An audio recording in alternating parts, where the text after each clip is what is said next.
3 of this County Championship Division 1 match between Hampshire and Surrey, and in all likelihood this will be the last day of cricket here on the south coast. There's a little bit at stake still. Unfortunately for Surrey, they will not be champions because late yesterday, Nottinghamshire won the County Championship title for the first time since 2010. So Surrey are playing for second place. But the real issue is whether Hampshire can continue in Division 1, and in all likelihood they will probably need to win this game. So there is a lot at stake. We'll go through all the permutations. There's a lot happening. We'll have to keep an eye on what's going on at Headingley in the game between Yorkshire and Durham. Your commentary team today, a little later, you will hear from Amelia Clark. You will also hear from Gemma Green. But to take you through the first part of the day, it's myself, Kevin James, and our very best friend. Well, Mark Church, how are you? I'm very well, thank you. I'm just recovering from that. Yeah, this is an interesting one. I think we can take a draw out the equation, unless weather plays a part. I can't see how this game is drawn. So it is either going to be a Hampshire win or a Surrey win. Surrey, just a reminder, starting this morning with a lead of 124. Congratulations again to Nottinghamshire on winning the title yesterday. Actually, once they got to 300, that was sort of the thing, wasn't it? They won the title. And then I had a quick look last night to see Warwickshire start this morning 7 for 3. So there's no matter how much Nottinghamshire quite rightly celebrated last night, I think there's a very good chance that game will be over today. But this one I think will be done today either way.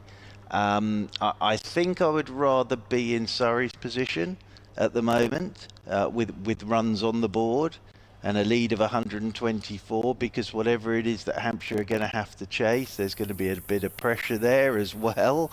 And as we've discussed over the first couple of days of this one, the sort of batting for Hampshire hasn't really fired, and we saw that yesterday as well. So Surrey will this morning look to try and get that lead up over 150. The other thing to mention this morning is we saw a bit of Surrey's future yesterday in Ralphie Albert, who will start this morning. 61 not out, 17 years of age, in his first game of championship cricket. It reminded me of Jamie Smith, the first time I saw Jamie Smith, just in the composure, just in the looking like you'd already played 40 championship games, to stroll out at that point where Surrey were in a hole, and with Dan Lawrence at the other end, dominate a partnership, key partnership with Dan Lawrence. It'll be fascinating to see how Ralphie Albert goes this morning. Wasn't just with the bat, we saw him with the ball yesterday as well. I think from a Hampshire point of view, the other thing just to keep an eye on is, does Washington Sundar come out this morning and field? That's going to be a key thing. We saw him go off yesterday with what looked like it was a caught and bowled chance that he put down. It was either a finger injury or something along those lines. And where's that? Yeah, well, there he is, and he's still in Hampshire kit, training kit, and Washington Sundar there is strolling around the boundary edge in training kit. So I'm not sure whether we are going to see Mr. Washington Sundar out there fielding this morning. One man we are seeing is Mr. Dave Allen, which has made my day before we've even started. So the great man is here, but yeah, that's interesting. So Washington Sundar at the moment is strolling around the boundary's edge in training kit. All I'm thinking is, will he bat? And they might need him to. So that will be fascinating. But the first thing is, this morning, Surrey starting with that lead of 124, 225 for 6. Ralphie Albert 61 not out. Tom Laws 8 not out. A word for Carl Abbott as well, who was absolutely outstanding again yesterday. 4 for 51. And I'm pretty sure we'll see Mr. Abbott first thing this morning. We're under lights as well. So it's a cloudy day today. We've had blue sky and sun, haven't we, first 2 days? So we're under the lights today. But yes, I think strap yourselves in. I think whatever's going to happen here, it'll be tense. There's no doubt whatsoever about that.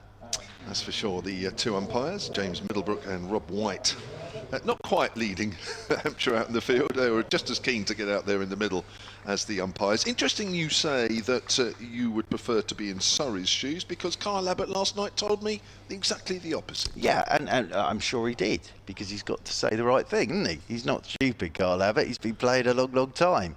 And the only reason I say that is all the pressure here is on Hampshire. It's all on Hampshire, because Surrey would dearly love to win the final game of the season, but they know what they set out to achieve is now non-achievable.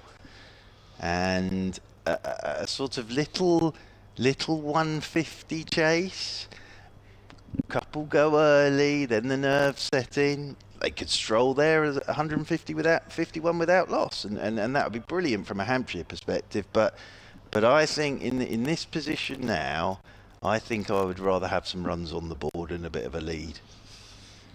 Okay. Now, we are certainly covered from a statistical point of view, because we have Gemma Green, who leaves tomorrow to go to the Women's World Cup with a bag full of stats to help the commentators out there. We have Dave Allen, Hampshire's former honorary archivist, who literally can answer any question that is put in front of him. So we are covered from that point of view. No worries there. The loud cheer is for Kyle Abbott, who already has 4 wickets, 4 for 51. He's on 55 wickets for the season. My goodness, where would Hampshire be without him? And here we go then, which promises to be a very tension-filled day, as that's driven up towards mid-off by Laws, and we are underway. As if we haven't had enough tension in this game already. Yes, indeed. Well, Kyle Abbott has the opportunity to knock Surrey over and not be chasing too many.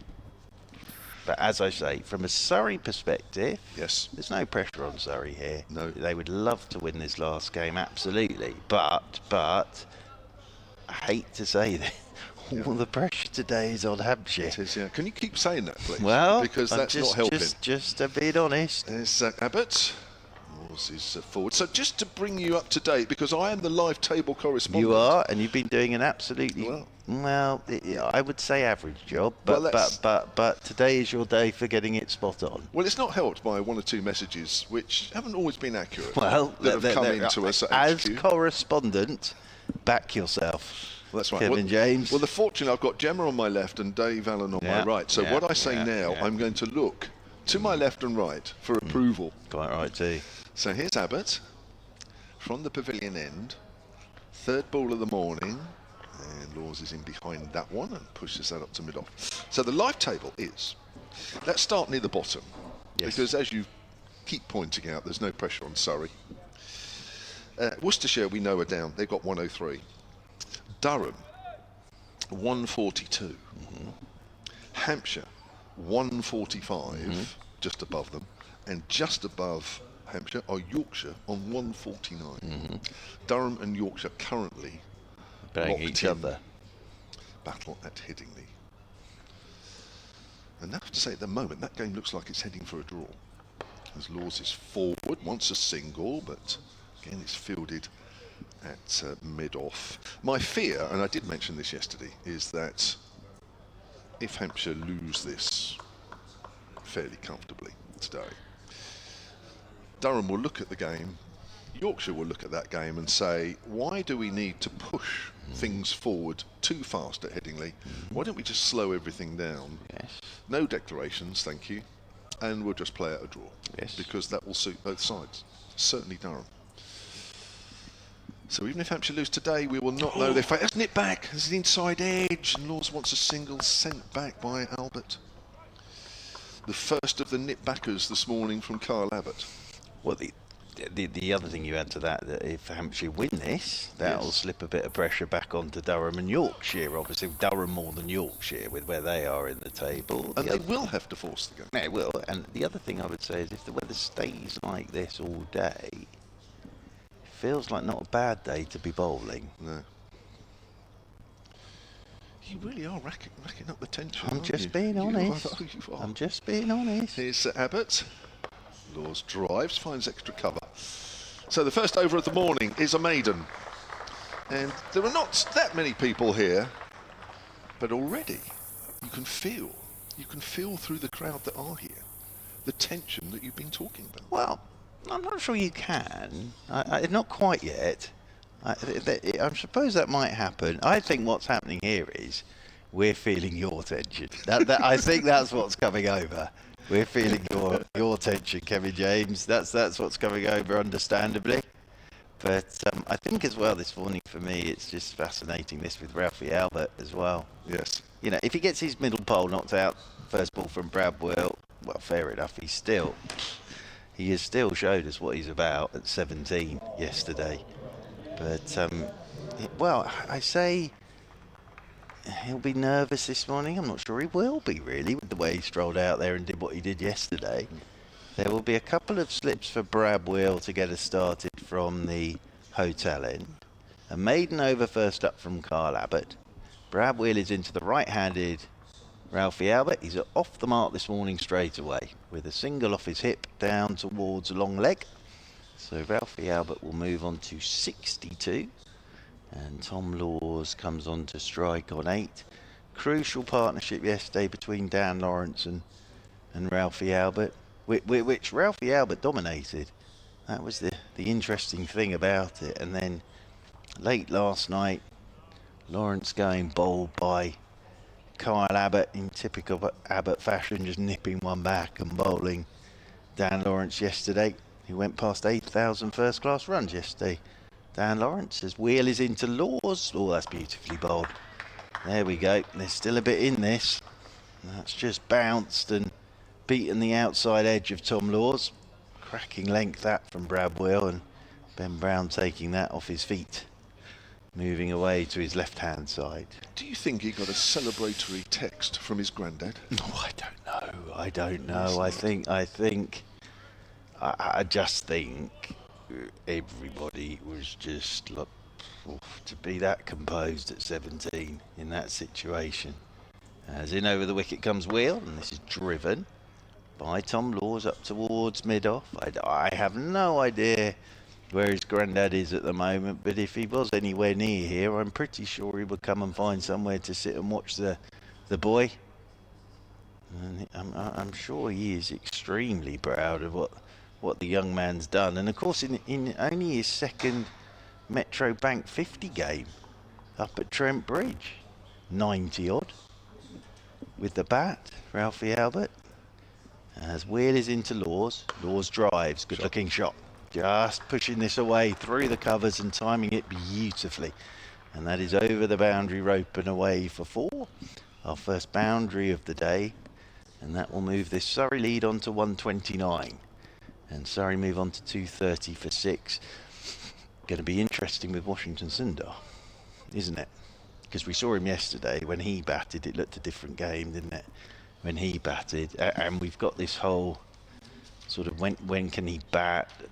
I always get a bit muddled up. I know the external, internal injury scenario. But he's not out there this morning, which I suppose is sensible, really. As Bradwell runs away from us. Over the wicket he comes to the right-handed Laws, and Laws is turning this off the stumps. And it's down towards long leg, and he will get a single. And that will move Tom Laws on to 13 and move Surrey on to 231 for 6. This morning, if you're just joining us, good morning to you. Surrey starting today 225 for 6. Ralphie Albert's picked up a single. He's moved on to 62. Tom Laws, a nice looking boundary this morning from Tom Laws. Albert comes back on to strike once more to Bradwell. Wheel over the wicket to Albert. There's the short ball, and Albert's looking to pull, and it beats the edge of his bat, and it's taken by Ben Brown, and then Ralphie Albert just practices swaying inside that. End of the second over of the morning. The lead's on to 130, and Surrey 231 for 6. I just noticed on the field is Andrew Neil, who's on as a sub-fielder, who had a very good one-day cup campaign for Hampshire, who have signed him until the end of the season, so he's on for Sunder. Currently, the slip cordon is Toby Albert and Scott Curry. I've got a long email to start us off this morning from Michael James, who signs it, in brackets, I believe not a relative. Ah. Yeah. Here's Abbott, bowls, and Laws Works on up to mid on, no run. I was listening yesterday. Hampshire Cricket at bbc.co.uk is the email address to get in touch. Yes. And many of you did yesterday. It was good fun yesterday. I was listening yesterday, says Michael, and you mentioned about the PCA and possible strike action. That's right, there was an article on the BBC Sport website and app. As a former player, did you think you played too much cricket when you played? It's a different era. It is. You just got on with it, really. Yeah. There was no well-being. Well-being wasn't really a thing in those days. As that's worked up to mid-on once more, and there is no run. The word, I don't think, really existed in those days. No. You just got on and played, and even if you weren't 100% fit, you just played. Last week, says Michael, I was watching the Derbyshire against Glamorgan match, and in the crowd was Joe Root to watch his brother Billy. So his preparation since the end of the 5th test, in brackets early August, has been some 100 ball bashing and 3 ODIs. I can't remember if he's in the New Zealand tour squad. I must admit, I need to look For the that one up. day is? Yeah, the white ball squad. Is he in that one? 3 ODIs and 3 T20s, that one. And was again forward to Abbott. And then the Lions warm-up match. So no red ball cricket for the biggest international overseas tour for an England player. To me, that can't be right. And why I think there's an increase in bowler injuries. Someone like Alec Bedser said he just wanted to bowl and get into bowling rhythm, which was what I wanted as well when I bowled. It's just a different era, I'm afraid. And I think with Joe Root, Joe Root's a completely separate sort of person in the fact that he knows exactly what he's up to. Yep. And he won't need too much, actually, to be fair to Joe Root. But from the pavilion end, slightly uppish, as that's worked up to mid-on. Tom Law's currently 13 not out. Those of you that are just joining us here at an overcast Utilita Bowl, which for the first time we haven't had sun throughout this game. Surrey have moved their overnight total from 225 for 6 to 231 for 6, which means they lead currently by 130. It's a good point, though, and I would agree with the bowlers on that one. So Gus Atkinson played a couple of games. Surrey had been told that Gus Atkinson was able to play 2 of the 3 of the last 3 games of the season. I think Notts was told the same with Josh Tong. Now, Gus Atkinson looked a lot better for those 2 games. Gus Atkinson is a bowler who needs to be bowling. He gets better the more he bowls. And I think at times, I've always said this, that those under central contract, I think it should be the player's decision. I don't think it should be management's decision, because a player knows how much they need. Now, of course, you did have the situation, which was perfectly understandable from a Surrey perspective, where they were, was it the Durham game? And all of a sudden they get a call from the ECB to say we would like Gus Atkinson to play in this game. And Surrey's attitude was, well, we love Gus dearly, but he hasn't bowled a ball in anger since May. We've been getting Jamie Overton fit and ready to go for this. So that's not going to happen. Plus, the way the ECB do it, and I understand this, is they would say, and he can only bowl X amount of overs in a spell. So Gus went and played a bit of second team stuff and got himself ready that way for the Oval Test. But I've always firmly believed, with all the brilliant medical, and the medical now is unbelievable, but it's the player that knows. Now Joe Root will know what he needs to do in Australia, and Joe Root in the back of his head will think to himself, what I need is a bit of the one day stuff, net practice, that England Lions game, then I'm ready to go for the first test. There will be others that I agree totally would probably need a little bit more than that, and especially bowling wise. You've missed none of the action because we've just had a ball change. In comes Abbott, and there's a drive through extra cover. Change that ball. Don't want that one. That ball did absolutely nothing. It was a little wide outside the off stump, and Laws played a classic extra cover drive. And Surrey move on to 235 for 6. They now lead by 134. And the other thing I would say with that is that England Lions squad is good. I'm more interested to see the England Lions squad than I was to see the England Ashes squad. I'm more interested to see who's in that England Lions squad. I really am. I think that'll be fascinating, because basically what that will be is a shadow squad, so they can bring players in if needs be. Surrey have added 10 this morning without losing a wicket. Forward is Laws, that goes up to mid-off, and there's our first commentary change of the morning as well. Thank you very much, Mark Church. And former Hampshire women's player Gemma Green will come in alongside me. Just to finish off that Michael James email, he says, in one of the early county Hampshire matches, you had an email about the breakdown of overs bowled over the years in the county championship, which has got less and less. That's right, I remember it. Again, why I think there are more injuries than in the past. What is your take on that? I just think... well, bowlers, certainly in three-day cricket, Gemma, and we have discussed this. Good morning, by the way. Good morning, Kev. That in three-day cricket, you could kind of hide as a bowler. You could get away bowling 7 or 8 overs in an innings, and if it was a turning wicket, the spinners would take over, and it didn't really matter. You just used up the shine on the ball. In 4-day cricket, you cannot hide. You are expected to bowl your 20-plus overs per innings and come out of a 4-day game with 40-plus overs under your belt. You cannot do that if you are not 100% fit. That's played late by Albert, who'll pick up a single as it goes out square on the offside. Started with a new over from Brad Wheel, 236 for 5. Is this your end? Yeah. Shall I start this one? You start this one. Yeah. Okay. Why not? It's been a while since you've been on with us. It is. I was due to do the women's semi-final, but that was a washout. Yes. But yeah, it's been a while. It has. And you're off on the plane tomorrow. I am. Yes, leaving for Guwahati via Delhi tomorrow morning for the first game of the Women's World Cup. Great stuff. There's Will Bowles. Oh, it's bounced. And it's gone past the shoulder of Laws' bat through to Ben Brown. And you're out there doing... Yeah, I'm doing the analyst role for the games in Guwahati, and supporting the commentators there with all the bits and pieces they need.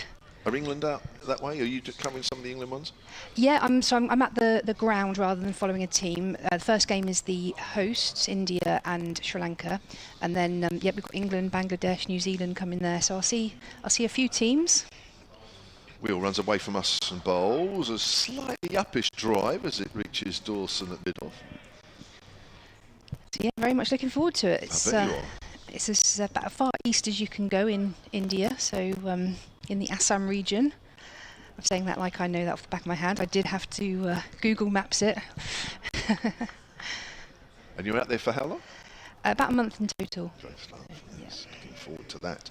Let me just quickly finish. It's quite a long email actually from Michael James. Let me just finish off the last couple of points that he makes as Brad Wheel comes in again. Oh, that's a good ball. That's a ball that's pitched and straightened, and again it's gone past the outside edge. There is a little bit of movement, as you would expect early morning in late September.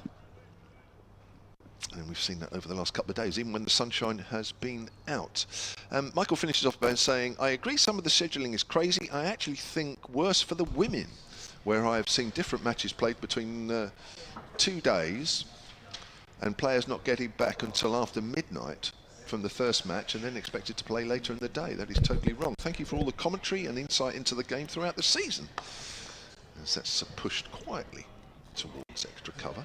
And there's no run. Well, there's no doubt, just switching subjects very quickly, that with the women's game there has been an awful lot more games and they've been squeezed together a little bit more than in the past.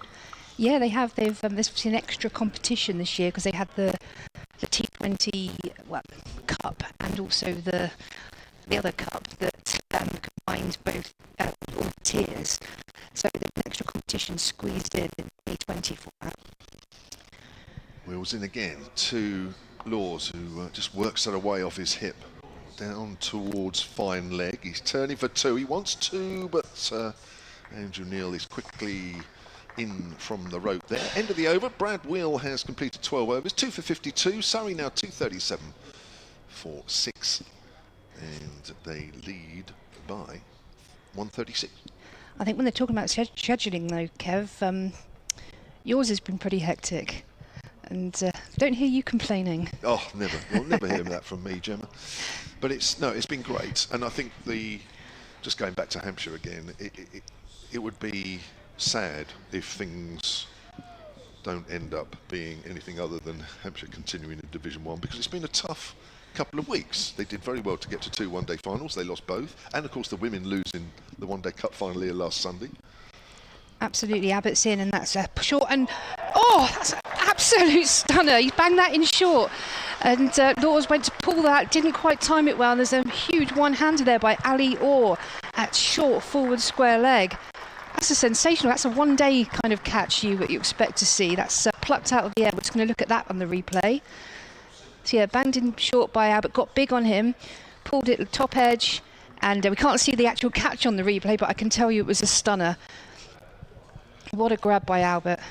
By Orr, sorry. I'll tell you what you could see on the picture feed. You could just see Scott Curry jumping up and down at slip, hoping that Ali Orr not only would get there, but would hold on to it as he fell to the floor. Great moment there. Just watch this again. Abbott's in, short delivery. Watch Scott Curry there. Yeah. Jump of delight as he runs over to celebrate with his teammate Orr, and Laws has gone for 18 off 37, first wicket of the morning for Hampshire. And a 5-wicket bag for Kyle Abbott, taking him to 56 wickets for the season. Incredible. How many times has he got a 5? How many 50 in a season has he got? It's been an absolute stalwart for Hampshire. For Hampshire, this is his 6th year, 50 plus. Correct. Well, you've got all the stats as well. One from You're one. just asking me, you've got them. I'm testing you. Well, that's got everybody excited here. Yes, naturally, it's a Hampshire home game, so most of us are rooting for Hampshire, so apologies that Surrey fans were just getting a little bit excited here. Mark Church will be back later to bring back some calm. That does bring Matthew Fisher to the crease. Yeah, that was that's the kind of catch you need to sort of wake up a little bit on the morning of a overcast, dreary, weather-wise county championship match. Oh, right. It was slow motion as well, wasn't it, Take really? a breath. Because it was off the top of the bat, so it wasn't really hit hard, was it? No, it sort of hung in the air, and you just thought it was going to just go over Ali Orr, but outstretched arm sort of behind him. Yeah, great catch. So Matthew Fisher has taken guard. Abbott's at the top of his run-up, comes bustling in now, off the back of his 5 wickets. That's a fuller length, just pushed into the onside for no run. Well, Gemma, as you have loads of stats to hand, I'm going to test you here. Can I just say I'm a little bit nervous? I know you always big me up in this way, but Dave Allen's on the gantry, so I feel very very wary. He's Mr. Stat. He is. He's Mr. Stat. But you're Ms. Stat. Very much second fiddle on this gantry right now. Abbott in again, 2 slips in place. Fisher on strike, line and length, defended into the offside, no run. Yeah, if you mentioned it, apologies. 4th 5-wicket haul of the season for Kyle Abbott. Incredible. He's really has been the backbone, hasn't he? We've had obviously for many years he was accompanied by Abbas as a pair, and Keith Barker as the sort of third in that trio, if you like. But he's been the one that's just ever present. In again, 4th ball of the over. Bowls short, and this time the batter decides to sway and let it go through to keeper Ben Brown. I don't know if you saw the interview I did with Kyle Abbott last night. He looked very tired. I imagine. Very tired indeed. He gave a lot yesterday. Those 3 wickets, that spell of 3 for 17 after tea was so important, and then he had to come back and pick up another one. And that's what's kept Hampshire alive in this game.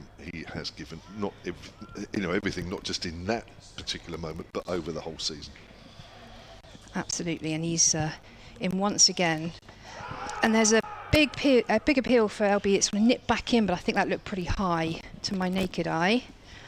The appeal was aborted, to be honest. It was a confident appeal to start with, but it sort of fizzled out. But I think there's not going to be a replay on that. But yeah, I think there was another one that just nipped back in.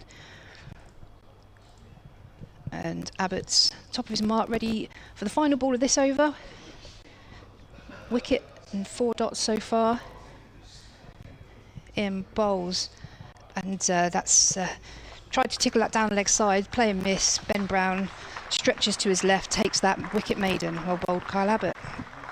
Right, I've got an email here from Les Fretwell, Hampshire Cricket at bbc.co.uk. We're not on Sports Extra 2 today, but we are on Sports Extra currently. We are also on the BBC Sport website and app. We're also on the live picture feed, which is going out via the Hampshire Cricket website. That's also going back to the Surrey Cricket website, and we're also on most smart speakers.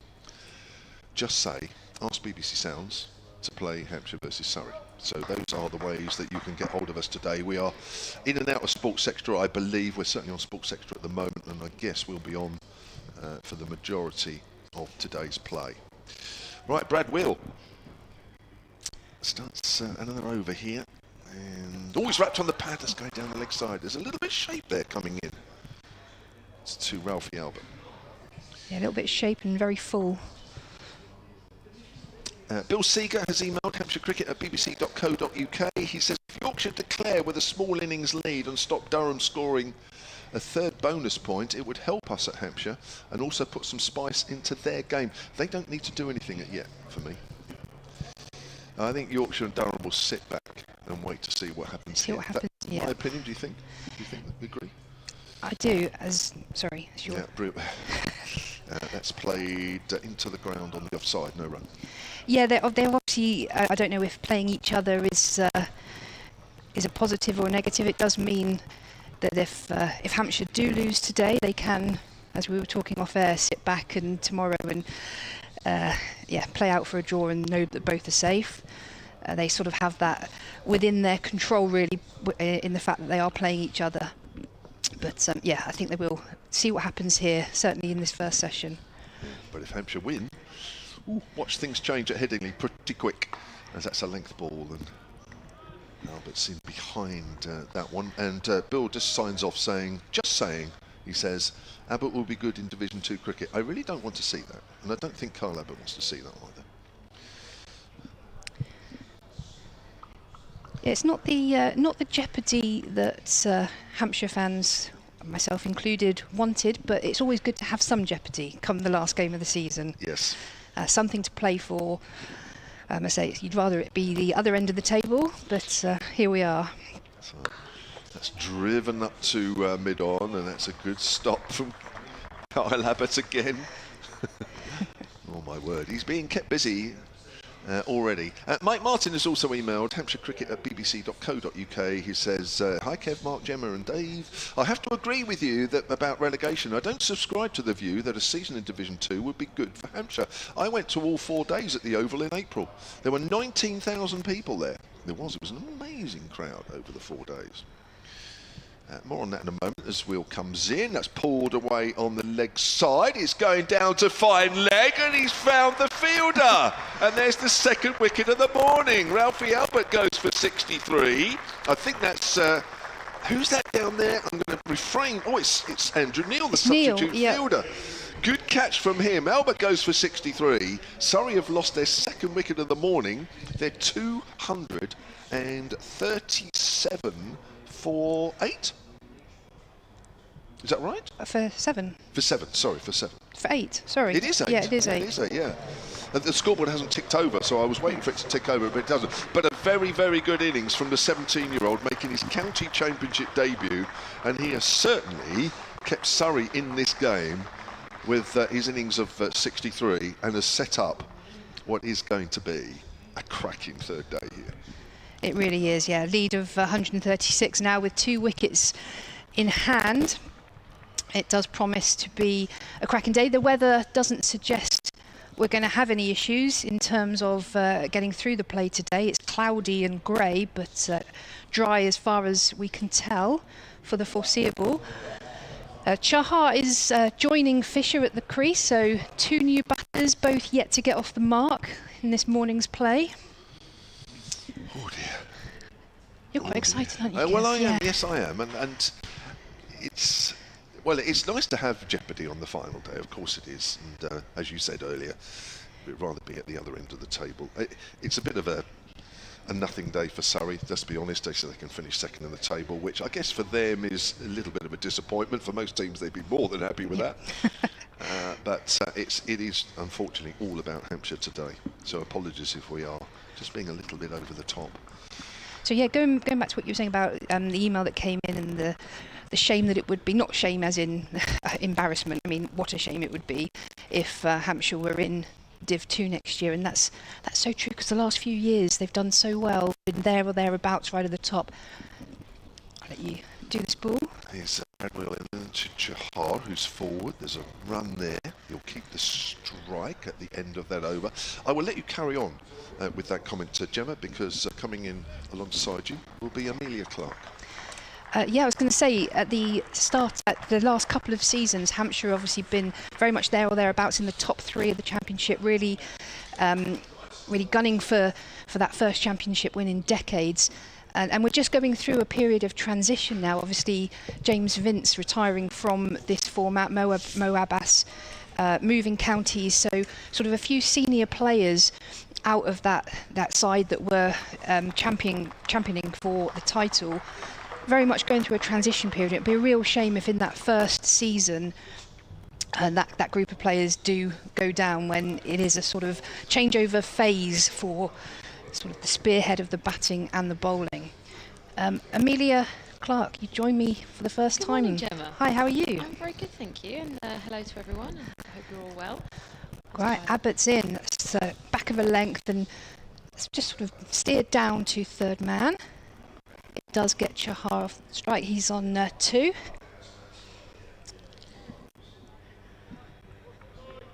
Yeah, I mean, a great start from Hampshire here today. You know, 2 quick wickets early on really puts them back very much in the driving seat and fighting for this game. There's only a lead of 138, so all very much still to play for. Absolutely, it's 6 down with Surrey. You never know, they can hang around and bat you out of a game. But the 2 wickets this morning, and there's an inside edge there from Kyle Abbott to Fisher. Inside edge, no run. Another nip back inner. Yeah, they can bat you out of a game, or certainly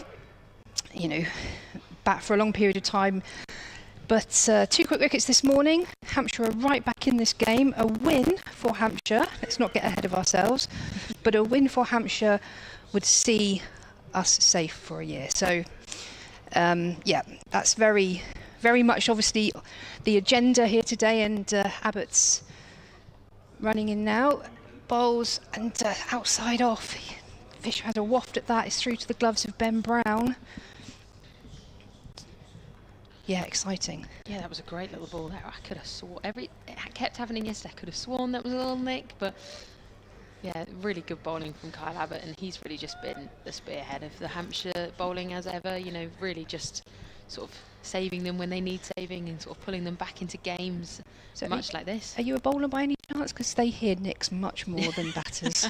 Used to be, yeah. Yeah, everything's a nick. Yeah. Suddenly the hearing becomes impeccable. Abbott in again.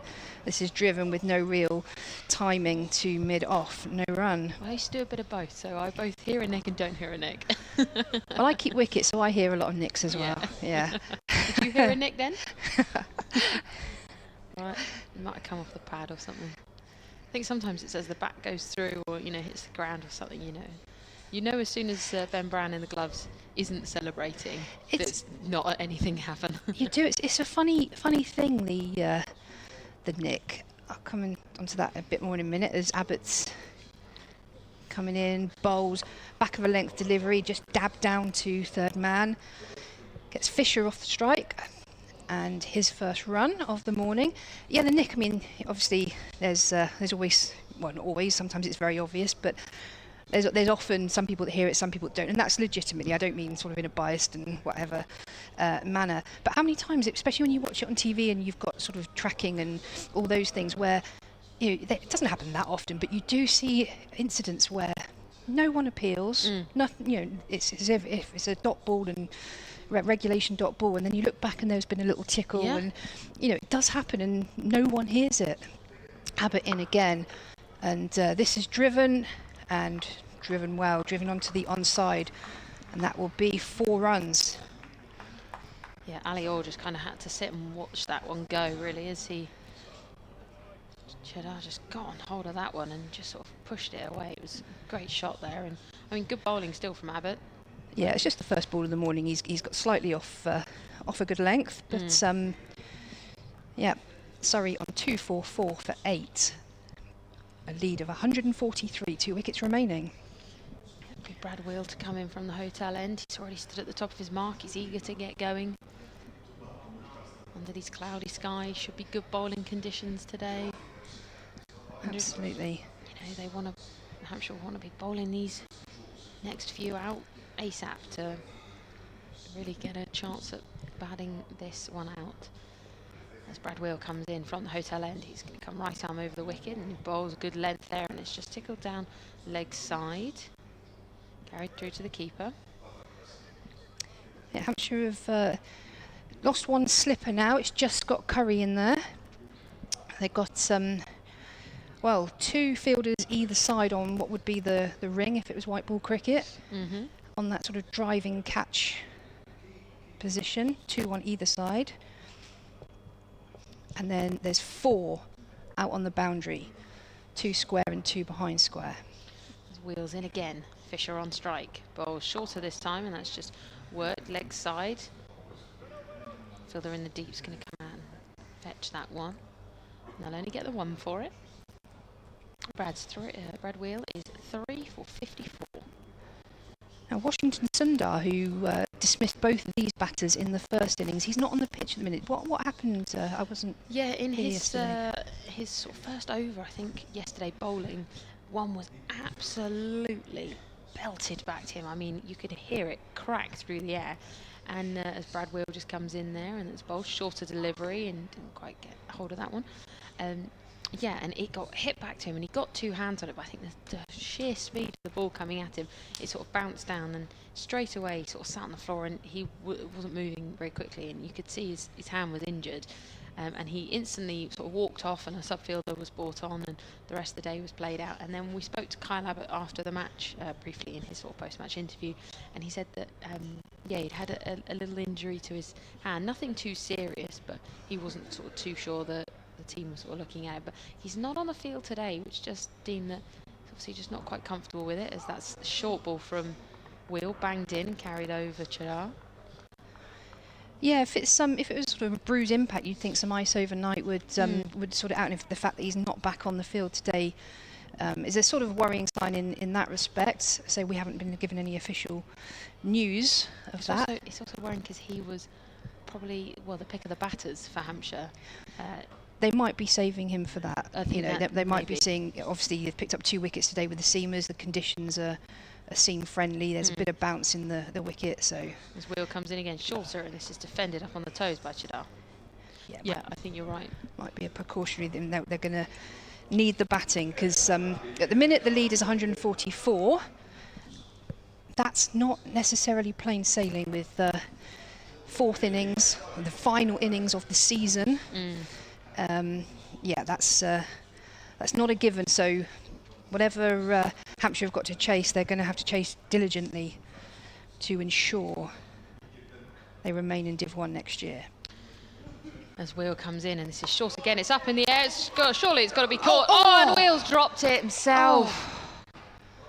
There was shouts in the gantry, there were shouts in the crowd, 3 men converging on that ball. It was up top edge, it was really quite a conventional catch, but well, I think Chahar at the other end maybe just got in Brad Wheel's eye line.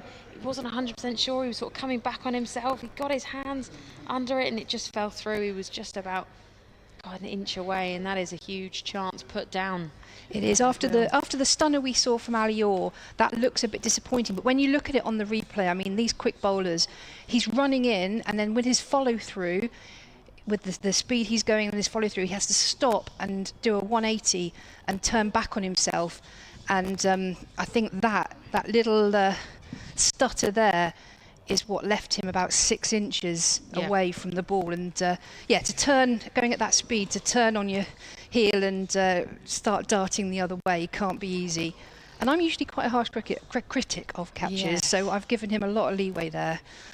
The only thing I could think is there was 2 other fielders converging quite quickly.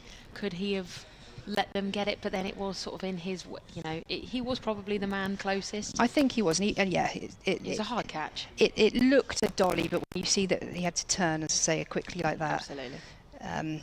We'll give him a little bit of a let off, but don't do it again. Okay, Abbott in, sticking with the one slip now. Pushed onto the offside by Fisher, just behind square. Curry does the fielding. 1 run. Yes, that I know it's a hard catch, but that really would have moved Hampshire to just within 1 wicket of needing to go this morning. It's currently 11-11, so I think a lot of Hampshire fans will be making a little wish that they win today. Is that a thing? That's a thing, That's yeah, a thing. 11-11, yeah. Abbott in, bowls back of a length and dab down behind square on the offside for another run. So they're just taking the singles on offer. So talk me through 11-11. Yeah, so whenever you see 11-11 on the clock, it's supposed to be good luck and you're supposed to make a little wish. So I've missed out on 43 years, a day every year, of making a wish at 11-11. You have. Oh. You can start now, though. Got many years ahead. Oh, I've missed this one. Mine's gone over to 11-12. I have to do it tomorrow. But for some reason it doesn't work on, like, say 12-12 or 13-13. It doesn't work. No. You're saying it works on 11-11. I'm not saying You've got scientific evidence. Abbott's in, bowls pushed onto the offside. They'll scamper through for a single. Hampshire Cricket at bbc.co.uk. Let us know if you've wished on 11-11 and it's worked. Because there's not enough superstition in cricket already. Yeah. That's not just a cricket thing, that's a worldwide thing. That really is. I know a lot of friends who are really superstitious about that and they have nothing to do with cricket. It's but a worldwide thing. I'm the last to know. Yeah, well, one of. I bet if I asked Kev, he'd be like, no, not a clue. What's going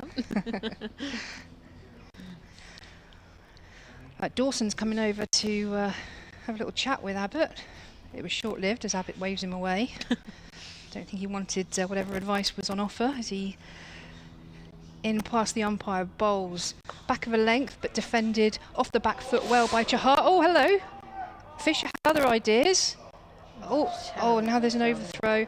And now they are gonna get that. That's a dirty bit of cricket all round. I'll try and explain what happened. So back of a length, Chahar defended it off the back foot, and that's all I was watching. But the other end, Fisher set off for a run. It was never there. Albert was straight in, threw the ball, would have been out. Overthrow, they then came through for the single. It's that filthy bit of cricket that no one wants to see. He did go through 3 Hampshire players, which is quite remarkable, really. The result is a single. Fisher's on strike. Abbott's coming in. Fielders converging. Oh, that's a short. That's a snorter. And Fisher does well to sway out of the way of that one. That was a well-targeted bouncer. And that's just a little bit of anger that his team have just conceded a run off his bowling, another run to the total. He's come in and given it to Fisher. He did well to evade that. Absolutely, you could tell that was quite the bit of venom on that one from Kyle Abbott. But to be fair, I think if I was in his position, I think I would have come in with a little bit more as well. A little bit of frustration there, but sometimes you need that. You do. In again. Fuller ball, driven, no run. That ends the over. 4 singles off that over. Score is 2-4-9 for 8. A lead of 1-4-8. Yeah, it's interesting to see sometimes, some players play better when they're angry or frustrated or, need that little bit of adrenaline to keep them going. Some players don't. They need that calm, they need the sort of serene head. And it's how you channel it, isn't it? Aggression in sport. Yes. Very much like you say. Exactly right. Some people it fires them up in the right way, and some people it can go all awry. And it's how you channel that frustration in those moments. Yeah. And you see it in all different sports, all different characters. Because I remember, like, when any sport I used to play when I was younger, if I was angry, I never used to play well. I didn't know how to channel it. I just sort of, kind of you lose sight of it. Whereas now, I think if I get a little bit fired up, I actually play so much better. You know, you kind of dial in, you focus, and you're not angry, but you're just sort of, you've got that adrenaline going, and you're just sort of, a bit more motivated. Absolutely, and I think cricket epitomises it probably more than most, even though it's not the most physically aggressive sport compared to some other team sports you might think of. But the concept of sledging, which I know is some people agree with it, some people don't, but that's an art in itself, because you know, you say the wrong thing to the wrong batter if you're sledging as a fielder, and you know, they've got a quick 100. Yeah. You say the right thing, they're out next ball. You know, and that's to do with sort of individuals and how they manage that. As Fisher comes in, and this is just dabbed away on the offside, and they'll just go through for a quick single. 250 is up for Surrey. They lead by 149 runs. A little round of applause goes around the ground there. Yeah, we've got a few fans in. I think I would have thought there'd be a few more coming to Hampshire on, but we are in a working day. Third week in September. Maybe it's not on everyone's radar, but we've got a few in. Yeah, it's not too bad a crowd. As Wheel comes in again, right arm over, shorter ball, defended. It was given a no ball. Oh, it's Fuller. I do apologise. The scoreboard has just ticked over. James Fuller is coming in to begin his overs for the day. Yeah, no ball, front foot no ball, which is 2 in county cricket. I don't know why. It's 1 in every other cricket I've ever known. But for a few years now, it's been 2 in county cricket, so 2 on the score. So the lead now goes to 151. Hampshire will be looking to wrap this up soon. They don't need a lead more than 150 on them to try and chase. As Fuller comes in, and this is just pushed away onto the offside. They'll go through for the single. These two are quite happy to keep rotating strike. Yeah, and I think this is going to frustrate Hampshire, because obviously they're wanting to finish off proceedings. That's an obvious statement to make. But okay, they're not scoring quickly, but they're just ticking along. They're just picking up the singles on offer, and yeah, this is the sort of innings that can really frustrate a fielding side, when the tail enders are sort of scoring at a decent rate in terms of ticking it over, but just not looking at any problems. And these haven't. Even the short balls they've managed to play by leaving very well. Fuller in, defended. Yeah, and you think really, you know, they're 8 wickets down. These are very much the batting tail enders. From a bowling point of view, this is almost where you get more frustrated, because you think, I should be getting them out really easily. And when they stick around, the longer they stick around, you think, oh, for goodness sake, you know, this is my sort of bread and butter. I should be absolutely, you know. It is, and sadly for bowlers, tail enders across the world in all formats are just getting better and better at sticking around. Fuller's in, tries a short ball, and again, it's well left by Chahar. Leaving is an art form, especially as tail enders, knowing which balls to play, which balls to leave, and not being enticed by a short ball and your eyes opening and wanting to put that away. They're just happy to let that go through. To Ben Brown. Yeah, 2 balls left of the over. As a helicopter just goes over. That's what that noise was. Most likely from Southampton Airport. Are we going off to a bigger airport? Or? As Fuller comes in again. Short steps to his run up as he comes in and strikes. And this is played well off a high bat. And they'll just go for 1. Chadar moves to 10 off 13. And Fisher is on strike for 5 off 17. Yeah, Fuller currently 0 for 38, yet to pick up a wicket in this innings. Well, he's into his 10th over of the innings. He did pick up 3 for 46 in the first innings. As Fuller comes in, last ball of the over.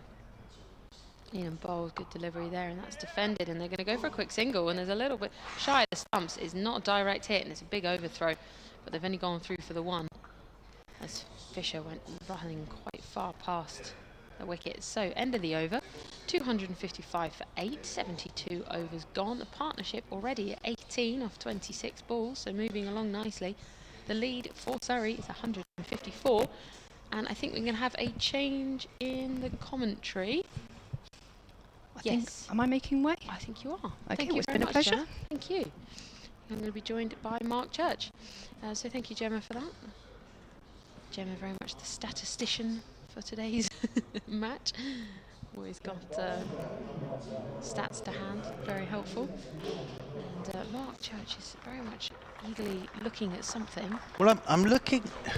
I saw Washington Sundar in his whites on the boundary edge, but I don't think he's out there yet. Gemma and I were talking. I don't think he is. No, but they need to get him out there. If he's going to come out, he needs to come out. Yeah. Because he's going to need to bat.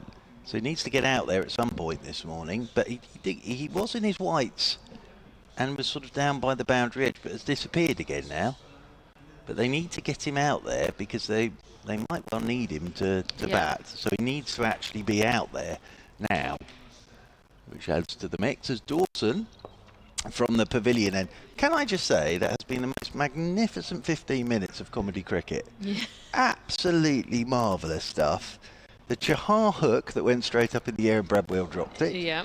Then the overthrows. Yeah. And Nick Cubbins missing the stumps from about 5 yards with Chahar halfway down. Yeah. As forward goes Fisher, just to add to the excitement. All of that, and plays this one back up the pitch. Well played, Ralphie Albert, as well. Very well Tremendous innings that.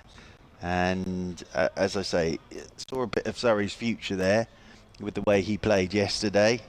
And this morning, you just didn't see a lot of the strike, really, as this is turned by Fisher into the leg side. The lead for Surrey's 154. I always thought it would get tricky, anything over 150. So Yes. 154. It's going to be an interesting chase. As Dawson is in, forward goes Fisher, turns this one into the leg side. They'll pick up a single. And it's very much not over yet. These two are quite Well, happy at the moment. absolutely. They're just knocking the ball around at the minute and adding singles. But yes, I saw Washington Sundar, and I'm sure he was in his whites. And he came down and he looked like he was coming on, but then he's gone back up again. As in comes Dawson, and this is pushed by Chahar off the back foot, down towards backward point. Maybe they've decided to only bring him on when there's one wicket left. Well, it might be that, but he's gonna have to be out there If he wants because to bat. otherwise, yeah. And this external injury, it all gets slightly complicated. As Chahar's played some interesting shots this innings of 10 so far. That one, he's playing a late cut off the top of his off stump, and it really doesn't go anywhere. And it's a diving stop in the slip cordon. So Surrey 256 for 8 here on 5 Sports Extra, the BBC Sport website and app. This is only the third day, but I'm pretty sure that this is going to be the final day of this one, whichever way it goes. Elsewhere, and it won't be the last day of other games, of course, elsewhere, because we're only day 3. But all the games beginning to bubble up, and just dropping into the conversation. Not long till John Rahm will tee off at the Ryder Cup either. Absolutely. Yep. All eyes on that as well today. As Fuller comes in, and that's a good length, a full length Yorker there, came in and defended. We have had an email from David from Reading. He says, good morning all. As it stands, Durham have 15 overs to get 4 wickets and a maximum bowling points, and that's 5 in the match. We've got 3. So in theory, if we both win, we could stay level on points. Who stays up in that scenario? Well, it's most wins, yes, and there'd be the same number. Then it's most losses. Durham. Yes. So they would go down. It would. That's where we are with that. We're getting a ball change as well now. So we're getting another ball change. So yes, at the minute, in the 99th over of Yorkshire's innings, they are 336 for 6. So they trail Durham by 10. So Durham need to pick up those 3 wickets before the 110 overs are done. Yes. They're under the pump a bit now to pick up the... They're not in a bad position in the game, mind you. No. because Yorkshire trail by the 10. But to pick up maximum bowling points, they have to pick up 3 wickets before the 110 overs are done. And we're getting another ball change. So we're in the 74th over with this ball. So the wonderful nature of cricket is this ball will get changed now, and then in 6.5 overs time, if Surrey are still out there, Hampshire can take a brand new ball. So they're going to have to go into their briefcase of balls now, the umpires, and find one that looks around about 73 point, well, basically looks like the dog's been chewing it. And they've managed to do that. So now, I've thoroughly enjoyed this first 55 minutes of cricket this morning, because some of it, as I say, has been comedy cricket. It really has been a moment so far. And if the day continues like this, it's going to be very entertaining, whatever happens. Indeed. But yes, they have Fuller now has a ball that's 73.1 overs old in his hands. As he comes in, and that's defended. There's a little bit of a fresher noise on the bat, but we have had an email. I don't think you've left your name. Oh, Mike Williams. Thank you, Mike. Hampshire Cricket at bbc.co.uk says, enjoying the commentary with mixed feelings about the outcome. However, with only 12 batting points all season, when Surrey have as many as 30, shows how far we have fallen compared to being runners-up last year. Surely we need some time at the lower end, as our batsmen, unlike in white ball cricket, are seemingly unable to cope in this first division. If we escape, then many... I'll just wait to read the rest as Fuller comes in and bowls, and this is defended. It says, if we escape, then many expect an internal appointment to replace Birrell, and all the cracks papered over when a major overhaul is needed.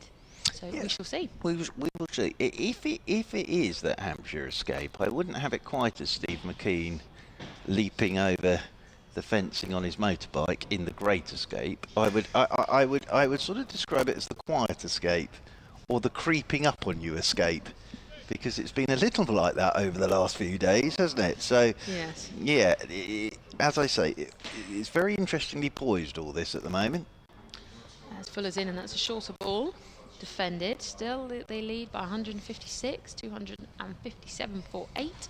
Our live table correspondent is all over the shop at the moment, He Kevin is. James. I've never seen a man pace as much as he is already. He'll be exhausted by lunchtime. What is great, and I don't know if Kev's already said this, but Gemma, our statistician, I'm calling her for now, she came in today with a perfectly organised grid. Can I be brutally honest Yeah. with you? I'm not even going to listen to a word Kevin James says.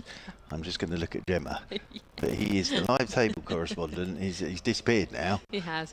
Fuller in, and this hello. is big, and this is swept. That's There's a out. chance of catch. It's got to be caught in the deep, taken very nicely by Toby Albert. And that is the end of Chahar on 10. Yes, it's the way I would describe that innings from Chahar is interesting. I wouldn't say it ever looked permanent, and he's played some millionaire shots, none of which have really come off. and that one there, he's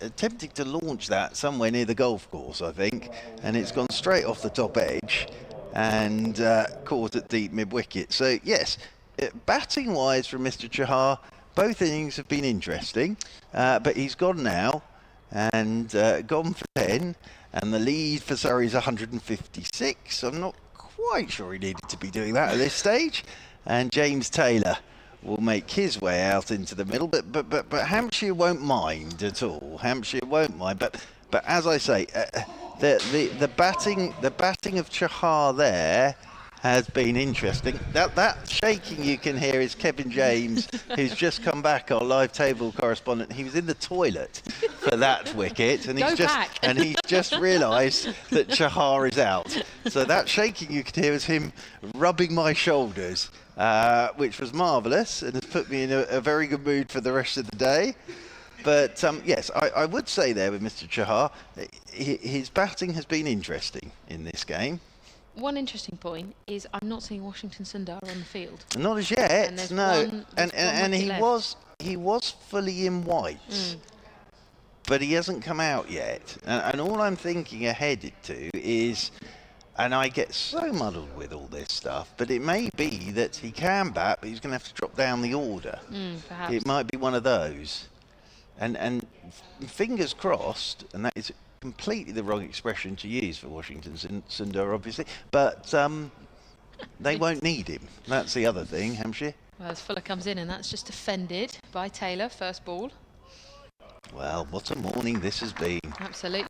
Round of applause It's for had a Fuller bit there. of everything this morning, and Hampshire will be pleased with how this first hour has gone, because they've managed to pick up 3 wickets. Surrey have managed to get that lead up to 56. So what's that? 32 for 3 this morning, Surrey, and started the day at 225 for 6. So moved themselves on to 257 for 9.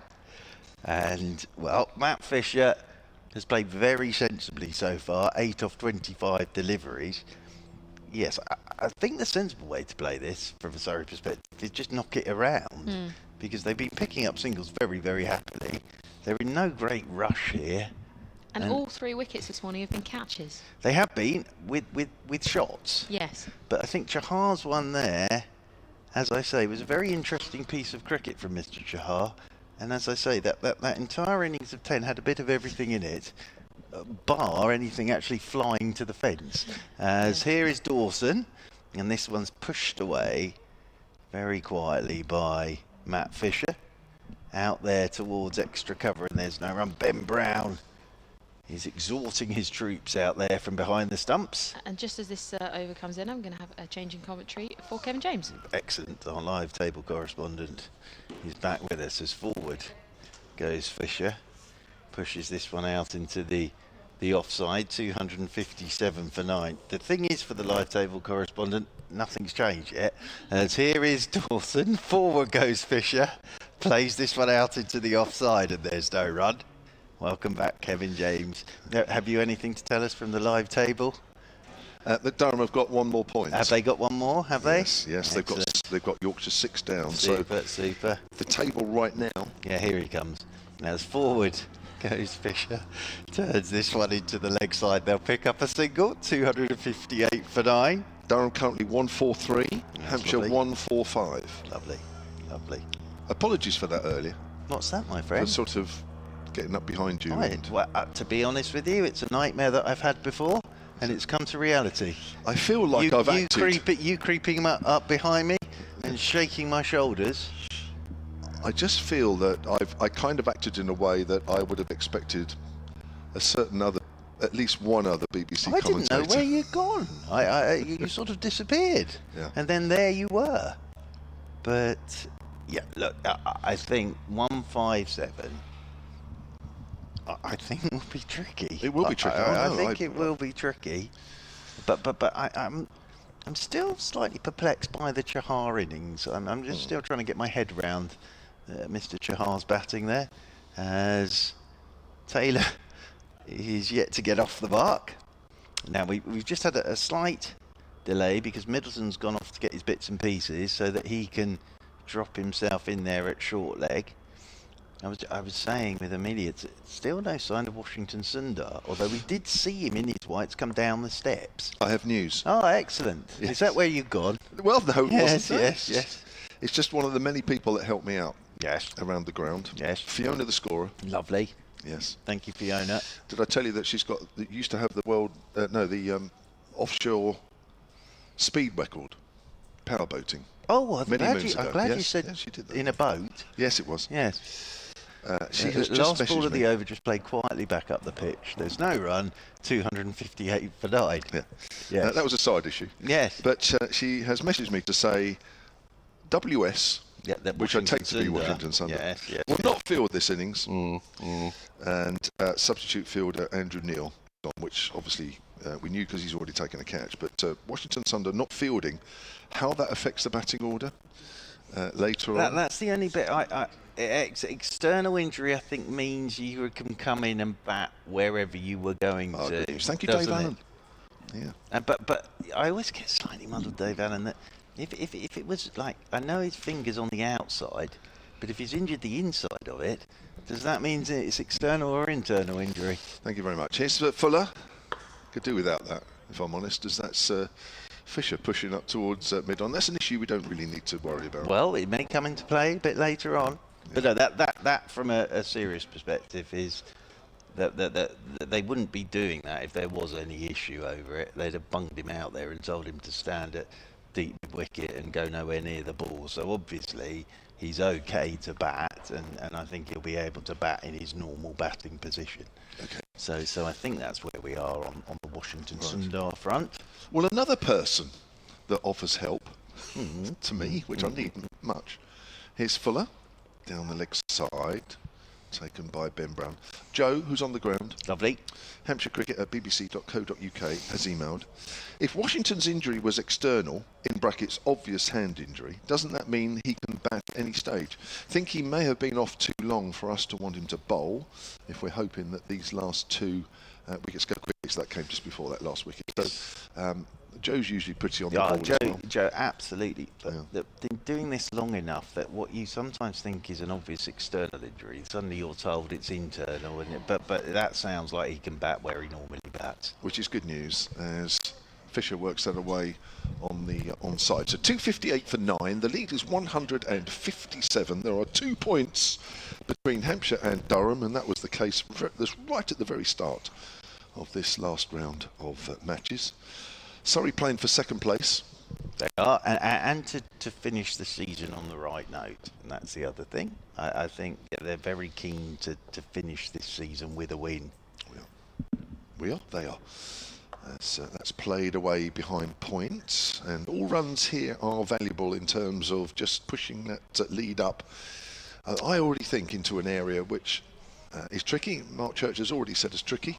Yeah, and if absolutely. we can think of another word that is equally as good as tricky, we'll say that as well. But I think this is the way to play it. They know there'll be a new ball coming as well in 6 overs time. The field's set the way it is. There are singles to be had out there. Just knock it around, tick it around. So here's Fuller again. It's full. It's worked back to him by Taylor. And there is no run. Email here from Mike Martin, Hampshire Cricket at bbc.co.uk. He says, I don't subscribe to the view that a season in Division 2 would be good for us. I think he mentioned this earlier, but he's actually added a bit to this. We need to test ourselves against the best players on the best grounds. He says, if we do survive, we need Tom Prest, we need Toby Albert, and we need Fletcher Middleton to step up. That's pulled away on the leg side. It is in the air, but bounces short of Toby Albert running in from deep square leg. And it's one more to the Surrey total at the end of that James Fuller over, who's completed 12 overs, 1 for 42, and Surrey are on to 260 for 9, and really start churning out some runs. They can't be promising forever, says Mike. It was always going to be tough without James Vince, and with Dawson away on England duty. Great coverage as always, says Mike. Hope to see you all at the Oval next April.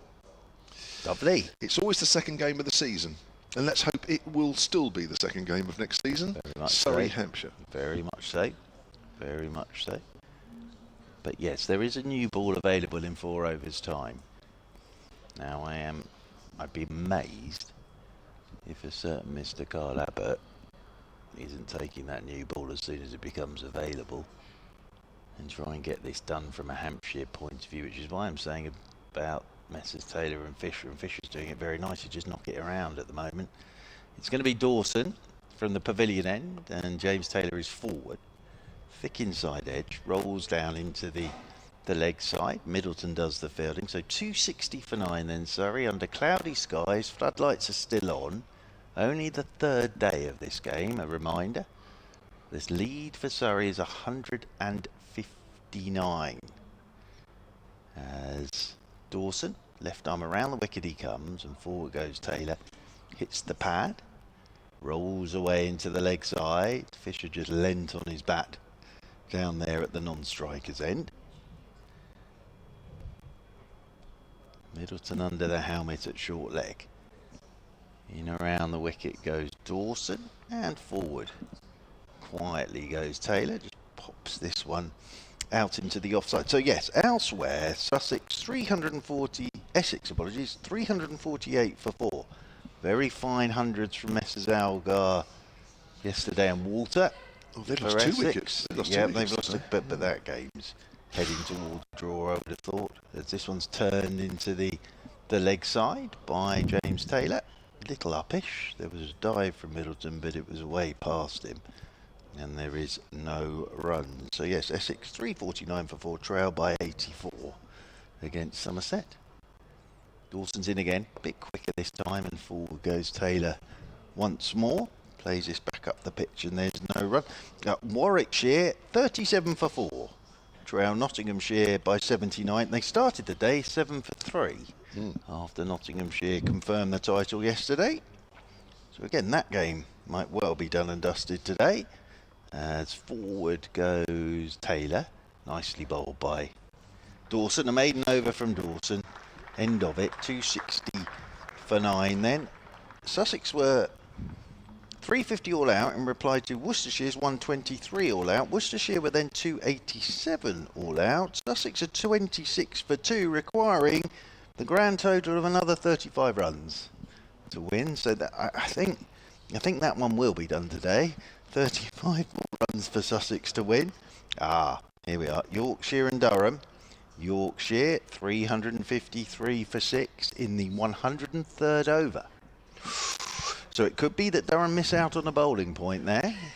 And all these points, very important. So they could miss out, and our live table correspondent is poised with his red pen in case any changes need to be made. In the second division, Glamorgan down at Cardiff are 87 for 2, trailing Lancashire by 21 runs in their second innings. Scott Curry into the attack, and just as he was a couple of yards away from getting into his action, Matt Fisher pulls away. Derbyshire made 698 for 6. Kent, in reply, are 171 for 4. So a spot of bother there, trailing by 527. Middlesex made 634 for 9. Declared. Curry runs away from us, no slip. Whipped away on the leg side by Matt Fisher, and that'll be a single. And in reply, Gloucestershire 175 for 4. And Leicestershire 429, Northamptonshire 189, Leicestershire 157 for 3. They'll be declaring at some point, and they lead by 397, Leicestershire. Those are all your other scores from around the country. But all eyes here on what's in front of us and what is going on at Headingley. Curry again, bowls, shortish. Taylor's on the back foot. So what have we had? We've had an hour and 12 minutes play this morning. And Surrey have increased their lead from 124 to 160, which means they have added 36 runs in that time. For the loss of 3 wickets. They have Laws, Albert, and also Chahal. Indeed. Email here from Nigel Ashton, who's on the Wirral. Lovely. Nice part of the world. Hampshire Cricket at bbc.co.uk is the address to get in touch with us today. Another short delivery, which again Taylor is on the back foot too.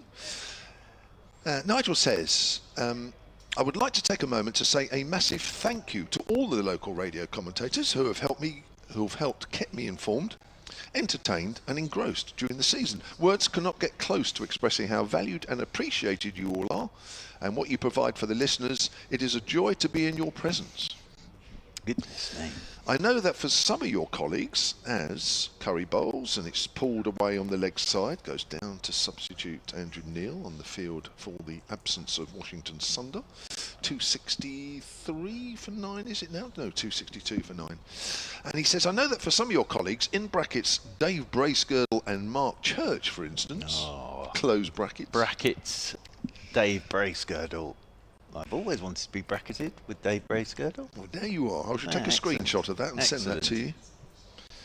As Curry comes in and bowls, it's full of delivery, it's whipped away, very fine. It will be fielded just in front of the Hampshire dressing room at the far end of the ground. 264 for 9. That lead is up to 163. I have no email contact for those two, and so hopefully there will be an internal commentators mailing list to which someone can send this so that everyone is thanked and not left out. Nigel, thank you. That's lovely, isn't it? Thank you, Nigel. On the Wirral. Yeah. Does that mean you're on the Wirral? I do not know. On a boat? No. No. It's down the leg side. And that ends Scott Curry's over. 5 overs, none for 24 for Curry. That's his first over of the morning. Taylor has 2, Fisher has 13. And Mark Church is going to take a break. And Gemma Green, former Hampshire women's player, will be alongside me. This one is from Martin Hills, Hampshire Cricket at bbc.co.uk. 78 overs have been bowled in this Surrey second innings, so the second new ball is not too far away. Martin says, thank you and the team for excellent coverage this season. A member for more than 20 years, I did not come today since depressing to watch Hampshire auto-destruct. Oh dear. Oh dear. Oh dear. Well, it's not over yet. It's not over yet. This is bubbling up to be potentially a quite sensational day. It is, and you're bubbling up with it. I am, which is a bit of a worry. At my age, I should be taking it a lot easier than I am. Dawson bowls and Ford is Taylor. It's ridiculous, isn't it, that I'm getting so worked up and excitable. Not at all, but Churchy did say earlier, I must call him out, he said, we're going to see Kev James a bit later on with his head in his hands. I hope not. I hope it's another reaction. As forward is Taylor. Good diving stop there by Toby Albert. No run. No, he recreated the pose, the Kevin James head in hands, leant on the balustrade pose. And he said, we're going to see some periods of this today. And all we've seen is you jumping about the gantry as catches have been taken. So, but it's what cricket's all about, isn't it? It gets you there, right there. That's great. That's not great online commentary. I won't tell you where Kevin James is pointing. Well, my chest, really.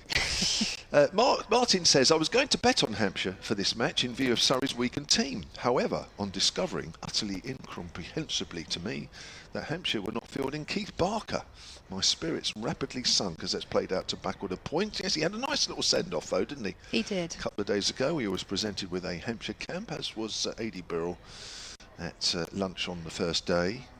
Nice to see everybody, the team gathered around, coaching staff, support staff, and lots of the public came on the pitch as well to join in as that's played out behind square on the leg side. Dependable with bat and ball, taking much of the enormous burden off Kyle Abbott. He's talking about Keith Barker, of course, and a cool head, which is so short in supply among other members of the team. I found it absolutely incredible that he was not selected for this game. Well, of course, he's going to Warwickshire.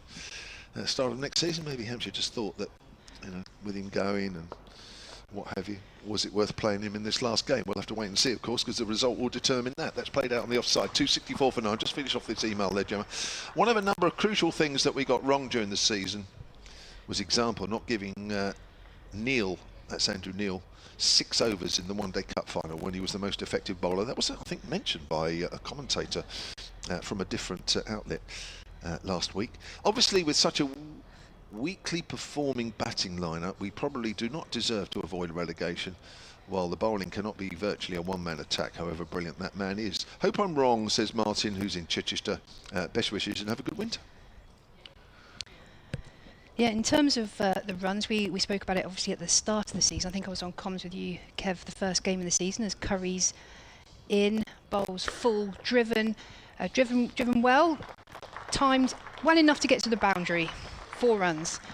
We were talking about obviously the departure of James Vince from this format and what a hole that would leave in the batting lineup. And say for the last 4 years he's scored over 800 runs in 21 and 22, over 1,000 in 23, and just short of 1,000 last year. And we've had no one that has plugged that gap. I think Ben Brown is our current top scorer on 753 with 1 innings to go. Curry's in, short, dabbed behind square on the offside. They'll come through for a single. So yeah, we haven't had that big score. There's 12 counties that have had a batter score 1,000 runs or more this year, and we're not one of them. So yeah, we don't seem to have had that gap filled. Mark Stoneman, who was brought in at the start, that never obviously transpired. Yeah, 7 matches he played at the start, average 21 Didn't quite work, did it? I know you're one for your stats, Gemma. I've got one for you on the batting situation. Hit me. Yeah. Scott Curry again, just pulling out of his run-up. So the bonus points coming into this game, batting, Hampshire 12, Worcestershire 12. They were the two lowest. Yorkshire were next with 18, the next lowest. Yeah. But you knew that anyway, didn't you? I'm going to nod like I did. No one will ever know I didn't. Curry in, fielders coming in with him short and ducked by Taylor. Well, this is a frustrating last wicket partnership. I know it's only put on 12, but just every run here just increases the pressure on Hampshire to chase that total down. 168 is the lead. Absolutely, and when there's something to play for, as there very much is for Hampshire, a lead always seems bigger than it is. As Curry's in again, bowled a fuller ball and nipped away, beat the outside edge through to keeper Ben Brown.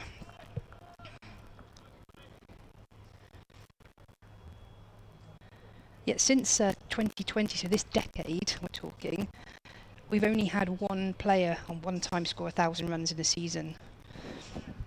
That was James Vince in 2023.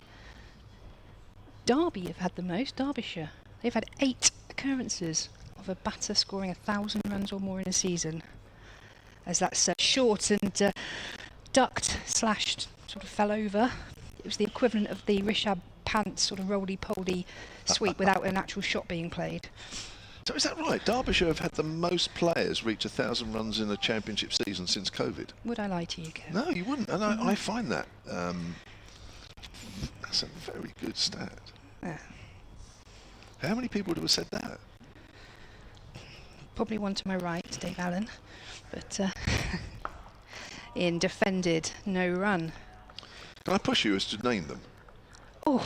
Or is it just the stat you've got, the numbers rather than the names? I've just got the numbers. That's it, but that's I can tell you that this year it's Wayne Madsen and Caleb Jewell. okay. This season, so they've had 2 this year. Yeah. But I can get that information for you. No, I just find, well, I think in itself that's interesting, because I think if you said, right, name the counties, or name a county that's got the most players since COVID with 1,000 runs in a season, I think Derby would have been way down the list. So very, very interesting indeed. Email here from Ashley, Hampshire Cricket at bbc.co.uk, as we have reached 80 overs here, which means the second new ball is due, and of course that means the reappearance of Kyle Abbott. Did he enjoy his break? Right on cue. Yeah, it wasn't very long, was it? He's already had a spell this morning of 5 overs, 2 maidens, 1 for 14. Picked up the first wicket this morning of Tom Laws, who gently pulled a catch. I wouldn't say straight to Ali Orr, it was well to his right, but he dived and held on to it. So there's the applause for Kyle Abbott. So at 269 for 9, here's the second new ball. The lead is 168. Just come back to that email from Ashley. He says, thanks for all the commentaries this season.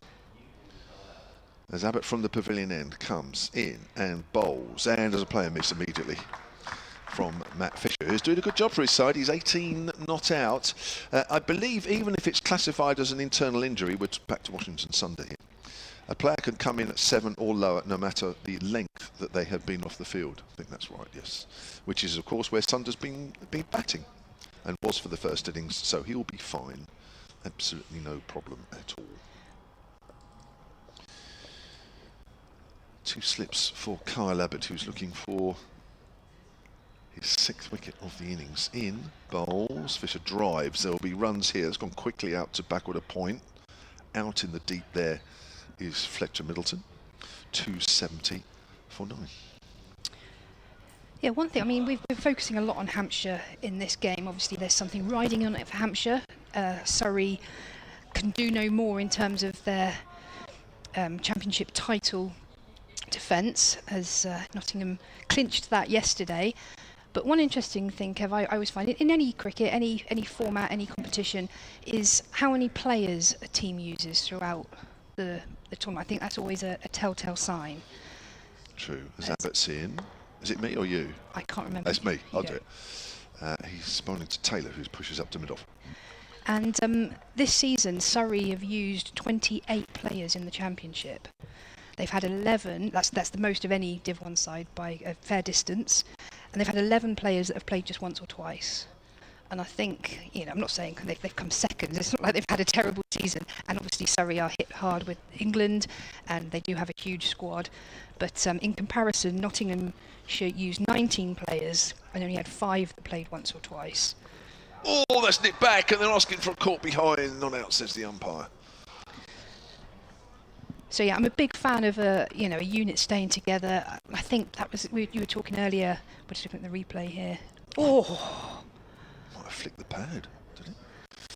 You were talking earlier about it being a different era in terms of bowling expectations and that, but I think it's a different era in terms of, there's so much more movement these days, not just I don't mean between clubs, but players having to go to international duty or franchise duty or, whatever it is, bits and pieces, and it's very hard to maintain that sort of squad of maybe 13 that see you through a season. Abbott in again, bowls, and that's driven through the covers, 4 runs. Lovely shot there from James Taylor. He just have chanced his arm a fraction. It was a little wide of off stump. It was on the up, but it brings a boundary. 274 for 9. That lead is 173 now. Yeah, it's getting a bit big, that lead. It's a bit bigger than I was anticipating about half an hour ago when that last wicket fell. Definitely don't want to be seeing that lead start with a 2. That's that psychological barrier, if nothing else. But yeah, Fisher's very much controlled this tail-ending innings as Abbott's in, and I'm taking over your over again, Kev. I'm so sorry. Doesn't matter. That went through to the keeper. What's a ball between friends? Rob Shepherd has emailed. hampshirecricket@bbc.co.uk is the address to get through to us. Today will probably be the last day of the season down here at the Utilita Bowl. I can't really see us coming back tomorrow, but you never know. Thank you for providing great commentary, says Rob, and insight today and throughout the season. I am listening, and in brackets, and watching on YouTube, with trepidation at the prospect of Hampshire's possible impending relegation. I am, however, mystified by what appears to be passive acceptance of the decision to deduct Hampshire 8 points a couple of weeks ago for an unprepared pitch back in May. I'm not sure it was that passive. I think you have to be, first of all, you have to be a little careful in terms of how you word your press release. I think you'll find that Hampshire, I need to look at the press release, and I probably don't want to say things that are not in it, but I don't think Hampshire definitely accepted it just willy-nilly. I think there was a little bit more to it than that. But I will look that press release up and come back to you on that one. Brad Wheel from the commentary end in bowls, short and down the leg side. Batter needs to do nothing about that. Ben Brown has to do everything, diving to his left. Dot ball. Rob also goes on to say, why was Somerset only given a 4-point deduction? And their game finished quicker than the one here against Sussex. I think part of the problem was that 2 years ago Hampshire were deducted points, so that's relatively like recent. Knock-on effect. Second defence. That's right, and Somerset hadn't had any history for some reason. Wheel in again.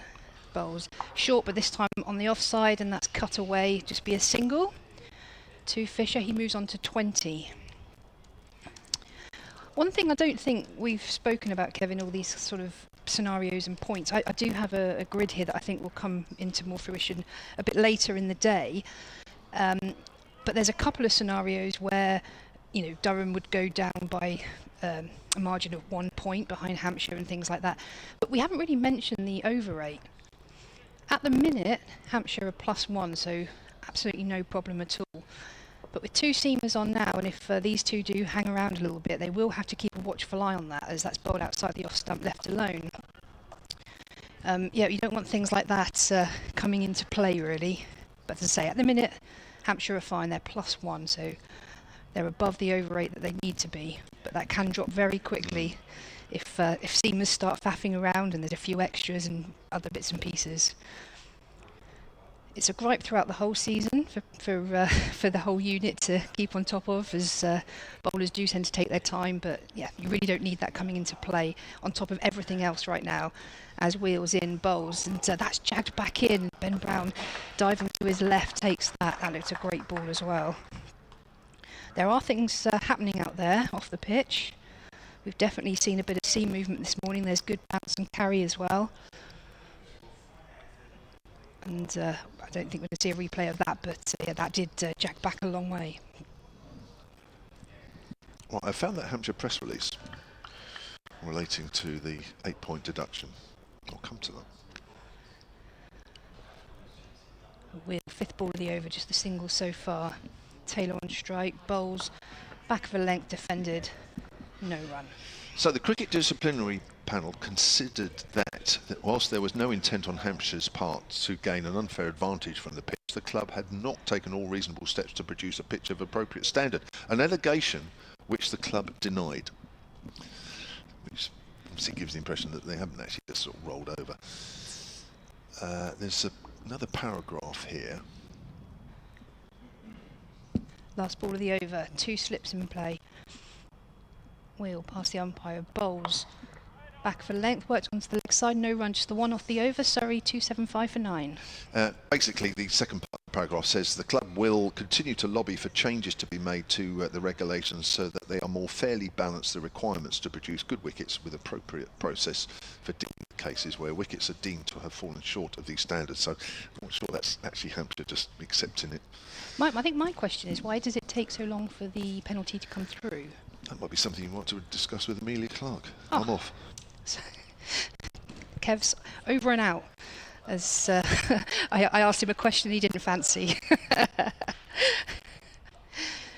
Because I think the penalty was from far earlier in the season, and it sort of hit Hampshire a month ago or so, whenever that was. But yeah, you can be sort of going along your merry way, and these points can hit you a bit later on when the decision's been made. As Abbott's in, bowls full, defended, no run. Hi, Amelia. Hello, Gemma. Hello, everyone. Yes, well, this partnership's sticking around very much so. You know, the lead now 174. Hampshire will be dying to get them gone ASAP. 275 for 9 is the Surrey score. One of these two has to fall soon from a Hampshire perspective, but from a Surrey perspective, they've done a great job of just sticking around, causing a bit of frustration.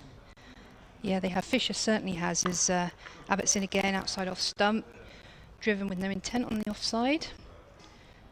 Yeah, Chahar came in and tried to play a slightly different innings, eventually caught by Albert in the deep, but Fisher's played a very measured tail-ender innings, just taking all the singles that are on offer. Apart from a little mix-up earlier with the potential run-out, there's been no real danger for him, and just frustrating Hampshire. He seems to be seeing it really clearly. You know, the Kyle Abbott specials aren't quite working yet. In and bowls. Oh, that's outside off. That one nipped away. Just as we said that. You probably heard a nick. Yes, through through to the keeper, Ben Brown. That was a peach. We are into the third over of the new ball. So Abbott and Wheel bowling with a shiny new cherry for the second time in this innings. And yeah, we've seen a couple jag in from Wheel. That one pitched and swung away from Abbott. So there's things happening out there. We just need one to stick. As Abbott, for the umpteenth time, is running in. Bowls defended, no run. We've got an email here from Mark Hills. Thank you, Mark. HampshireCricket@bbc.co.uk. He says, that Surrey bloke sounds a bit smug to me. Remind him that they lost the championship yesterday. Come on, Hampshire. He's a Hants fan in North Yorkshire. Well, to be fair, Mark Church is one of the loveliest men in cricket, and I think we'll allow him to be just a little bit smug. Despite him being a lovely guy in that, Amelia, yep. I think you're on with him next. Can you read that email out again? I will do, don't worry. Absolutely. But in bowls full, very full, defended well by Fisher. We have seen Surrey win the championship here. Certainly a couple of years ago, they went in this last fixture of the season here. That was one of their wins from the last 3 years. It might have been another one as well. I can't remember. But yeah, they definitely won the title here a couple of years ago. So yeah, they've had a lot to celebrate in the last few years. Surrey. But their hopes dashed yesterday when Notts claimed their first win in a while. Abbott in, full outside edge, but well wide of the second slip that Hampshire have got in place. goes down to third man for a single. End of the Abbott over, Surrey, 276 for 9. We've got an email from Alan Groves. He says, good morning team, greetings from central London. As I only live 10 minutes from the Oval, Hants need to win, as I love visiting the Oval. I did 4 days back in April in that intriguing game. Great coverage as always. Regards, Alan. Thank you very much. That's Hampshire Cricket at bbc.co.uk. Thank you, Alan. So he's a Surrey fan, but no, he's a Hampshire fan, but wants to go to the Oval. Yes. He lives. I get it, right? Absolutely. We'll do the best we can for you, Alan. Yeah, indeed. So it looks like we're going to have a bit of Brad Wheel coming in from the hotel end. Hampshire need just one more wicket to get into bat to bowl Surrey out, and they lead 175 runs. Now, we were talking earlier, we thought 150 might be challenging, 175 is looking tight now, and 200 is going to be even harder as Brad Wheel comes in, and this is just feathered down to third man, but there is one guy there, so that'll only be 1 run. Yep. So my email's just kicked me out of the Wi-Fi, so I've handed it to Amelia, who's younger and more au fait with technology than me, to sign me back in. There you go. Lovely, Right. thank you. That's right. Will just stands at the top of his mark. I'll try and get through a couple more emails as we go. As Wheel comes in past the umpire, right arm over, bowl, short, ducked by Fisher. We've got another email from John. He says, hello all. As has been said by many people already, as a Surrey fan living up in Lancashire, it is so invaluable for all commentary teams and live streams that are produced. So much fun and very informative. I'm watching the live stream today on my day off. Thank you for joining us, John. Always a sad time as the season comes to an end, and hopefully Hampshire will stay in Division 1 next season as Will comes in and that's left alone. Thanks again for keeping up the excellent work. Thank you very much, John. That's a very kind email for you, and we do appreciate all of that. Yeah, thank you for joining us. And if you are just joining us and you've been hibernating for the last month or so, just to confirm the sort of back-end status of the championship, we've known for a while that Leicestershire, winning Div 2, and Glamorgan are going to be coming up to Div 1 next year. That's the movement up in from Div 2 to Div 1. That's confirmed, done and dusted. As Will comes in, bowls, and this is again just feathered around past the slips, and there is a man in the deep, and I think he's just managed to get there, but I'm not sure if he took it over. But Ali Orr doing some great work there down by the Colin Ingleby Mackenzie stand. A great little bit of work there. I think Scott Curry, if he was maybe just a little bit deeper, it would have touched the ground early. It didn't quite carry to him. And in terms of the other direction, Worcestershire unfortunately are guaranteed to be playing Division 2 cricket next year. The only thing left yet to decide is who will be joining them in the journey down to Div 2, and that's what we're here, Hampshire, trying to defend. Oh, and that one just beat the bat a little bit, jutted out. And it's currently between Hampshire, playing here at Surrey, and also Durham and Yorkshire, who are playing each other at Headingley. So that's where the only jeopardy left in the season is. And we're hoping to bring you the excitement here at the Utilita Bowl. Absolutely. There seems to be a slight injury from one of the batters there. I think in that last ball it maybe just hit the hand, hit the helmet. I'm not sure. Yeah, it pitched and it did sort of spit up, and looks like it's his arm. Yes, well, I'll just get through a couple of emails as we've got a little injury Go break for here. it. We've got one from Joe. Hello, Joe. She said, hi all. Despite the final innings chase feeling challenging, the underlying optimist in me is taking comfort in the fact that every innings has had more runs than the previous and lasted for more overs. Good spot there, Joe. I like that. I love that. Keep the faith, Hampshire supporters. Joe in the ground and ever hopeful. We love that, Joe. Thank you very much. Yeah, I do love that, Joe. I love the stat, I love the fact, and I love the optimism, because we have had a few Hampshire fans email in with words like self-destruction and deflated and all kind of things, which I understand, I do get, but it's, yes, breath of fresh air, Joe. Thank you for your optimism. Absolutely. Well, another on the same lines, Stephen from he's in Luxembourg at the moment, says Hampshire will chase down 175, losing 9 wickets. No stress. Well, 178 now, Stephen, and we're not done yet. It's edging towards that 200 mark, and that 200 mark is big. But then we're all making such a big deal. But actually, if we look at what Hampshire did last innings, they did get 248 all out. So they could go for 250, 250. I don't want them to have to chase 250. But if they needed to, they could. And that was with some less than amazing performances from a couple of the team. And actually, maybe if they all stuck around a touch longer, then that would make life a lot easier. Absolutely. Obviously, the pitch will be a 4th innings pitch, and if it does drag on till tomorrow, a 4th day pitch. But like you say, they can't control the conditions, but they can bat a bit better. So that is within their hands. Yeah. Really, all we need now is, 1 wicket to fall into the 4th innings, and it's anyone's game. Absolutely. This injury is still being attended to. I don't think it was a concussion test.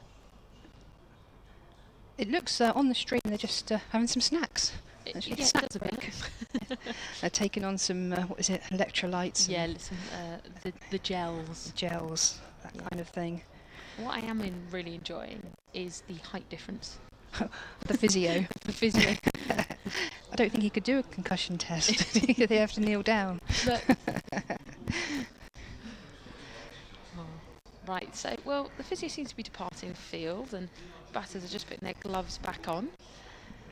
Thank you for everyone that's emailed, hampshirecricket@bbc.co.uk if you do want to email, whether you're in the ground, if you're somewhere in the UK listening, or if you're worldwide. We have a lot of listeners. Email in, let us know where you're listening from. We always like to be quite jealous of the warmer climes of people. I've said this for a few years now, but I think next year I'm going to bring in a map, and over the season we're going to colour in where or scribble out where people phone in from, and I reckon we can cover most of the world in a season. We do get some very remote listeners. We'll have to start dispatching people. Yeah. It's like, so we haven't got anyone in Hong Kong. Go, Joe, you need to go to Hong Kong. Right, back up and running. You're over. As Will comes in again from the hotel end, and this is all played into the pads, but no, I think there was a little bit of a bat there first. The problem with doing that, though, is I like things like that. Yeah. Sort of tick-off challenges thing. Yeah. And if it did get to near the end of the season, I'd probably be the one going around doing it. Just like, I would just go to Finland. I'd probably plan a trip and make sure I can stream sort of a session in each. I love it. So I'll probably be making work for myself. Absolutely. Well, end of the over, 279 for 9. The lead is 178. Hampshire still need 1 wicket of either Taylor or Fisher to fall. Fisher's on 22 of 49 deliveries, and Taylor on 8 of 37. Looks like Kyle Abbott's going to come in. He's already taken 5 wickets today. He's the big pick of the bowlers so far. Yeah, he will have been pleased with that little break he just had with the injury as he comes in steaming. And there's a big shout there for LB. It looked high and possibly going down a leg for me, but what do I know? We might see that on the replay. Again, in the end, a fairly aborted appeal. Probably more emotional than... It almost looks like Kyle Abbott's just getting the ball to do a little bit too much. At the moment, it's just jutting in a little bit too far, and it's just nipping down leg. It just maybe take 1 rotation off it, and it would just kind of pitch perfectly. But I don't think we are going to see that on the replay, unfortunately. But let's go for too high and going down leg then, as I said. Absolutely. Can't be wrong. Abbott in, and this is on the offside. Tried to cut away bottom edge. No run.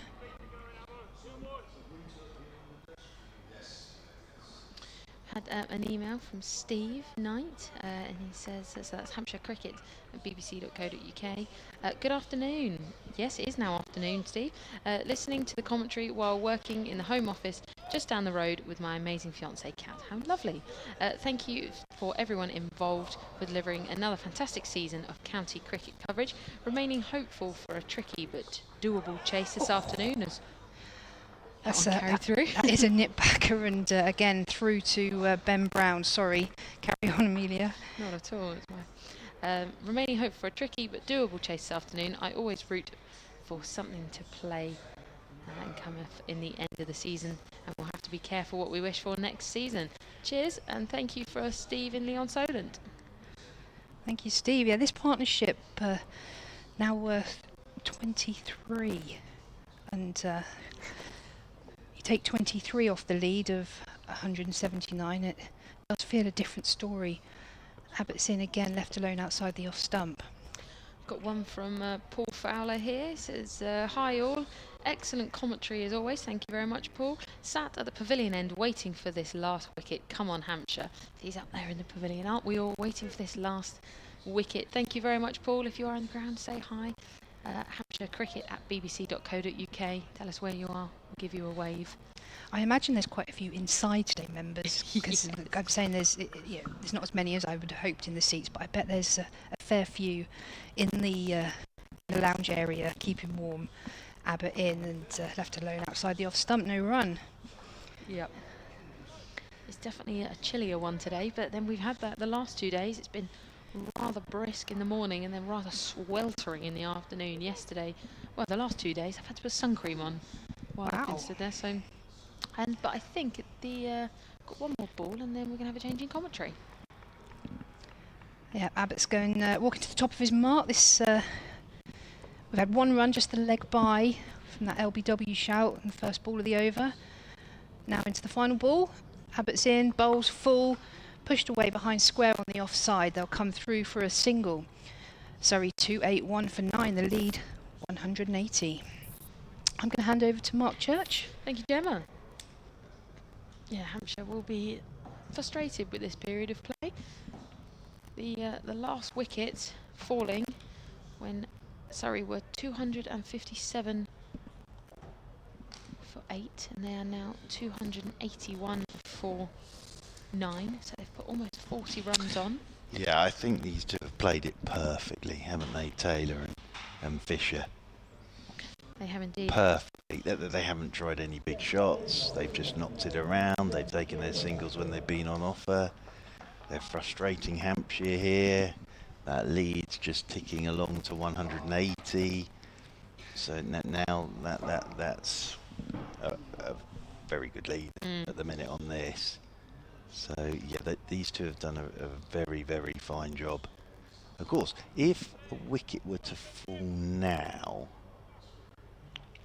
Hampshire would have to go out there and have an over. Yeah. But if we get to 20 past, as it's Fuller from the hotel end, forward goes James Taylor, nicely played, off the front foot. If we go past 20 past and we get to half past and it's still 9 down, it's not lunchtime at all, which means a delay for your lunch and, the most important thing, a delay of me getting my walnuts off Ivo Tennant. Yes. Because he's bringing me a bag of his walnuts today. He is. He brought Kevin James's bag of Ivo Tennant's walnuts still away to our right. As over the wicket once more is Fuller, and that's left outside the off stump, swinging away by James Taylor. We did have a quick email that I read out to Gemma, but I thought I must read it out to you. And it says, it's from Mark Hills, and he says, hi all, that Surrey bloke sounds a bit smug to me. Remind him that they lost the championship yesterday. Come on, Hampshire. From Hampshire. Smug? I said, you know what, I don't think you enough. were, but I think actually you're allowed to be. Well, I think what I'm doing is saying what I'm seeing Absolutely. out there in the middle. Oh, there's the wicket. There you go. And Fuller's got it. So we know what we're doing now. I think that Hampshire will have to come out and bat for an over, because we're 18 minutes past 12. Now Taylor and Fisher have batted well there, but Taylor on that occasion just having a little fence outside the off stump, big outside edge.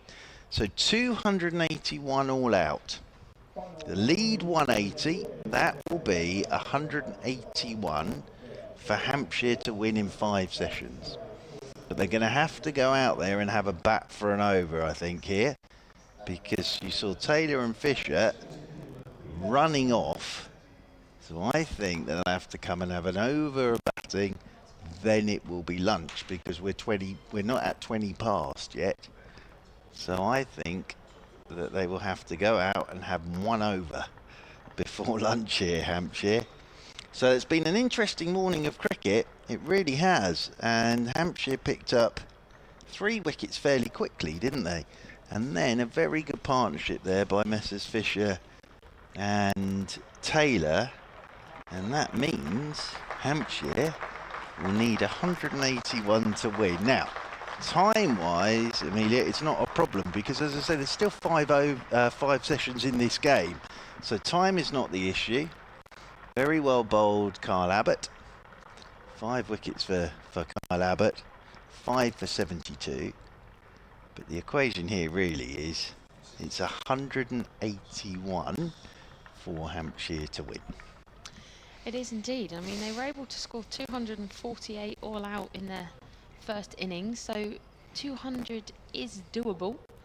181, they've got the time to do it in, and it's just a case of, can they go out there, stick around and bat long enough to do it. Hampshire, and God bless them if they do, could be 181 for 1 and do it very straightforward and very easy, and there'll be no tension, and that would be, from a Hampshire perspective, a lovely way to end the season. I just think what we've seen on this pitch, we haven't seen anybody yet look comfortable at all, have we? And just going on the evidence of sort of runs scored by the Hampshire batters this season and the way they batted in the first innings, you sort of look at it and think that's a tricky one, 181. That is a really tricky one, especially in these conditions under the lights. So I don't think it'll be straightforward from a Hampshire perspective. And I think either way, I think we'll still be done by tonight. I think either way, we'll still be done by tonight. But yeah, there's going to be a bit riding on this from a Hampshire perspective. And from a Surrey perspective, just to get back to our correspondent, and all I'm saying is, from a Surrey perspective, gutted about losing the championship, but they won it 3 years on the spin. Nottinghamshire thoroughly deserve it, but they want to finish this season on a positive note. Absolutely. They do not want to be walking away from here having lost at the end. Now, if Hampshire get these runs with a total like that, Hampshire will deserve to win this game of cricket. But Surrey will be doing everything in their power to try and win it themselves. So that was all the point I was making, and all the pressure, I hate to say it, all the pressure is on Hampshire here. It is indeed. No, you weren't being smug at all, and do you know what? I think you're never smug. You're one of the Well, I don't know. I said you're one of the nicest men in cricket. Well, I wouldn't. Amelia, I would not go as far as that. I would. I certainly have my moments, but yeah, I apologise if it came across like that. But I think all I was saying was that all the pressure here is on Hampshire, because at the end of the day, if Surrey don't win this game, yes, they would have loved to have won the final game of the season, but actually, how much of a difference does it make to their season? Not a lot. They didn't win the championship.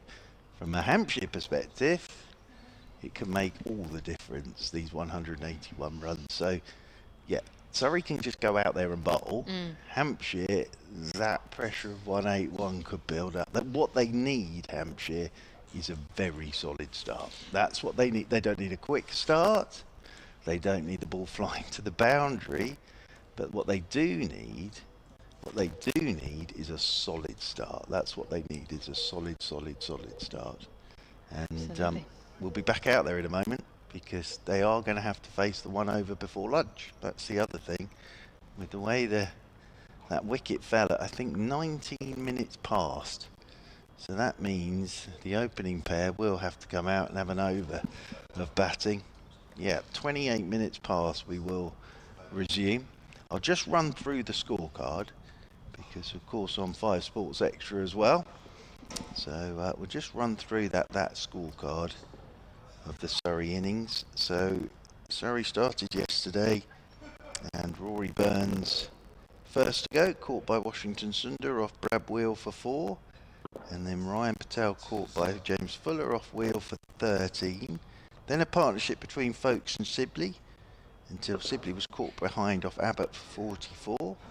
Folkes then went for 43, and Ollie Sykes was bowled by Abbott for 1. They were in trouble at that point, but then that partnership between Lawrence and Ralphie Albert, and they did a terrific job, those two, and came together with a score on 120 and added 97 until yesterday evening. Dan Lawrence was bowled by Kyle Abbott for 47.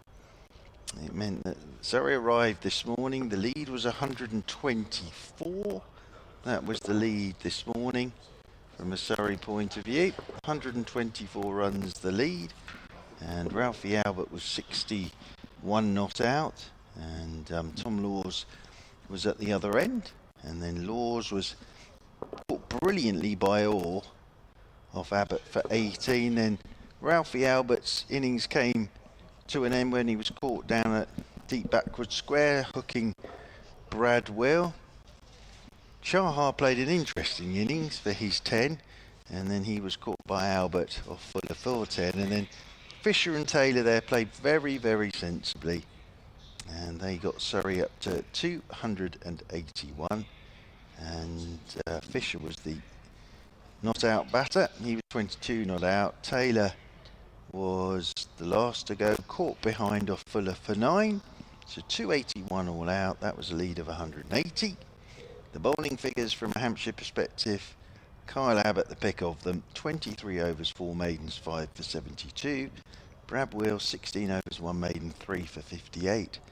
Liam Dawson 16 overs 4 maidens none for 35. Fuller finishes with 12.2 overs no maidens 2 for 42. And Washington Sundar 12.1 overs 1 maiden none for 42. Scott Curry 6 overs no maidens none for 29. So umpires making their way back out to the middle. They are indeed. That was a quick walk up, quick walk down.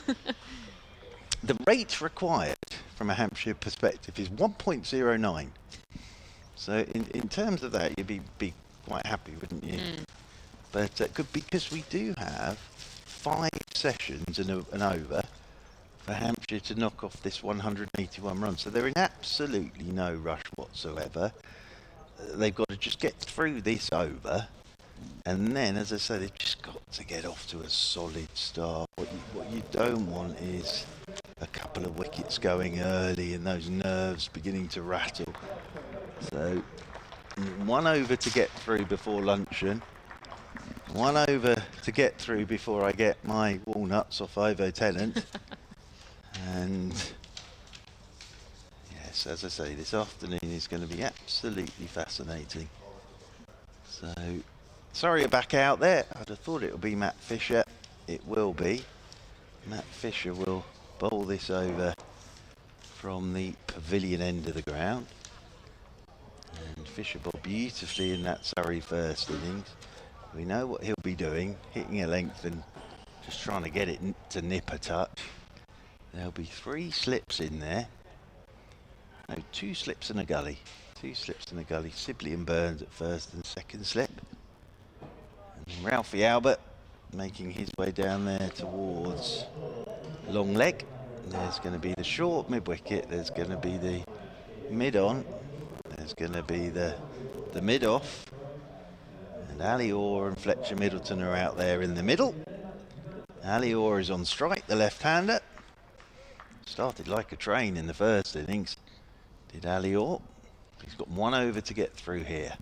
It's Matt Fisher from the pavilion end, around the wicket to Ali Orr. It's down the leg side, and Ali Orr gets nothing on it, and it's taken by Ben Folkes. Moving away to his right. And already a better start than the first innings when Albert went on the first ball to Fisher. Yes, he did. That was yesterday morning, wasn't it? Yep. Yesterday morning, not out overnight, and then first ball nicked off to Rory Burns, and then 3 balls later, Ben Brown, who was not out, LBW to Fisher. So Orr settles over his bat once more. Fisher right arm around the wicket to Orr. Oh, has he got something on this? It's an absolute perler of a delivery. I think that might have brushed back pad. Oh, good luck with that, Ali Orr. That is a peach of a delivery. I think that's brushed his back leg. That's what the noise was. From around the wicket, yeah, that's brushed his back leg. hit him outside the line of the off stump as well. But that is a beautiful piece of bowling from Fisher. That it was. really is. But that's definitely just brushed his back leg and hit him outside. Turned him round completely. Fisher. Around the wicket he comes once again. And Ali Orr's turning this one off the stumps up towards mid-on. And there is no run. I'm sure Ali Orr would have had his heart in his mouth for a second there. I think you could see the look he gave to the umpire, like, please don't, Please don't. Please don't. But good decision, because when you see it on the replay, Yeah. and actually Matt Fisher wandered back and just asked the question. I think it's James Middlebrook at that end, and I think he said that just brushed the back leg. And when you see it again on the replay, hit him outside the line of the off stump and just brushed his back leg. 3 balls to go till lunch. Around the wicket goes Fisher to Orr. Orr's forward, there's the first run. Turns it into the leg side, no doubt each run will be cheered and clapped to the rafters. They pick up a single, 1 more to the total. Couple of balls to go to lunch. Just to say as well, in the latest, in the game between Yorkshire and Durham, Yorkshire 365 for 7 at lunch in the 108th over. So somebody's going to have to take 2 in and over or something like that from a Durham perspective. But that means that the lead for Yorkshire is 19 runs with 3 wickets remaining. As over the wicket goes Fisher. First ball to Fletcher. Middleton playing this one that just bounced on him a touch, and it was one of those where it's quietly rolled into the offside, but I think Fisher for a second it was a little bit of an optical illusion, especially from here. It was one of those where the slips were moving, because it looked almost as if it had hit the edge of the bat, but it rolled quietly into the offside. So 1 ball to go till lunch. I do think there's, just reading the BBC live commentary, I think there was bad light took the Durham-Yorkshire game off So for an early lunch. For an early lunch. Very good. As over the wicket goes Fisher, and Middleton's up on his toes, just trying to push this one away through the offside. That will be lunch. So they get through the first over, Hampshire. So Hampshire go to lunch 1 without loss, with Ali Orr on 1, Middleton yet to get off the mark. So the real action starts after lunch, and Amelia, we know that Hampshire now need 180 runs to win this game. Surrey need 10 wickets. It's going to be a fascinating afternoon. Ali Orr on 1, Middleton yet to get off the mark. But we'll be back with you in 40 minutes' time. But here on 5 Sports Extra, we will hand you to Mr. Kevin Howes.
side to Ali Orr, and from memory, Ali Orr was caught down the leg side in the first innings. A little bit unluckily because he was actually playing quite nicely, and it was off Laws for 32. Sorry, I'm getting a bit distracted. I just looked to my right and Mark Church has got another bag of walnuts. They are multiplying.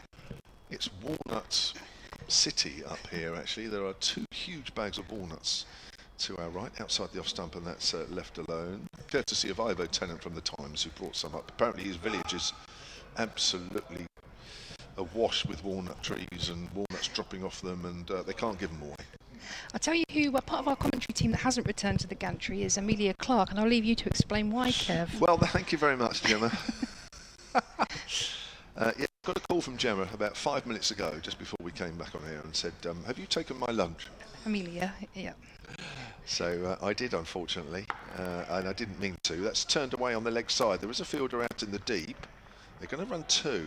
Have to hurry here, Fletcher Middleton, to the bowler's end. That's good aggressive running here. That already looks like they've had a bit of a chat in the dressing room over the lunch break to say, look, just run between the wickets positively, if nothing else. That certainly was. Yes, so apparently it was actually the lunch that I was going to have, and then I changed my mind at the last minute. Well, you ordered a pretty plain and simple jacket potato. You saw Amelia's Thai fish cakes and oriental noodles, and that's what you came back with. I did. I was rushing. That's my only defence. So poor Amelia's had to wait while they make her a fresh lunch. I feel very awful. Orr works it away on the leg side again. It's gone a little quicker to the fielder this time, so it's just a single. So 5 without loss, or Hampshire, or is it 4? Actually, it's 4 without loss. And Hampshire from here need another 177. We focused very much on the foot of the table, because after Nottinghamshire winning the title yesterday, that's very much where it's at. It's the only issue now that's to be decided in English cricket. But just to say that Surrey currently on 189, tell like 192 points, and with Nottinghamshire 17 points ahead, then Surrey can only finish second at best. That's outside the off stump. Somerset in third could just have a look. Can they take over Surrey? I'm not sure they can, actually. Gemma, you're great with the stats. Let me have a look. Somerset currently are 14 points actually behind Surrey, so theoretically they could finish second if Surrey lose this. Yeah. So they have a bit to play for, Surrey as well. Laws is over the wicket. That's flicked away behind square on the leg side from Fletcher Middleton. He's off the mark. 5 without loss. Yep, whatever's happened before, we can all have our gripes about whether it's the point deduction for the pitch, or an occasion when Hampshire haven't performed as well as we might hope, or a few injuries here, there, and whatever it is. But it all comes down to this: the staying safe in Division 1 next year. It's within Hampshire's own destiny.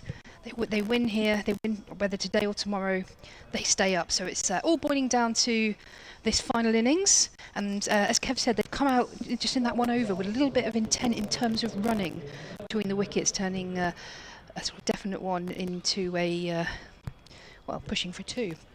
It shows that little bit of intent, that chat they would have had over lunch. Matt Fisher is going to open the bowling from the pavilion end. He'll be bowling to Fletcher Middleton. With regards to chasers this season, 4th innings chasers, Hampshire have had 3 prior to this season. They've won 1, lost 1, drawn 1. And I'll give you a bit of details about those chasers in a moment. As Matt Fisher's in, over the wicket, bowls full, clipped onto the leg sides. A slight misfield there allows them to come through for a single. It was a good stop, but not picked up cleanly, so they come through for a quick single. They won back in April, chasing 148 against Yorkshire. The heroes in that chase were Fletcher Middleton and Tom Prest with 38 and 57. They then drew against Surrey in a 4th innings chase. The target was a mammoth 377, but Hampshire finished 300 for 5. That was at the Oval, yeah. At the Oval, Gubbins 117, Albert 78 not out. Round the wicket to the left-handed, or a little bit of a flash outside off stump, but through to keeper. And then they lost in the collapse against Nottingham and they were chasing 483, and they ended up 116 all out. So they have, my point being, they have scored 300 in a fourth innings this season. So there's a little bit of glimmer of hope there. On the reverse, Surrey have only been defending in the fourth innings twice, and that's 2 draws. The one against Hampshire that we mentioned, and they defended for a draw, 390 against Warwickshire. As Fisher's in again, straight delivery, worked onto the leg side, no run. Good stats as ever, Gemma. You're warming up. I can tell you're warming up for your trip to the Women's World Cup.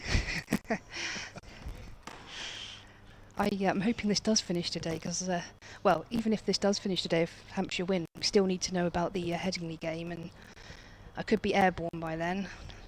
So I'll be wanting to know the outcome of that very much.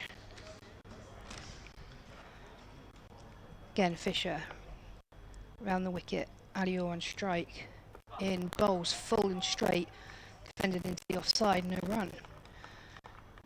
Surrey going with 2 slips and a gully. And 1 boundary rider just backward of square on each side.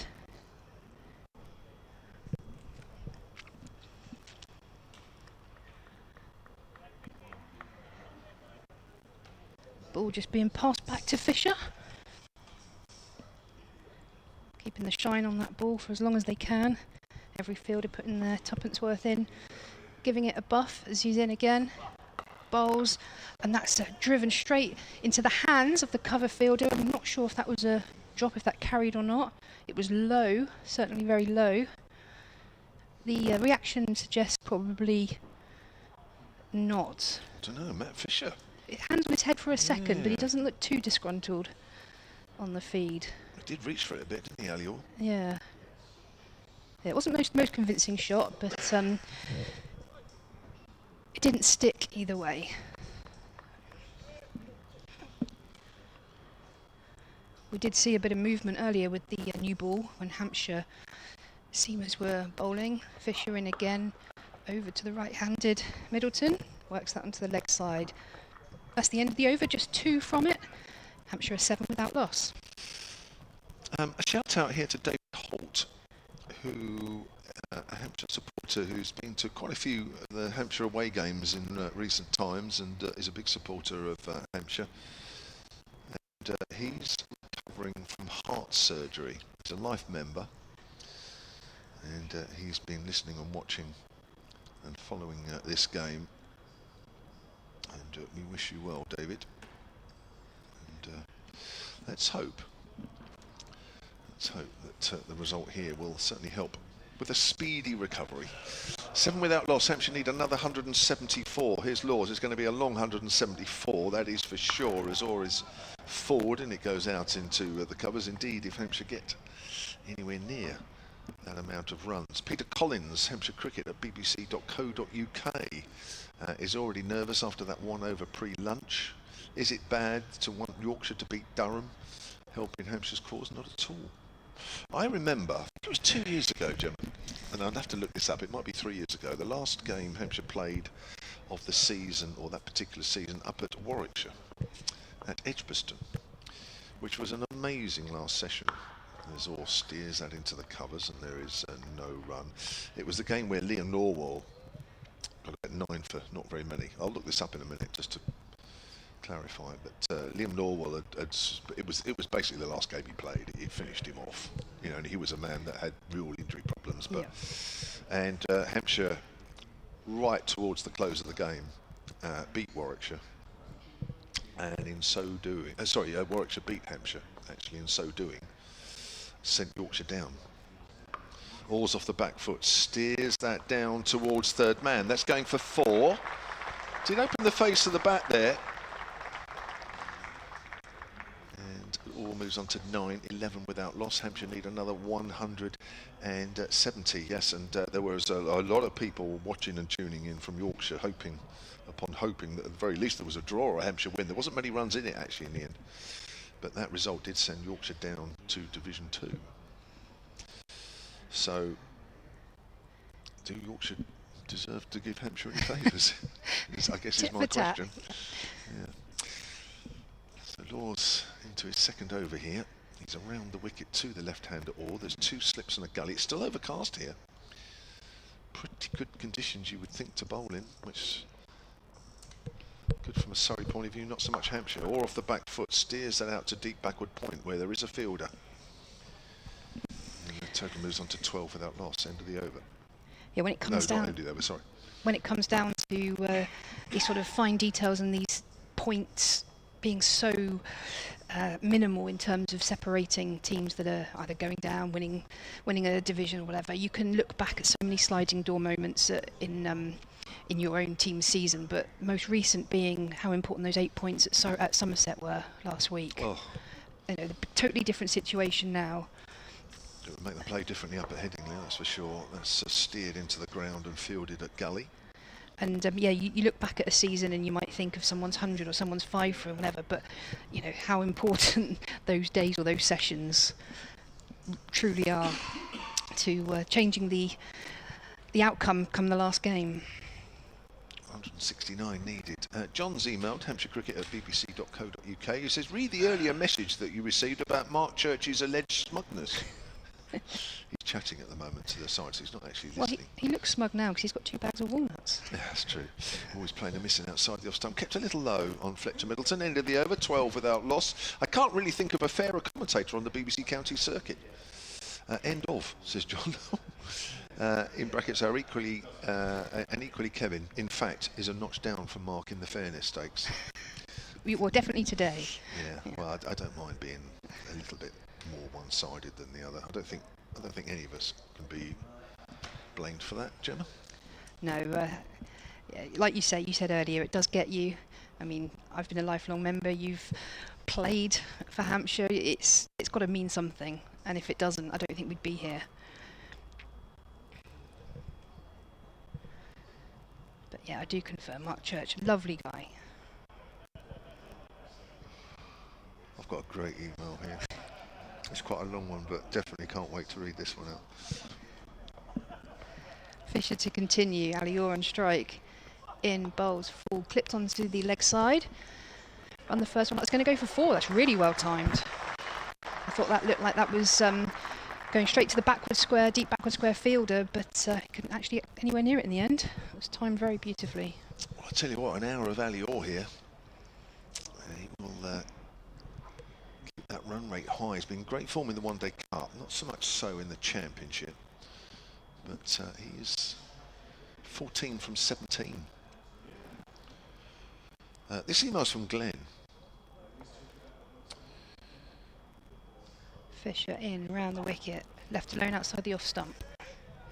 You can reach us hampshirecricket@bbc.co.uk. He says, good afternoon team. Listening to your fantastic commentary from my Airbnb, in brackets other accommodation facilities available, he's on our wavelength, my Airbnb in Bath, where I'm currently getting ready to walk into the city for a wedding this afternoon. The nervous feelings of the distinct possibility of a Hampshire relegation were piled upon last night by having to drive a 3-tier wedding cake, accompanying cupcakes, a bridesmaid's dress and the bride's wedding dress 100 miles or so from Buckinghamshire to Bath. Oh, Fisher's in again, bowls, push onto the offside. Now that is pressure. We talk about the pressure out in the middle here, but that rivals it. It does, yeah. I remember actually from my own daughter's wedding that wasn't far away from there actually. We had my sister-in-law sitting in the back seat holding a wedding cake. It sort of reached roughly its destination in roughly the state it left the shop, but not quite. I honestly think, says Glenn, that I'll come back to that. Oh, yes, I honestly think that I drove with less anxiety when I drove my kids home from the hospital. Fisher in again, bowls, effort ball, back of a length, push back to him, no run. I was hoping to feel more relaxed today, says Glenn. However, I feel worse than ever, especially knowing that for large parts of this afternoon I won't be able to listen. So I will take the opportunity to thank you and the team, as well as all the other correspondents, for another wonderful summer of cricket commentary, as I follow Hampshire with enormous interest and often frustration from Buckinghamshire. Let's hope we can knock off the required 180. Which brings me clutching at straws a little. Surrey's first innings of 147 contained the top score. That's right, Jimmy White's grandson. And yes, we have mentioned it Ralphie Albert. Fisher in. Ball kept off his legs. So well timed again, but fielder will cut that off and they'll come back for 2, taking the score to 18. I think he could listen at the wedding, Kev. There's so many little earbuds these days that you can just have in one ear. I don't know. Family might not approve, daughter especially, but it is doable. You need to wear a hat or something to Yeah. half hide it, or wear some long. If you've got long hair, Long helps. hair, yeah, can be done. Yeah. But if they then say, "Have you got the ring?" and you've got it, and you know you're not paying attention, that might look You'll a be bit found obvious, out. wouldn't it? Yeah.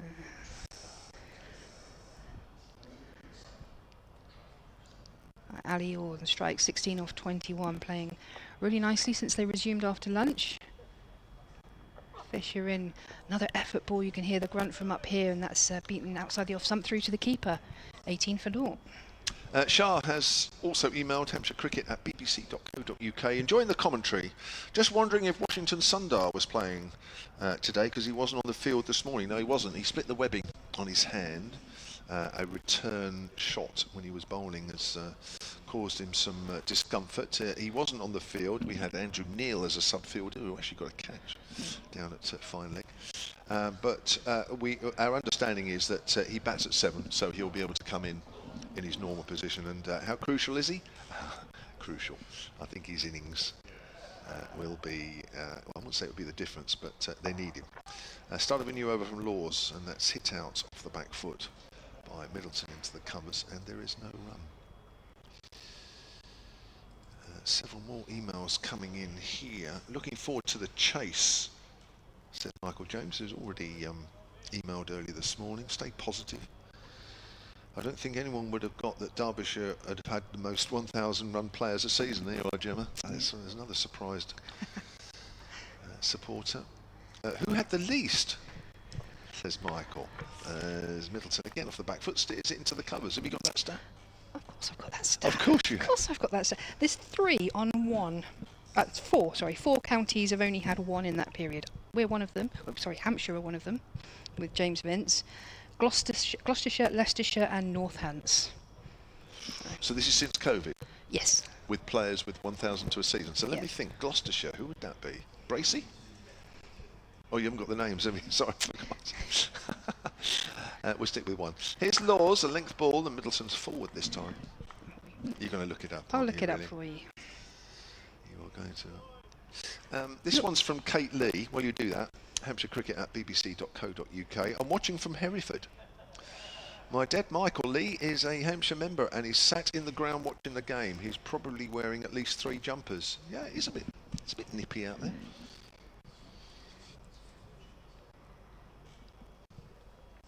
Laws right arm over, 2 slips and a gully weight as he comes in and bowls to Middleton once more. Middleton just jabs down on that one as it keeps a little low. Gary Fox, Hampshire Cricket at bbc.co.uk. Keep them coming in. This might be the last day of Championship cricket down here. He says, as a Surrey fan, I want to congratulate Nottinghamshire on an awesome campaign that they have had, and Surrey have not been good at all in their first innings in their last 2 games. Love county cricket, says Gary, as Laws comes in and bowls, and that's just nipped away, but Middleton keeps the line inside, keeps the bat inside the line. Love county cricket, best format. Hampshire need to be in Division 1 next season, says Gary, who's a Surrey fan. That's nice of you, thank you very much. Great coverage, he says. Have you found it? I'm just bringing it up. I was just looking. Amelia's just returned and she was shaking her head in disbelief behind your back. She's not happy. Oh dear. Anyway, here's Laws, comes in and bowls, and Middleton's driving to mid-off. That's the end of the over. 18 without loss. We've had 6 overs of this Hampshire second innings, and they need from here another 163. Right, I can give you the Derbyshire, the 8 occasions when a player has scored 1,000 runs or more. It's not individual players. Some have done it more than once. You've got Critchley, Masood, Wayne Masden 3 times, Deploy, Rees and Caleb Jewell. Okay.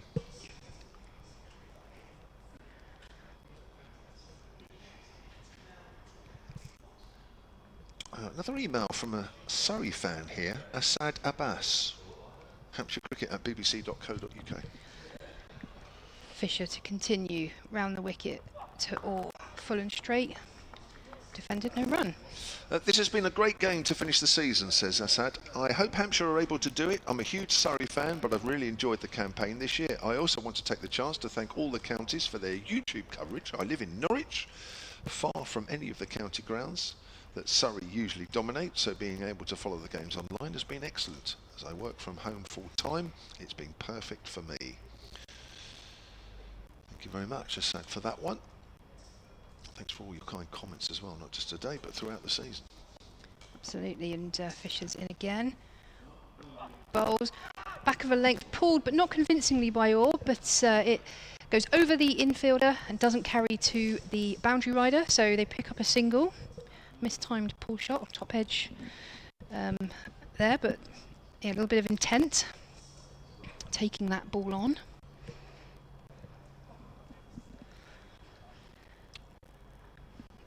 Email from Joe's on the ground, Hampshire Cricket at bbc.co.uk. Can't believe Surrey have an over rate of +8. That's right, I'm looking at the board now.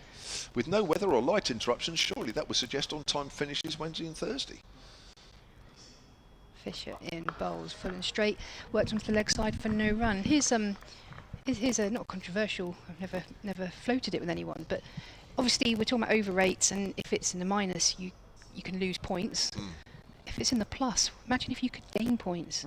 And Surrey were going to pick up another 8 points here. That would make it, because that's what we need, more complications in the championship point system come the end of the season. I agree, yeah. Surrey could actually win the championship just by bowling spinners. You'll see them just running through. I mean, that would be quite exciting, wouldn't it? Another angle. Fisher in bowls, again full and straight. Good from Fisher. Good discipline since the lunch break. Just had that one attempted short ball that did get the better of Ali Orr, to be honest. But other than that, it's been pretty disciplined line and length. Yeah. It's still a little gloomy out there, isn't it, with the weather? Nothing like the first 2 days here. Glorious sunshine. We were roasting here by about this time the last 2 days. Not now. Mind you, got a t-shirt on, you're all right. I'm regretting it now. So it comes in and bowls dot ball just pushed onto the offside. And I got a bit warm after lunch and I took the jumper off, but I'm regretting it. But once you're in commentary position, you're stuck there till the end of your shift. So I'm sure we can let you off for a minute. Pete Fincham emailed just before lunch actually, and I missed that. Sorry, Pete. Hampshire Cricket at bbc.co.uk. He says, you're always the epitome of good behaviour, balance and calm. But aren't you angry at the way this season has played out? Well, as I say, the expectations, I think, we were told to manage our expectations this year, weren't we? Fisher in, it's a beaut. Beats the outside of Middleton's bat through to the keeper. He says, as a former player, you know the challenges and how tricky it all is. I certainly do. I played in a transitional Hampshire side on at least one occasion. It's not easy at all. But surely there's successive repetition, says Pete, of silly mistakes, and over 5 years, the failure to find a robust opening partnership makes you slightly maddened. Maddened might be a bit strong. But yeah, it's just frustrating, really. I mean, you do feel as though Hampshire probably had their best chance of winning the championship in the last few years since COVID. Unfortunately, Surrey were just too good. I think you talk to some of the players. I think they feel that at least on one occasion, maybe on 2 occasions in the seasons, they've done enough. But Surrey have just corresponded to an amazing Surrey side. Absolutely, and as Laws is around the wicket, or just tucks it away. That's meat and drink for a left-hander. That on the middle and leg, or thinks about 2, keeps it at 1, 20 without loss. Yeah, and like I was saying earlier, there's always those if, buts and maybes of all different points in any team season, but there's far too many of those, far too many permutations to be able to, say if this, if that. Yeah. You're absolutely right. Hampshire have been very good the last previous 3 seasons to this year, but yeah, you can't control how good another team is and what purple patch they're having. That's for sure. Laws is over the wicket to Middleton. Runs away from us and bowls. That comes back at Middleton and bounces, takes the bottom hand off the bat. It goes to ground and rolls away to backward at points. Need to get this one in quickly. Philip Webb, Hampshire Cricket at bbc.co.uk. He says, I've got 6 minutes before I start teaching my year 9s about the Magna Carta. So a quick thanks to you and the team as ever for the excellent coverage and company. Thanks, Phil, and we've got that in time. Just look at the time of that email. Glad to get that in. Magna Carta. Surely a better lesson would just be to put this on, put this game on. Well, I've done that a few years back. Middleton steers out off the back foot to wide mid-off, no run. Might not be on the curriculum, but you can learn a lot of lessons about pressure and maths. They can be doing the points. Yeah, there's a lot of educational material you could put around by showing this in the classroom right now. A lot of life lessons. Listening to your stats as well. But, how you come to get all those stats. Agreed. I actually did once watch some cricket at my junior school. They actually sat us in the school hall. Full delivery, driven by Middleton, not timed. Again, it's gone out to wide mid-off. I remember we were sat in front of a TV. You had a TV at junior school? Yeah, junior school. I know. There was TVs just about around when I was at junior school. And we got sat, it was a test match between England and India. Wow, what a lesson. Yeah, we had, I don't know how long we were sat there in front of the TV, but I definitely remember 5 days? Well, yes, that would. Yeah, can't imagine. Oh, sounds a great school. Outside the off stump, left alone. We did watch an episode of Blackadder once in history. What? We did. In the Blackadder Goes Forth, when we were doing the Great War. Did you actually learn anything from that? Everything I know has come from sort of British sitcoms, really. What, history like Blackadder? Yeah. Wow. Melchett and all that. Absolutely. Was there a Melchett? Yeah, Lord Melchett, Stephen Fry. What, in history? Oh, I don't. Down the leg side, it's off the pad, it's past the diving Ben Folks, that's going for 4 somethings. No, it's off, oh, it's buys.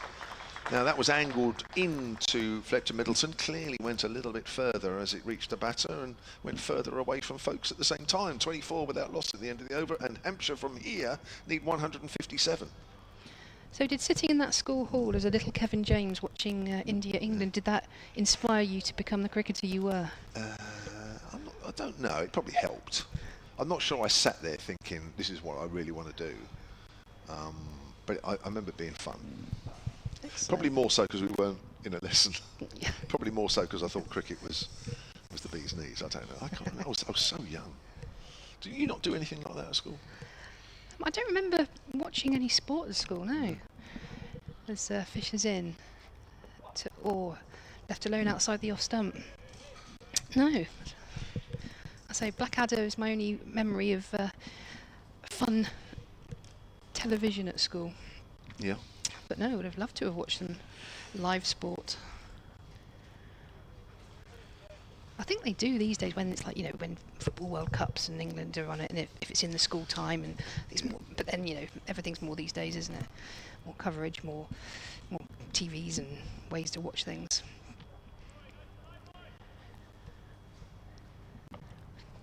Fisher, one slip, one gully, and that's nipped back into the left-handed alley-or. It's a good leave in the end. They say there's only a good leave or a bad leave, and that turned out to be a good one, but I think it nipped back in a little bit more than he was anticipating. Yeah. That was not too far away, that one. Philip Webb, who's still not quite got to his Magna Carta class, has just emailed saying thank you very much for mentioning that. He says, I wouldn't want to compare Kev to an 800-year-old relic. Not fair on the relic. 600, yes, but not 800.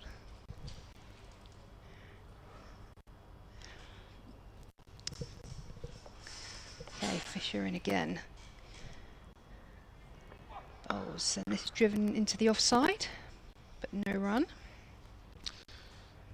Andy has emailed from Warminster in Wiltshire, Hampshire Cricket at bbc.co.uk. He says, regarding watching cricket in school, 30 plus years ago, our history teacher let those of us interested on it to watch Test cricket on the BBC at lunchtime in his classroom. I now live very close to him and speak to him regularly.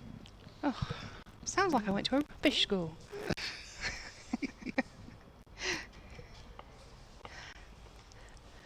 Fisher to short and well ducked by Orr. He took one on earlier, didn't quite time it this time, decides to duck low and leave that one alone.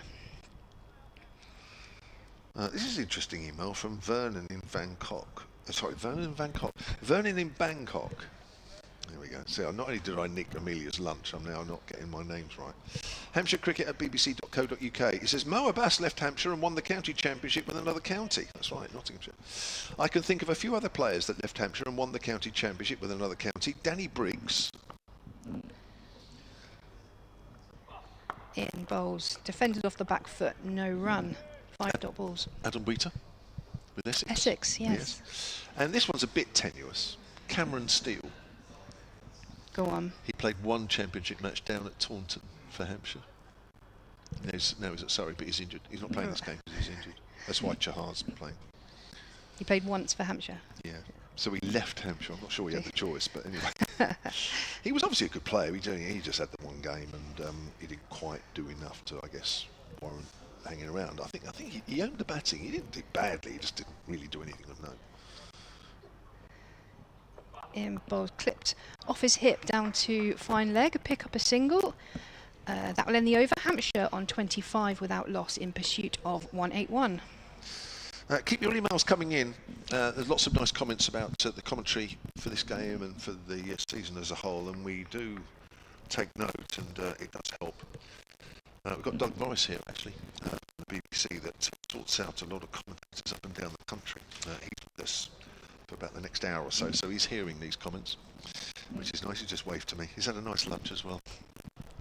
He had the Ploughamers. I didn't nick that one, fortunately. I nicked Amelia's, but I didn't nick Doug's. This one's from Nigel. He says, thanks to all of you for the great commentary today and all of the season. As a Surrey supporter exiled in the US for 40 years, I'm grateful for having access to the YouTube coverage as Laws comes in or works that out on the onside no run. I'm grateful for having access to the YouTube coverage to reconnect me with the greatest of sports. Thank you very much, Nigel. Yes, we're on the BBC Sport website and app. We're on, I'm not sure we're on Sports Extra at the moment. We're in and out of Sports Extra. We're certainly on most smart speakers. Just ask BBC Sounds to play Hampshire against Surrey, and we're also on the live picture feed via the Hampshire Cricket website, which is also being beamed back to the Surrey Cricket website. As that's a low full toss, and it almost gets underneath the bat of Ali Orr. Comes right off the bottom. So, Gilter side, Kev, are you pleased with your lunch choice in the end? Was it better than the jacket potato? I'd have been happy with either. What did you have? I'm for the gammon. Oh, yeah, that's nice. I know the menu's very nice. There's a lot of sort of posh culinary words on there, lots of flavours, but I'm simple in more than one way, and ham, egg and chips appealed to me. Very good it was too. Yeah, we're very lucky. The food is very good here. Laws is around the wicket, or it's driving into the gap through extra cover. It won't go all the way for 4, or will it? Oh, it has. It will. Oh, that was hit a little better than I thought. And I think the crowd below me knew that it was going for 4 before I did. Lovely shot, Ali Orr. He moves on to 23. 29 without loss here, Hampshire, in their second innings. From here, they need another 152 to win this game. You've got to say from that point, with 10 wickets in hand, it's almost as simple as if they win it, they deserve to stay up. If they can't get that, they deserve to go down. You can almost make it as black and white as that from this situation. Another email here from Richard Hill, who signs it still not that one, and he's referring to the former Richard Hill of the Eastleigh manager fame, Eastleigh director of cricket, Eastleigh director of football, sorry. That's turned away on the leg side. Single to Ali Orr takes the Hampshire total to 30 without loss. He says, if I wasn't painting the fence, I would be biting my fingernails. Thanks for the great commentary throughout the season, says Richard. A well-known figure down this way, Richard Hill. Do you think the other Richard Hill signs it this one? I don't know that Richard Hill very well, but to be honest, the bit I know about him, I think he would actually do that. Yes, he would. Richard Hill, yes, that one.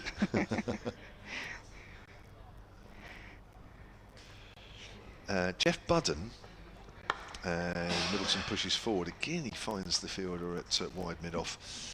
Has also emailed hampshirecricket at bbc.co.uk. He says, hi team. He says, looking on the bright side, roughly, Where would Hampshire finish in the table if they win? Gemma, that's one for you.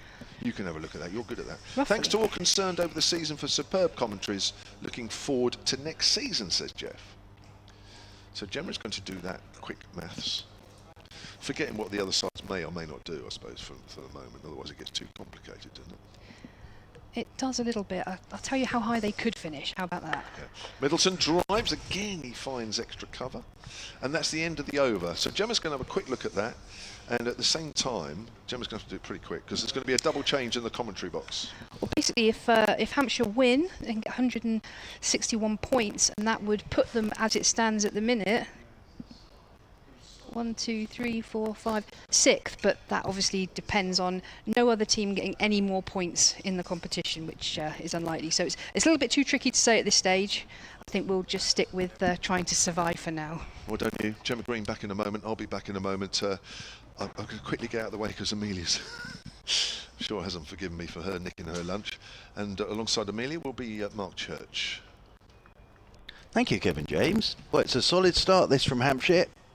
Exactly what they required. 30 without loss. They've got that runs required down now to 151 from here.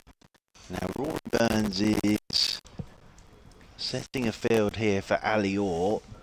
Interesting field. There is going to be a man catching just in front of square on the leg side and a man catching just behind square off the hip of Ali Orr. As around the wicket goes Fisher to him, and Orr turns into the leg side. Quick signals taken. It's well judged as Dan Lawrence comes round to his left to do the fielding. Orr moves on to 25. 31 without loss, Hampshire. Middleton's 2 off 25, but Amelia, that doesn't really matter, actually, because as we were saying at lunch, they just needed a solid start. Absolutely. They've got so much time because there is, if they need it, still a day to go tomorrow. What's always interesting this is their rate is 3 and over. The required rate is 0.97. So now down below 1 and over required. As Fisher is in to Middleton. Middleton check drives this up towards mid-on. And there's no run. Yes, a successful start to the sort of post-lunch innings for Hampshire. I think, as you exactly said, you summarised so perfectly there. It was, it's just a successful start. They don't need to go big. They just need to stay there effectively. Yep. These two just need to be there along. I can tell you, I mean, I know Kevin's already said it wasn't quite a successful lunch for me. Certain Mr. James stole my lunch. It doesn't surprise me. Stole it and ran away. He is all over the place today.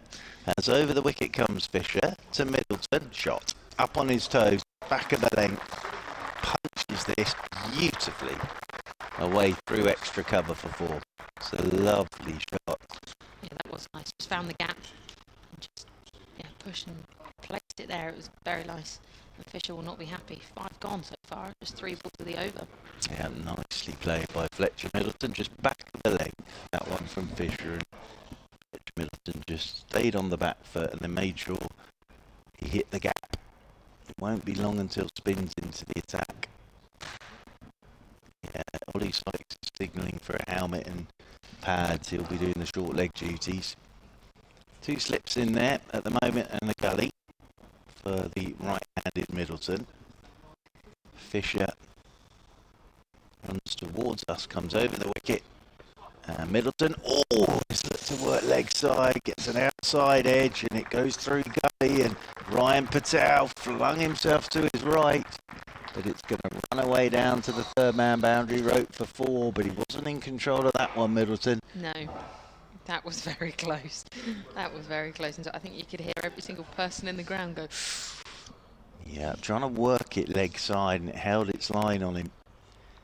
And Ryan Patel flung himself to his right-hand side. So, do you know who I'd be tempted with here? It's Ralphie Albert. With the game he's having, the young man, as in over the wicket once again comes Fisher, and forward goes Middleton off thickish edge down into the gully. And, well, Fisher's not best pleased with all of this at the moment. He sort of stands with his hands on his hips in the middle of the pitch. But the other thing here is it does as well let Nick Gubbins have a little sit up there and have a watch after lunch.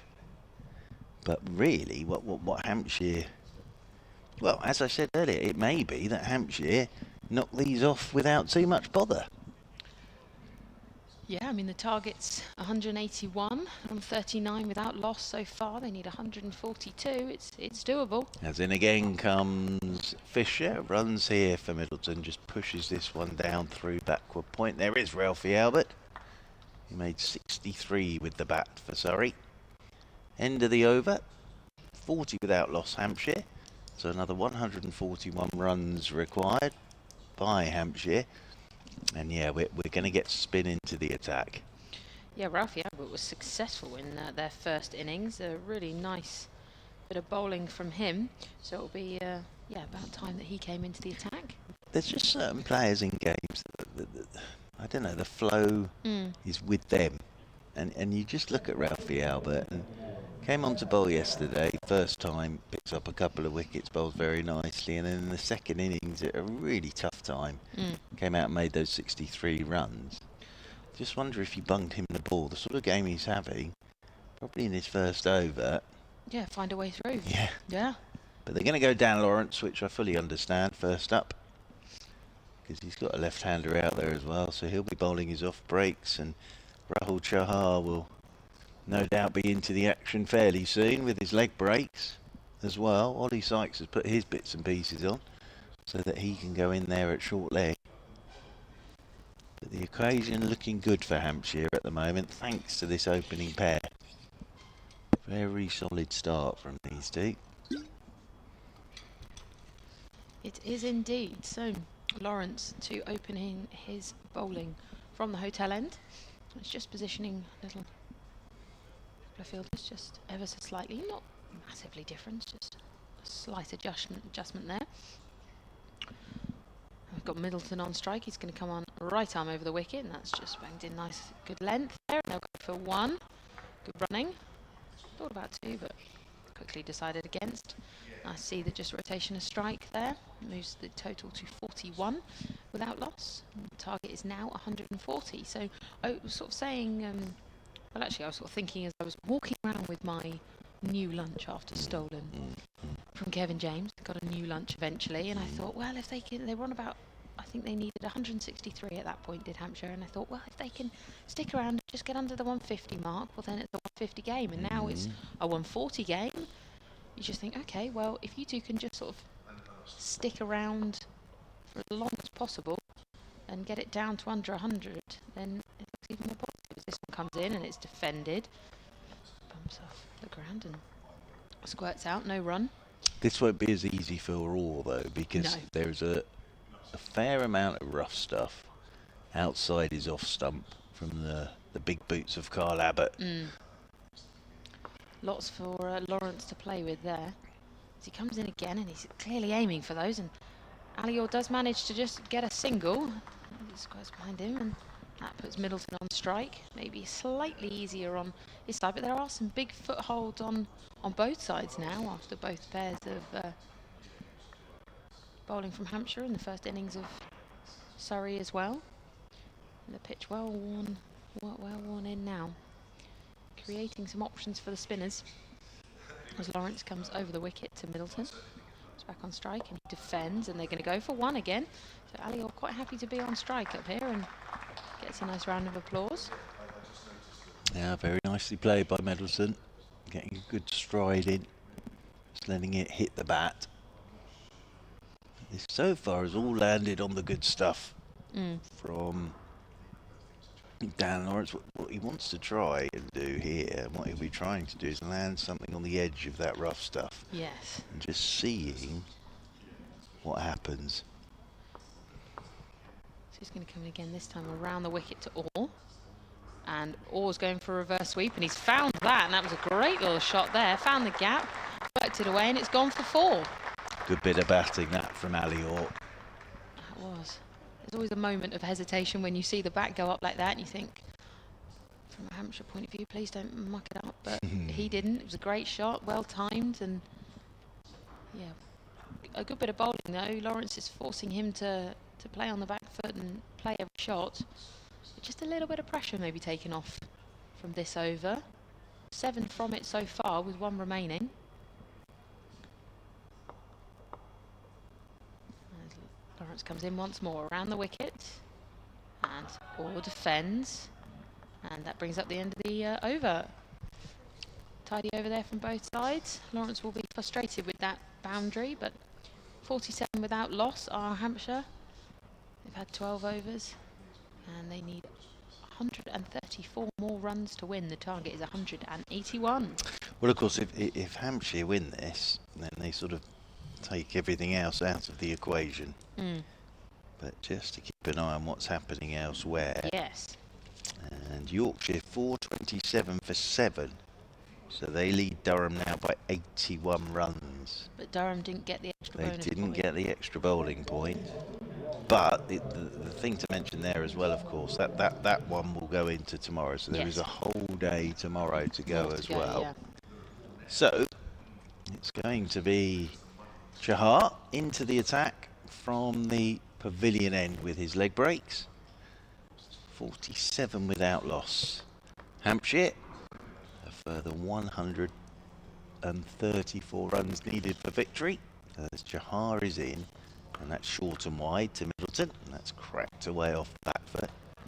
And out there doing the fielding is the young man who's just made everybody sit up a touch in this game, Ralphie Albert, just lobbing that ball back. So single for Middleton, he's on to 14. Orr will come back onto strike on 30. Chahar will come around the wicket to Ali Orr. He has got a short mid-wicket catching and a slip as Chahar is in.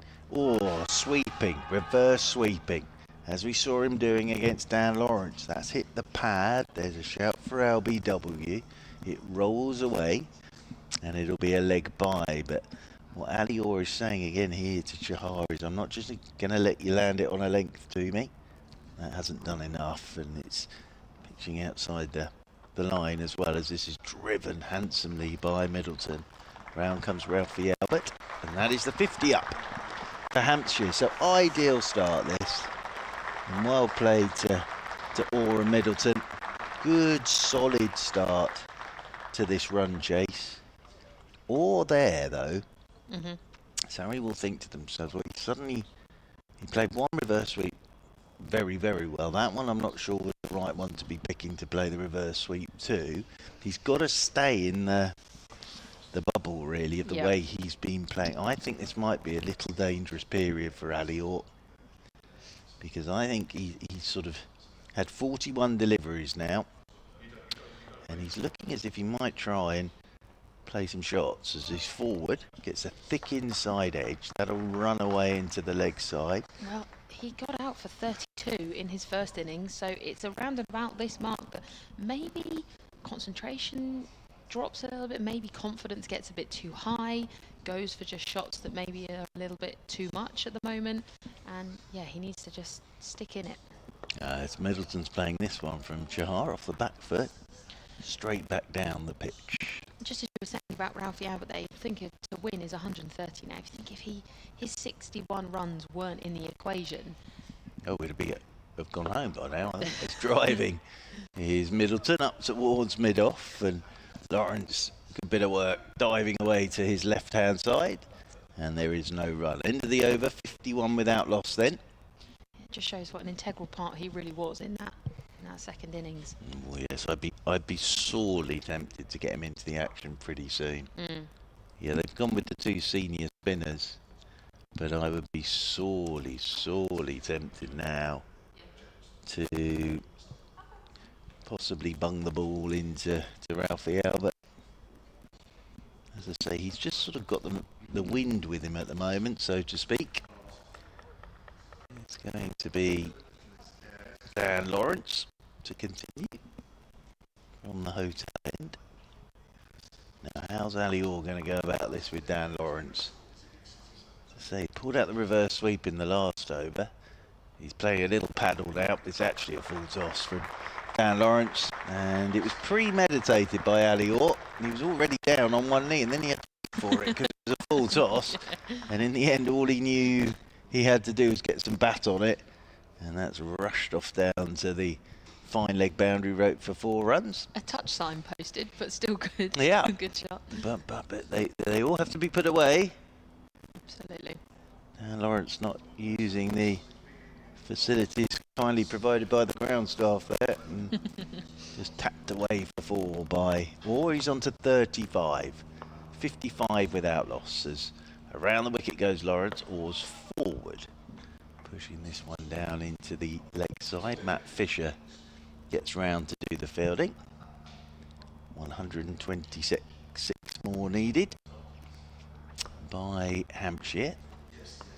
When it gets down to double figures, they'll feel happy as well. Lawrence is in again, or plays that one from the crease. A touch. Again, it lands on the good stuff from Dan Lawrence. Ollie Sykes with the helmet and the pads on is doing the old kneeling down. Yes. In the gully, so he's as close as possible there and kneeling down, because if it comes off the edge low, he's already down there.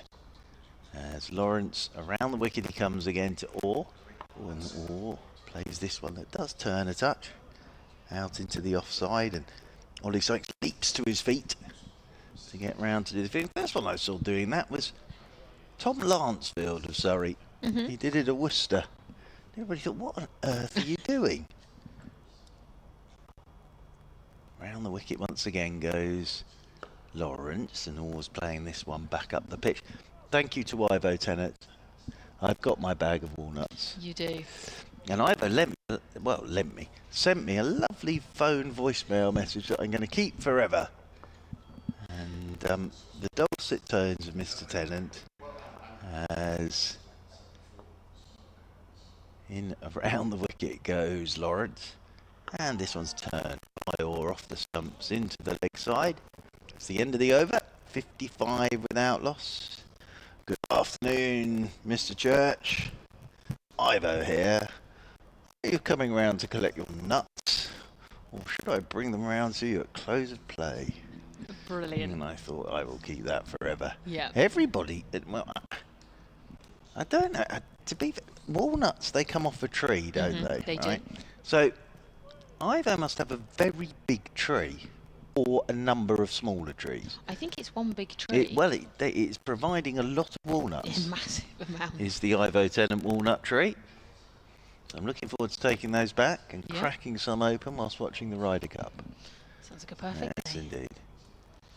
Well, Chahar is going to come in from the pavilion end.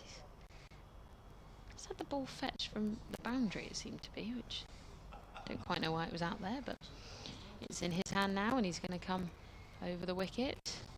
And Middleton was on the back foot and cut that away, just enough to give everyone a moment of hope in the Surrey team and a moment of fright from the Hampshire team.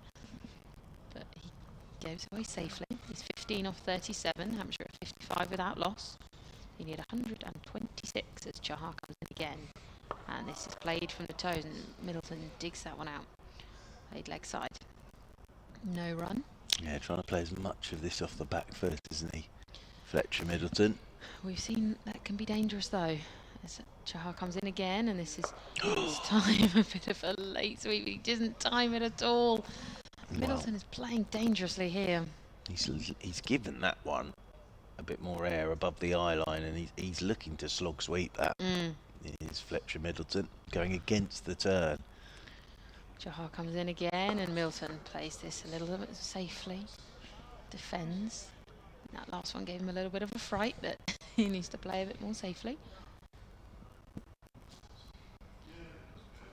Chahar in again, wastes no time at all. In and bowls, and this one again cut exactly to the same fielder on the leg side. Yeah, the other way of going about this, if you're Surrey, is drive runs up. Just keep it quiet for 4 or 5 overs. Even if you've got a whole day tomorrow. This time Middleton just clips this away. They think about one, but they're not going to get it. If you can string some maidens together, for some psychological reason, even though you have got a whole day tomorrow and another however many overs we got today, and it's a lot, you just feel the scoreboard. You've got to start getting the scoreboard moving again.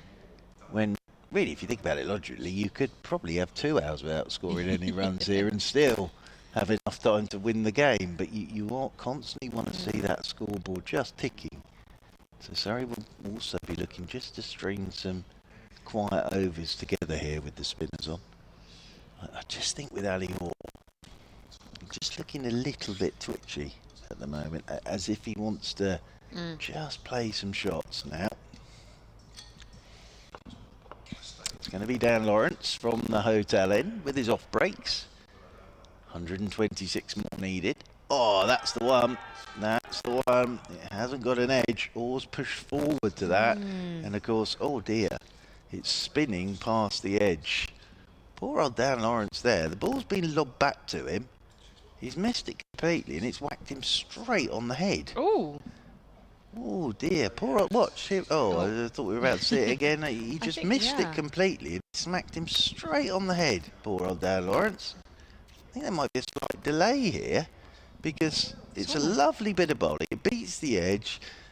The appeal goes up and then Ben Folkes throws the ball back to him. He misses it completely and it bumps him straight on the head. He's all right. That's going to hurt though. Around the wicket he goes to Orr, and Orr's forward.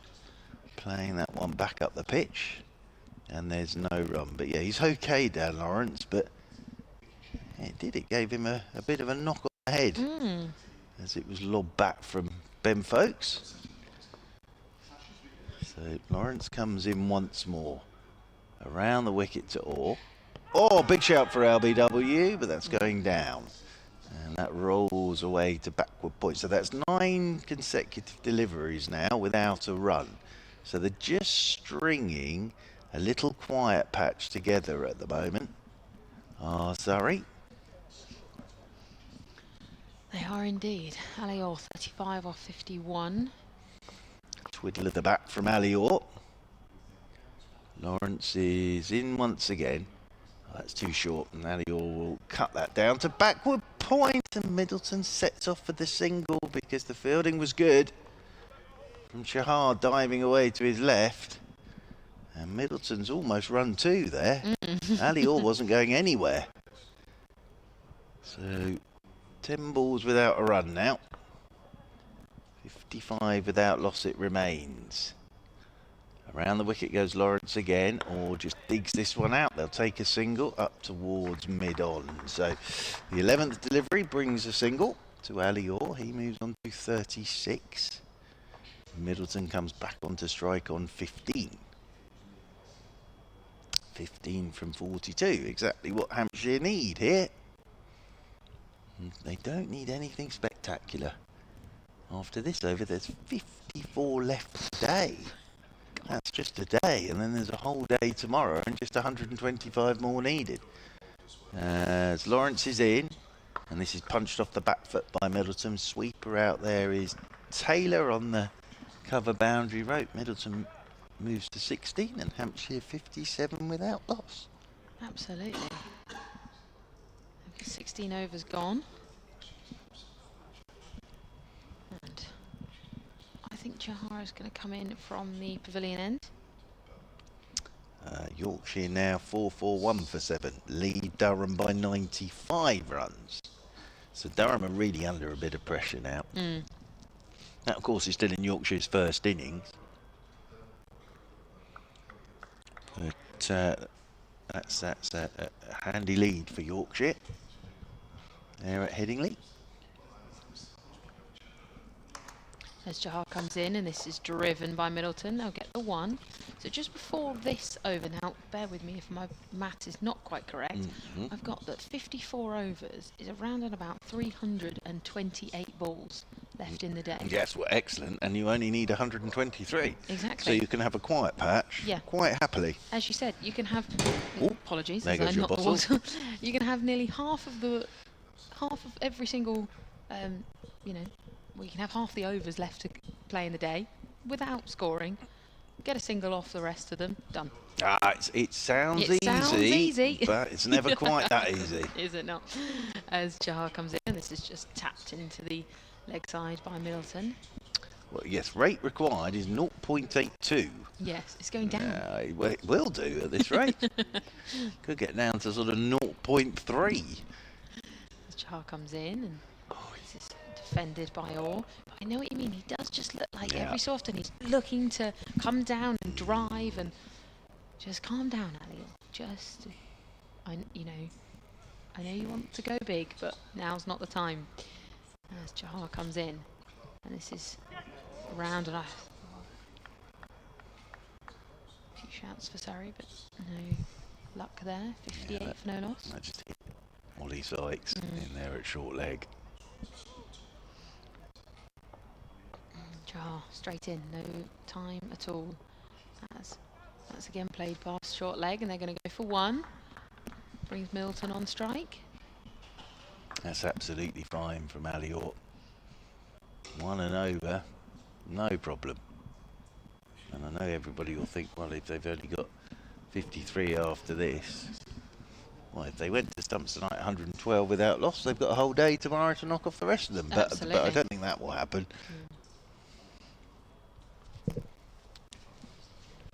So Chahar's just changing his field slightly as Middleton's on strike now. He's going to come over the wicket. As draws and defends is Middleton. Plays straight up to mid-off. Yeah, and it is a tidy over from Chahar, but there's been that one ball from Lawrence in the last over that went past Ali Orr's outside edge, but it's not spitting out the rough or anything like that.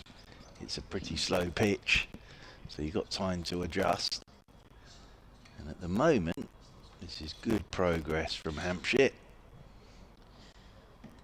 122 still needed. The win is not there yet. Anything can happen from here, but these two, the opening partnership, have done well. Yeah, very good from Orr and Middleton. Very good so far. As Dan Lawrence in his short sleeve sweater, all arms and legs he's in, and this is pushed down by Orr on the back foot, down into the leg side, and there is no run. Yeah, I think I might get in touch with Mr.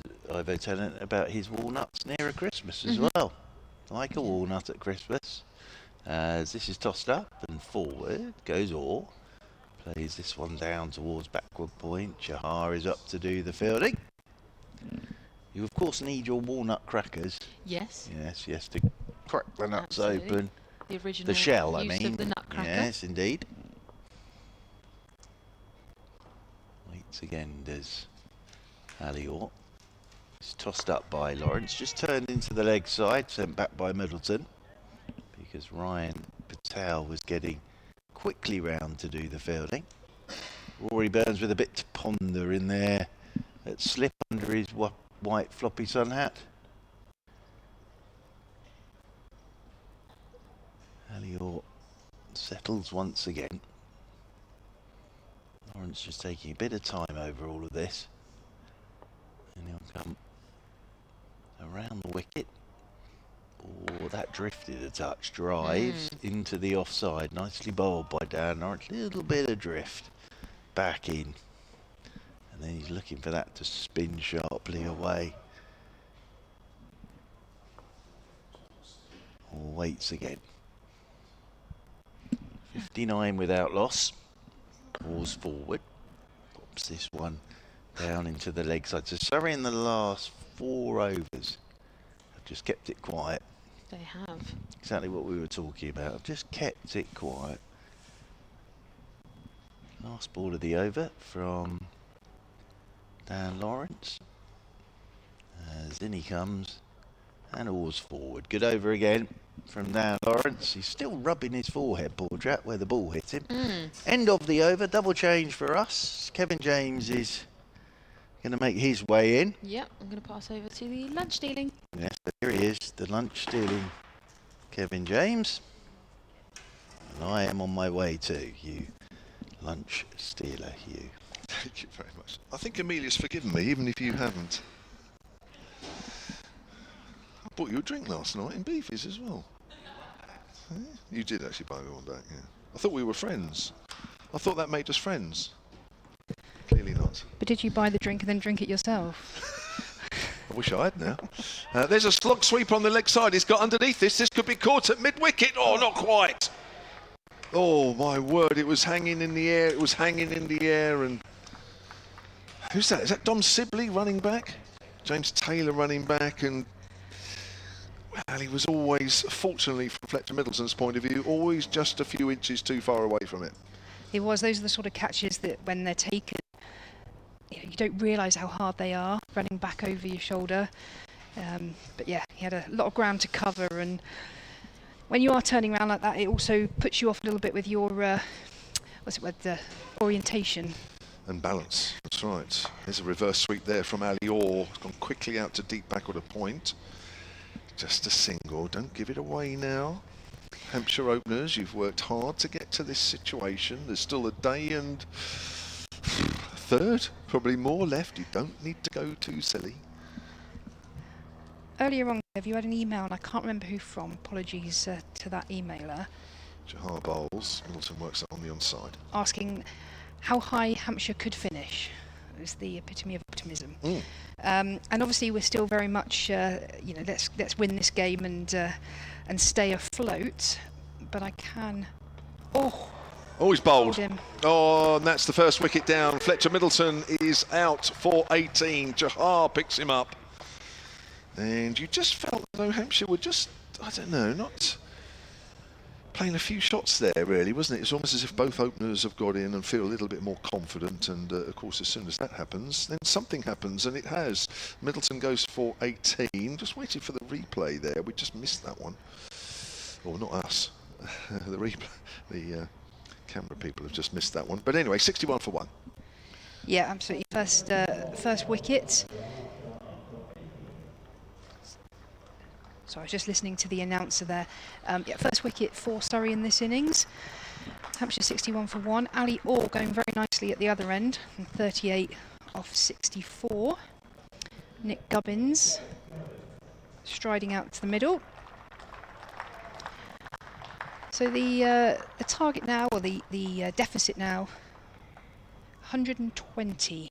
Hampshire requiring, as Kev was saying, a lot of time. Time's not the issue at all. A lot of wickets in hand, still 9.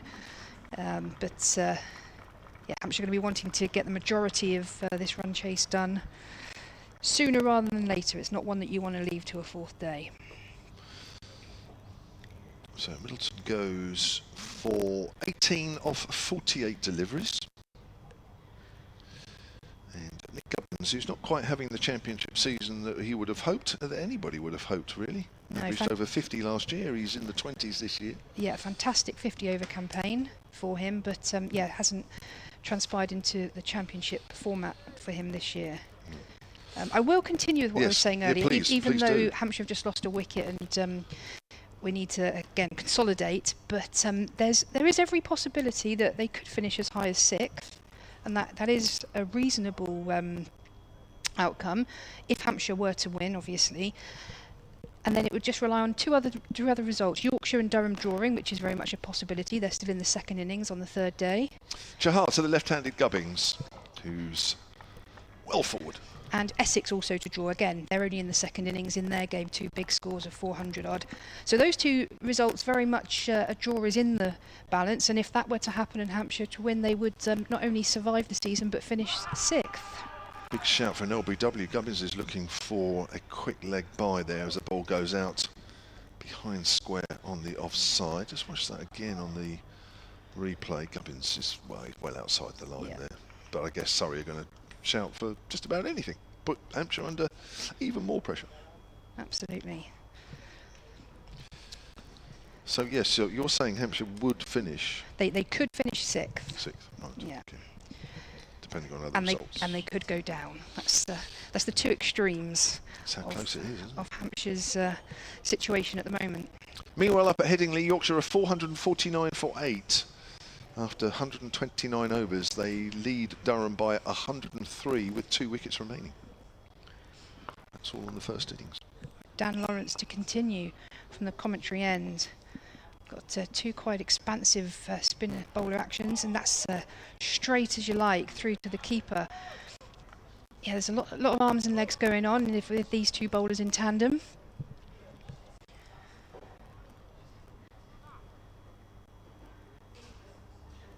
Ben Folkes stood up one slip to his left, and Lawrence bowling round the wickets to the left-hander. And dead straight. There's a big shout there. It was dead straight, but I think there was an inside edge on that. Forward defence by Ali Orr. It's funny, it was all quiet a little while ago, wasn't it? That wicket It was. suddenly. They've woken up. Yeah, suddenly. Yeah.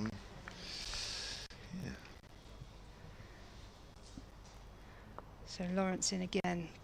Fielders around him, walking in with him as he bowls, and full driven, but with no intent, dot ball.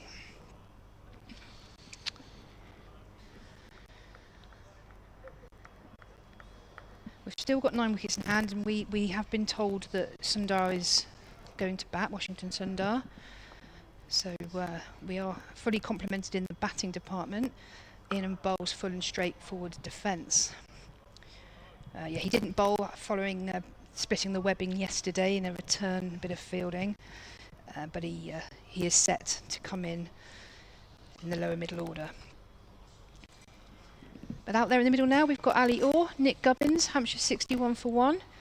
Dan Lawrence with ball in hand, in bowls, and Orr backs away, cuts that and times that nicely in front of square, and that is going to go all the way. There's a boundary fielder out there, but it evades him. 4 to Orr, 4 to the score, 65 for 1.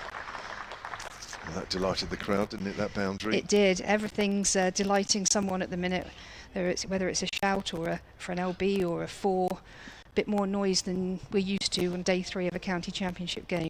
Fantastic stuff. Yeah, all wrapped up out there, the spectators. They are.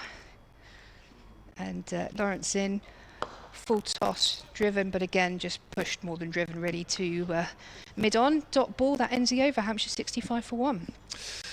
Joe has emailed, she's on the ground, hampshirecricket@bbc.co.uk just a little while ago. She says, in relation to the email about players winning after leaving Hampshire, that refers to Mo Abbas, of course, who tried so hard here for 4 seasons after COVID and didn't quite get it, and then moved to Nottinghamshire and has won the championship. She says Ian Holland, of course, has won Division 2 since leaving Hampshire, although she says that might have passed me by because I don't keep an eye on Division 2. And funny you should say that, Joe, because I've just had another email. It's gone for a reverse sweep there. Gubbins misses that one. Shahar's a little excited about that. Was that I've had another text from another set, or another one, BBC commentator, that was saying that they would quite happily see me commentating in Division 2 because I'd have to read out Division 2 scores. So there's all sorts of going on at the moment. Gubbins plays that into the ground. I've had a text message from Emily Windsor saying she's enjoying listening to us, Kev, but I don't know where her interests lie now. Is she following this game on behalf of Durham? Oh, full and straight LBW shout, but quickly fizzled out. Yeah, is she interested as the lifelong Hampshire fan she was, or is she coming from a Durham perspective? She'll probably text me in a minute and let me know. Reverse sweep there, Gubbins. He gets hold of this one. Emily Windsor, of course, moved was a Vipers player, and Hampshire moved up to Durham as of this season. Moved up there, got a place up there, and has been playing for Durham this summer. Another little story on that one. Jahar's around the wicket, and Ali Orr pushes that out behind point, and there's no run. Was that she did a little bit of commentary with us for the T20 quarter-final up there, and she wore 2 hats. One Durham and one Hampshire. Quite literally 2 hats. She did. She actually 100% wore both of them, yeah. That's played back to the bowler. So she was sitting on the fence. Absolutely. Sounds about right. 66 for 1. Hampshire from here need another 115. Ali Orr is 42. Nick Gubbins has just the single. Kev, I've just been sent this picture. Is that the one? That's the one.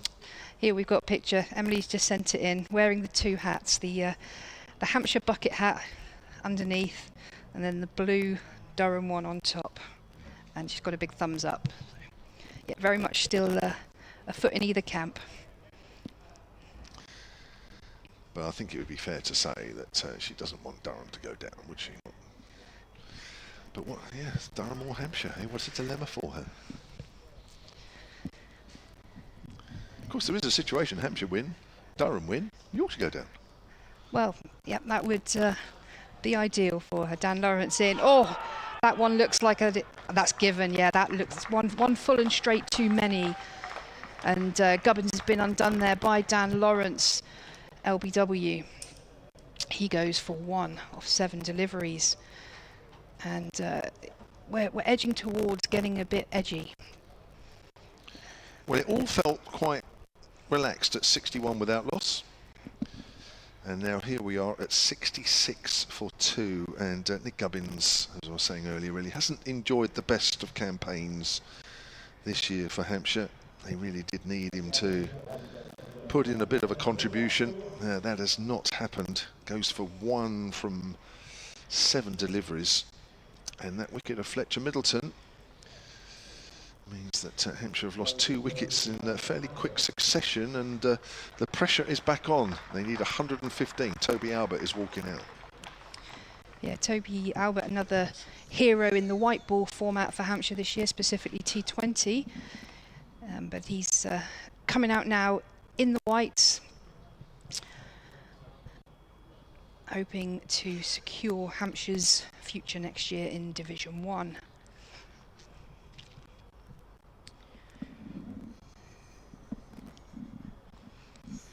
Fielders just walking back to their mark. Albert will be on strike to Dan Lawrence, who's got a wicket with the first ball of his over. He's bowled very full and straight today. He's hit the pads a few times, that last one being the first wicket he's picked up, but he's been attacking those stumps, attacking the pads in this spell that he's had so far in his 6th over now. Oh dear, somebody needs to play some innings of substance. Toby Albert again hasn't had a great championship campaign. Averaging just 19 with the bat, although he's had a great T20 campaign. Needs to step up here. Lawrence in, extravagant arm move. There's another big shout there. I think that was more excitement than reality. But again, first ball Albert's faced, full and straight from Dan Lawrence, asking many questions. And Hampshire are going to have to find many answers to make sure they get to this target of 181, currently 66 for 2. Lawrence in, there's a short catcher on the leg side now, under the lid. And that's worked away on the leg side. They pick up 1. Albert's off strike, off the mark. Hampshire moves to 67.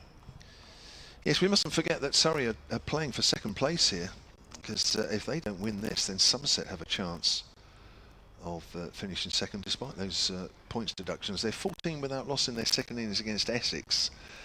They lead by just 9. Lots to play for either end.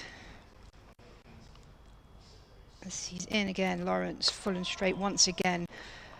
Extravagant forward defence by Alior, showing his intent that he's not going to give away his wicket cheaply. Don't forget there are 4 complete sessions left, and the remaining hour or so of this session. So much time for Hampshire. Weather looks set. Lawrence in again, straight, and just a full face of the bat from Alior. Robert Marsh is on the emails, hampshirecricket@bbc.co.uk. He says, Ryder Cup on the TV in Hampshire. He says beating Surrey, but I think that was just before those 2 wickets fell. Beating Surrey to remain in Division 1. Yeah, not so clear-cut now. Again, forward defence by Alior. There is a danger, isn't there, Kev? It's like we don't want to see them obviously playing silly shots, rash shots. You know, we'd be annoyed at that, especially with a whole day and a session to come. But on the same token, you can't get bogged down. You can't, you know, obviously he's seeing off the good balls there, but as an overall kind of intent, you can't get so bogged down that, you know, where the next run's coming from is a mystery, or you're just thinking you can't let them bowl to you. You've got to find that sort of medium position where you're able to keep it ticking over even if they're bowling well, without playing anything too risky. And that's probably the biggest challenge. Yep. It's sort of easy when you know you've got to do one thing or the other, but somewhere sort of in that grey area, that middling area, where you've got to keep the runs going, but obviously not too risky. That's where the best batsmen shine, playing to those situations. We're back on schedule with our commentary. It's been a little bit off schedule as Chahar starts a new over and Albert pushes that to backward a point. Thank you very much, Gemma. We were just pushed off schedule a little bit because Amelia had a late lunch, courtesy of me stealing hers. But we're back on schedule now. 67 for 2, Chahar bowls, and it beats the outside edge there from Toby Albert. It's got nervy again, Amelia. It has. Sorry, are you insinuating that I had a long lunch because I was lazy and not because you stole my lunch? No, you had to wait for yours to be recooked. I did. Which was nice of Hampshire, actually, to do that. Well, yes, I didn't quite have what I ordered, but because they'd run out of it by that point, so I had to have something else. But that's okay. I do feel bad when you phoned me. You said, "Have you got my lunch?" And I feel very bad. So sorry. Forward there is Albert. Chahar's just getting a little bit of purchase again. That's gone past the outside edge. Yes, it was lovely for Hampshire to give me a new lunch, but it's okay. All is forgiven, Thank but you not very forgotten. much. Yes, I was rushing, wasn't I? I was rushing over there. Don't Just worry. grabbed the first thing I saw and rushed back, and without a care in the world. Albert turns that away on the leg side. Quick single. Sorry, getting excited literally about every ball that's going on out there. They're trying to really ramp the pressure up on Hampshire, who didn't look too bad at 61 without loss. You always felt as though... Well, I mean, let's be honest. 181 is going to be challenging. It is challenging.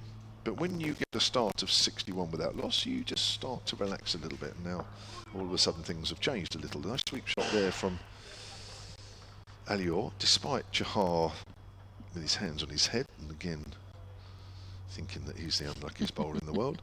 69 for 2, and Hampshire from here need 112. Yeah, I mean, if these two can just get to 81, which is another 12 runs away, or even 82, that takes them below the 100 sort of mark, the triple figures needed. It takes them to 99, and you just think, okay, well, at that point, you're in the double figures. You know what you need to do, and that's only 13 runs away. These two are more than capable of getting 13 runs together. And yes, Surrey are getting a bit overexcited because they've got 2 quick wickets, but actually, this is where the Hampshire batters can really prove themselves. So I'm not listening to the Surrey excitement. I'm just going to stand here and I'm going to bat. As Lawrence comes in from the hotel end. And there's a sweep shot on an attempt, but it's carried through to the keeper. And Ali Orr did not listen to my advice then at all. He is going for it. He's trying, he's looking like, as Mark Church and I were saying earlier, he's just every so often looking a little fidgety, like he wants to play a big shot and just needs to just stay out there and bat strong. As Lawrence comes in again round the wicket and defended nicely by Orr. Second time he heard me. But no, that was nice. It is his natural game. There's no doubt about it. Being aggressive and trying to get on top of the batters. There is that is his game. But I guess when the spotlight is heavily on him and the team, then As Lawrence comes in, and this is well left by Orr. I think absolutely, and I think he has a time and a brilliant place for his game, but I think just at the moment, now's not the time. Toby Albert's only been out there for 7 balls. He's only faced 7 balls. You don't want to give your wicket away and have 2 fresh batters out there. You want to just give Albert some time just to get used to it. As Lawrence comes in again, and this is well knocked away. That was nicely done by Ali Orr into the leg side. They're going to take just the single. It's a slight misfield, but they're safe. 70 for 2. Mark Church is making all these little movements at the back, just trying to sort of make us nervous as well, really. It's not helping. I've got a lemon and ginger tea just to keep me calm. Do you know what? That's a great idea. I might get a green tea at the end of this commentary stint, just to help with my nervous disposition. Absolutely. It calms, it's warm, yes. Keeps your hands warm as well because it's rather chilly up here. Yes, you should have had the lemon and ginger. It would have made you feel even better. Good for the immune system. As Lawrence comes in again. This is just flighted slightly and driven back to him. He'd do his own fielding. They've got the one from this over that they need, so really, you know, Albert just needs to bat Lawrence away. 70 for 2. That's all they need at the moment. As Lawrence comes in again. Flighted again, driven. They'll take another single, get Alior on strike, but that means Albert will keep it for the next. Round of applause goes for that over. 71 for 2. Now this is a nice email from Adrian Kirk, Hampshire Cricket at bbc.co.uk. May I please add my thanks to all the commentary teams for the last season. Melissa Story has been suitably replaced. She'll love that she's listening to that. With some great new female presenters. He's obviously talking about us here at Hampshire. The variety of voices and backgrounds really enhances the coverage. As long as we knock these runs off today, as I'm off to the Rugby World Cup games tomorrow, he says. I'm looking forward to visiting the ground next year. Tickets for the Women's T20 are secured. That's good news. And I'll cherry pick a championship game or two, says Adrian. Thank you for that. Jahal bowls, it's short and it's hammered away off the back foot by Albert. And that's going for 4 through mid-wicket. Perfect example of when that needs to be used. I know it's not Alior, but Albert absolutely just saw just the slightly wide, slightly shorter ball from Chahar and just took his moment. And that very much relieves the pressure of this over. Helps, doesn't it? 106 needed now by Hampshire. They are 75 for 2. Albert is 7. Alior playing a very, very important... Oh. Is that for me? Yeah, good for you. Thank you very much, Doug. Doug's just given me some organic chamomile herbal infusion tea for when I come off commentary. Thank you. Chamomile's a unique flavour, so it'll be interesting to see if you like it or not. Some people love it. To be honest, just holding the packet in my hand is starting to work. That's without drinking it. 75 for 2. Maybe we should get it out and like, rub it on your temples or something. That sometimes works. Well, yes. A quick single up to mid-off the back foot by Toby Albert and his crowd. They know the enormity of this situation. They've known throughout this game. They've known leading up to this game. And now as we get closer and closer to a finish, however the finish ends up, they know the importance of keeping wickets, scoring runs.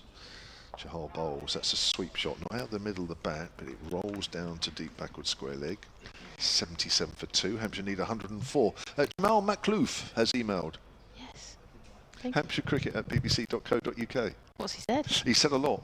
Oh, wow. He says, thanks for another season of superb commentary and live streams. Definitely the best team in the country. I've said that loud because Doug is He's here, not listening. who's from the BBC and sorts out commentary teams up and down the country. Shall I say that line again? Yes.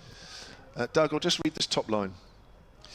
Jamal says, thanks for another season of superb commentaries and live streams. Definitely the best team in the country. Thank you very much. Doug's just nodded. Anyway, it's turned away on the offside. I'm 78 for 2. I'm trying to take my mind off the cricket, really. I was wondering if you could help me with a query regarding Sunday. The literature from the club for the awards barbecue on Sunday says 3 to 5. But with all the entertainment and such and people needing to eat, etc., this feels short, especially to get the awards done too. Does the ground open at 3 or is it earlier, with the awards portion starting at 3? I was meant to be coming tomorrow, but it doesn't look like there will be much point. Planning to come Sunday, so any information greatly appreciated. Looking forward to 2026 in brackets in Division 1. Come on, Hampshire. I've got a running order, Jamal, so just bear with me for a moment. As Lawrence comes in from the hotel end. A little bit more direct that ball, and they're going to take a quick single, and that was very nicely done. They're even thinking about 2, and they are going to have to move quick, but they are going to get the 2. That was great running between Orr and Middleton there. Played it up into the offside because there's not too many fielders out there. Chasing fielder did have to do a little bit of work, and there was just enough space for them to get 2. So already doubled their required run rate for this over. These two just need to stick it out. 80 for 2. As Lawrence comes in again. This is flighted a little bit more and defended by Albert. Very nice shot there.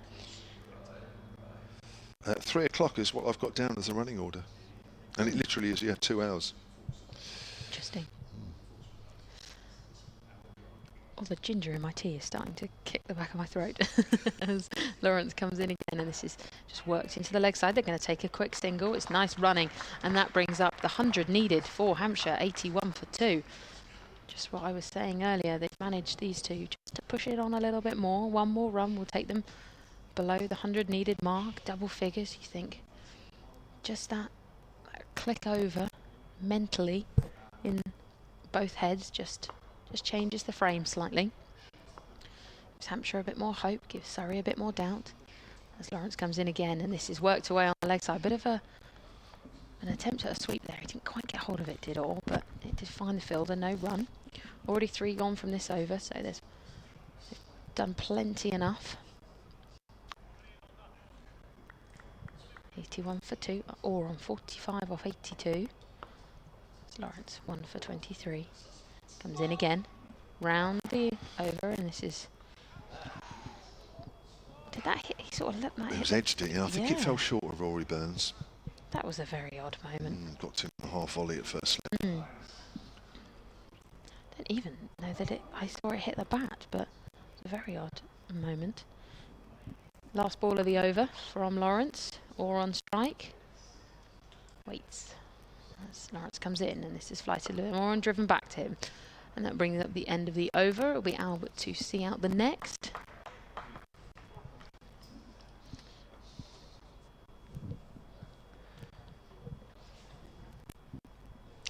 Email here from Andy Tingy. Nice to hear from you, Andy. Andy and Paula, up there in Nottingham. Hampshire Cricket at bbc.co.uk. Just wanted to join the chorus of thanks for yet another year of excellent commentary and punditry. Living in Nottinghamshire these days, I can confirm the happiness of the cricketing community in yesterday's championship win. Fingers crossed that Hampshire can do the necessary today and perhaps into tomorrow to secure our stay in Division 1. Finally, I want to wish you all a happy Christmas. That's the first people that have done that. Is that the first time you've been wished a happy Christmas? In September, yes. Yes, that's right. New over from Chahar, short again as pulled away by Albert on the leg side. This time he keeps it along the ground. 82 for 2. Hampshire need 99. They do indeed. Yes, it's a lovely to wish happy Christmas. It does feel slightly premature, but I understand why it's being done now. Don't you just love driving past venues, especially pubs that are advertising Christmas lunches? Oh my goodness. I've seen a few of those already. Oh, it's worked to mid-wicket by Orr. Fielded by Chahar, and there's no run. I think the last one I saw, the £96 Christmas lunch. Thanks for coming. Book your lunch here. £96. I know. What are you getting for that? Caviar? And it was just a pub as well. Dominic. That's pushed out on the offside. I won't say where. It's not far away. That's a steep. But to be fair, I saw New Year's Eve advertised in a bar I was in recently. I thought, good God, that's just a bit much. So it shouldn't be. There's a reverse sweep for more. There is a man out in the deep for that shot. So I guess Ali Orr is not really going to get more than a single for it. He's played it nicely, but he moves on to 46. What an important innings it is here from the Hampshire opener. 83 for 2, 98 needed. Yeah, I saw New Year's Eve, a glass of bubbly on arrival, a 3-course meal, fairly standard, and they wanted £150 for it. Whoa. And I thought, why? Yeah, stay home, thank you very much. Yeah. It's played into the ground by Albert. Chahar from that pavilion end into his, in fact, it's the last ball of his 8th over coming up, 1 for 19. It's been tidy from Chahar today. It has, yeah. There's a little bit of turn from time to time. For him, oh my word, he's got a wicket and he's bowled. There's the turn again. Chahar celebrates. And Toby Albert, playing from the crease, has been beaten by the turn. And Hampshire are 3 down here. They are 83 for 3. Albert goes for 13. And Hampshire, from 61 without loss, have lost 3 wickets for 22. And it does feel... yes. Can you get me a beer instead, Doug, rather than that chamomile tea? It does feel an air now where... I don't think this was ever going to be easy. Let's be honest. 181 was never going to be easy. But it just feels now as though those 98 runs are going to be quite a long way away. It felt like those first 61 were rather easy. Well, I think it's time. We've got a little bit of a pause in play. I think. Is it me? No. Yes. I think it's yourself, Kevin. Is it me to go? And is it Mark Church on? Where are we? Yeah, it is. It's Mark Church. He's going to take over from me. And Amelia will stay on. Thank you very much to the lunch stealing Kevin James. That's now how I'm just referring to you.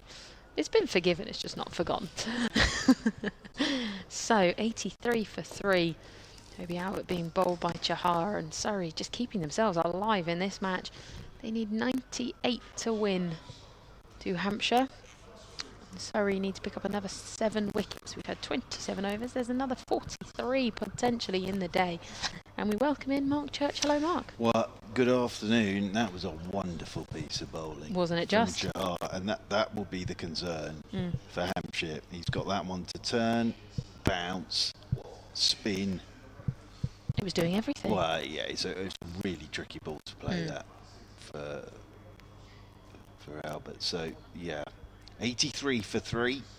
Middleton bowled by Chahar for 18. Gubbins LBW to Lawrence for 1, and Albert now bowled by Chahar for 13. All still there. That's the key thing. He's 46 not out. Ben Brown, the captain's out there. He's at the non-strikers end. And Dan Lawrence is coming around the wicket to Ali Orr.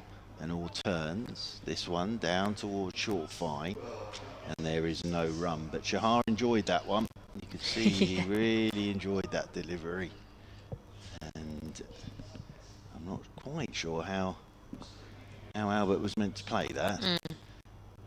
As Lawrence, around the wicket he comes, and that's short, into that rough stuff, but cut away by Orr. And they will pick up a single, 1 more to the total. Yeah, as you say, that's the fear for Hampshire, is that he's got to come back again after this. And how are you going to play that? And you don't mind when someone gets a wicket when it's just purely good bowling. Yeah, I think the other thing that does is in the back of everybody's mind now. Sort of it sows a seed in the back of everybody's mind that Chahar's got one to turn and bounce. So, Ben Brown, the captain, probably the best place for him. Ben Brown is out in the middle because you can actually control things a bit from here, whereas when you're sat in the dressing room there's not a lot you can do really. So he's yet to face a ball. Dan Lawrence is going to have a slip and a short leg in there. That's Rory Burns at slip and Ollie Sykes at short leg. After this over there are 10 to go till tea. So 97 more needed for Hampshire, and it's going to be Dan Lawrence around the wicket to the right-handed Ben Brown. Brown's first ball, he's forward, plays it neatly and tidily, straight back up the pitch. We have not seen the sun at all today, and we've been under the lights all day. Yes. Down here we've had cloud above us all day, floodlights shining down on us. So it's been a day of floodlit championship cricket today. That it has. As in around the wicket goes Lawrence. Oh my lord, it's a big loopy full toss from Dan Lawrence. That's a nice one for Ben Brown to get off the mark. Lawrence stands looking slightly pensive after that delivery. Just gave it a bit more air and it never came down. He was almost like the thinking man. Yes, the thinker. Was it Rodin who painted the thinker? Isn't it the statue, that one? Yes, or was it a statue? It's a sculpture. Was that Rodin? Maybe. Was he an artist, or have I just made that name up? I'm sorry, I don't know. It's a good name for somebody of an art persuasion. If there's an artist already. Around the wicket goes Lawrence. Cool. Ali Orr's playing this off the back foot, goes straight down off the bat. You didn't have a clue where that had gone. And it just rolls away behind him, and Rory Burns has still got his hands on his head. There at slip, or 47 off 90 deliveries. Around the wicket will come Lawrence once more. 2 all, and he's beaten everything. I think that's beaten everything. That's going to run away for 4 byes, but that again has turned, and it didn't bounce. So that's beaten the outside edge, gone straight between Ben Folkes' legs, and run away for 4 byes. So there's some turn now for Lawrence, and there's some turn now for Chahar. 89 for 3, 92 more required by Hampshire. And to put this in perspective, if anyone is at home, just how tense this is from a Hampshire point of view. I don't really drink, but even I think I'm enjoying Kevin James having a beer at this point. I wouldn't get to that point just yet. But it feels the way these two are getting it to just turn and bounce and just move, and it looks tricky out there. And we know that from previous days that the Hampshire batting is not at its strongest at the moment, and this is a real test now. Chahar is strong. He's 2 for 19. He's into, I think, his 9th over as he's going to come in over the wicket to Brown, who's Don't go looking fishing to at that. carries through to the keeper, but Ben Brown thought about it for a moment. He thought might feather it down to the boundary, but he thought against as Chahar comes in again, and he's going for the reverse sweep, and it's a misfield, and it is going to run away to the boundary, and he's lucky there, and that has gone through. But chasing fielder was quite annoyed there because he actually stopped it. Who is that down there? Yeah, Dom Sibley Yeah. struck it firmly, got Did a the hand work. on it, but it got through him. Now that's good batting from Ben Brown.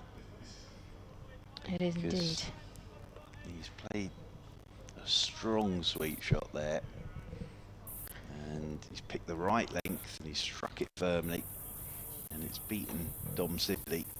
I think it hit him on the wrist rather than the hand, but that 4, it gets it down to 88. As in comes Chahar again, and this is up in the air, and there was a shout at catch, but the keeper couldn't get there quite enough, and Ben Brown is playing dangerously. Quicker delivery. Now, what does the umpire want from the pavilion? He turned around straight away, signalling down towards the pavilion. And what? He's played a sweep shot. Now the ball's been thrown to the umpire, and he's signalled straight to the dressing room. And there's a big grin on Rory Burns' face here. It was umpire Middlebrook.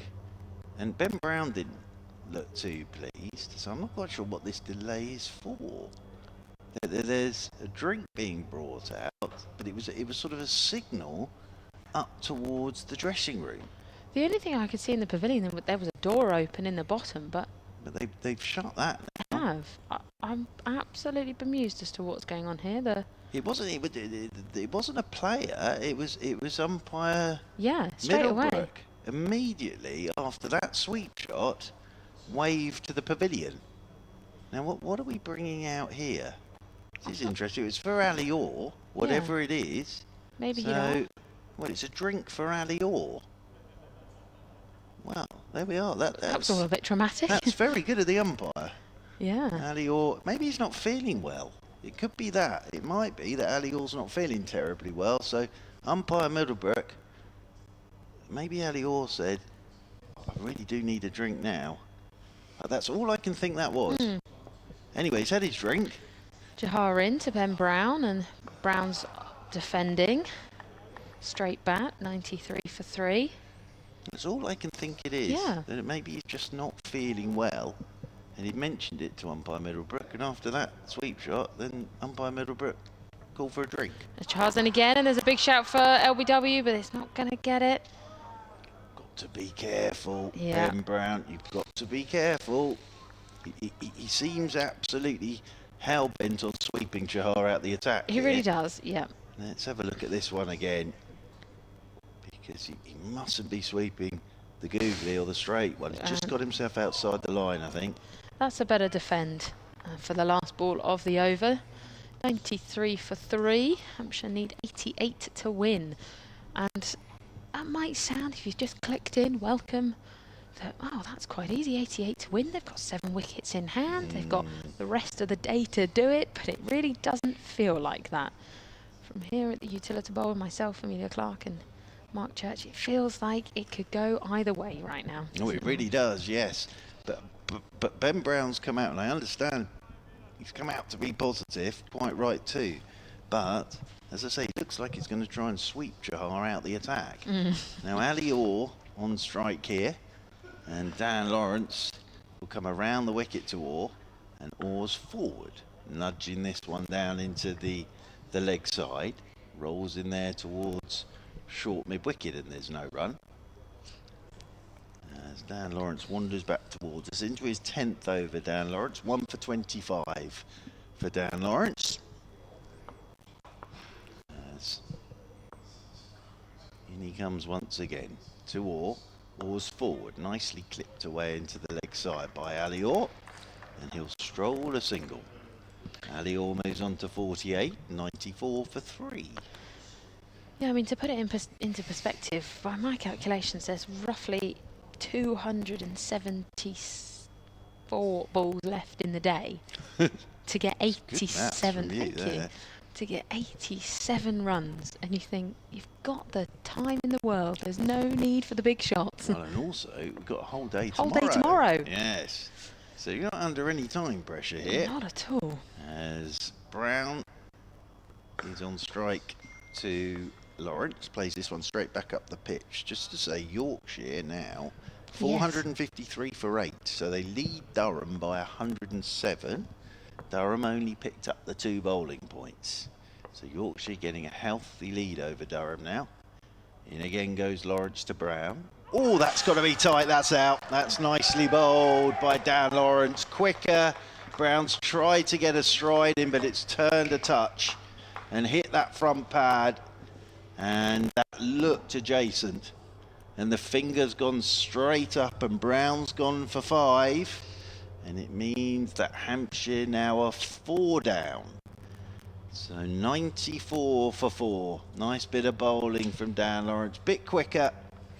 Brown's got a stride in, but in this day and age, that doesn't save you, unfortunately. So Ben Brown goes for 5. He will have to do all of this from the dressing room balcony. Ben Brown, the captain, he'll have to watch from there. And 94 for 4. And a good man marching out now, though, in Liam Dawson. So out strides Liam Dawson to join Ali Orr. Well, yeah, Dawson went for just 11. He was bowled by Taylor, caught by Sibley in the last innings, so he'll be very much looking to better that.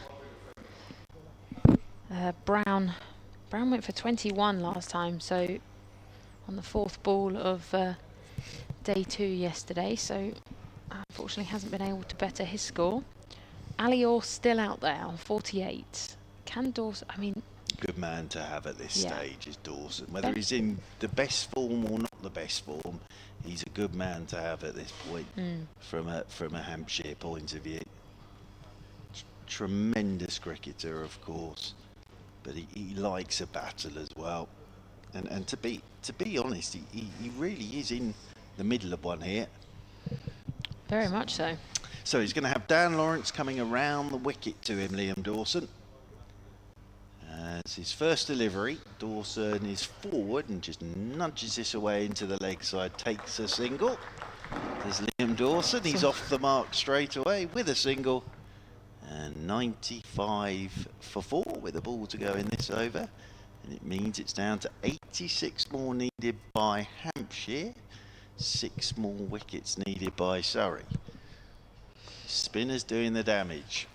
As around the wicket goes Lawrence, and he's trying to work around that front pad is Ali Orr, and he's using the outside edge of his bat on that occasion. Rolls away towards extra cover, and it's the end of the over. Yes, and I'm going to have a commentary change. I'm going to hand over to Gemma. I'm going to go and sit quietly with a nice cup of tea. Yes, go and sit with Kevin James, because he's where I said he would be at some point today. He's by the railing on his stool, away to our left.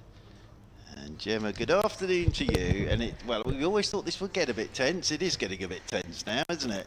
It is. The emotional roller coaster of today is too much to bear. No, you'll be fine. You'll be fine.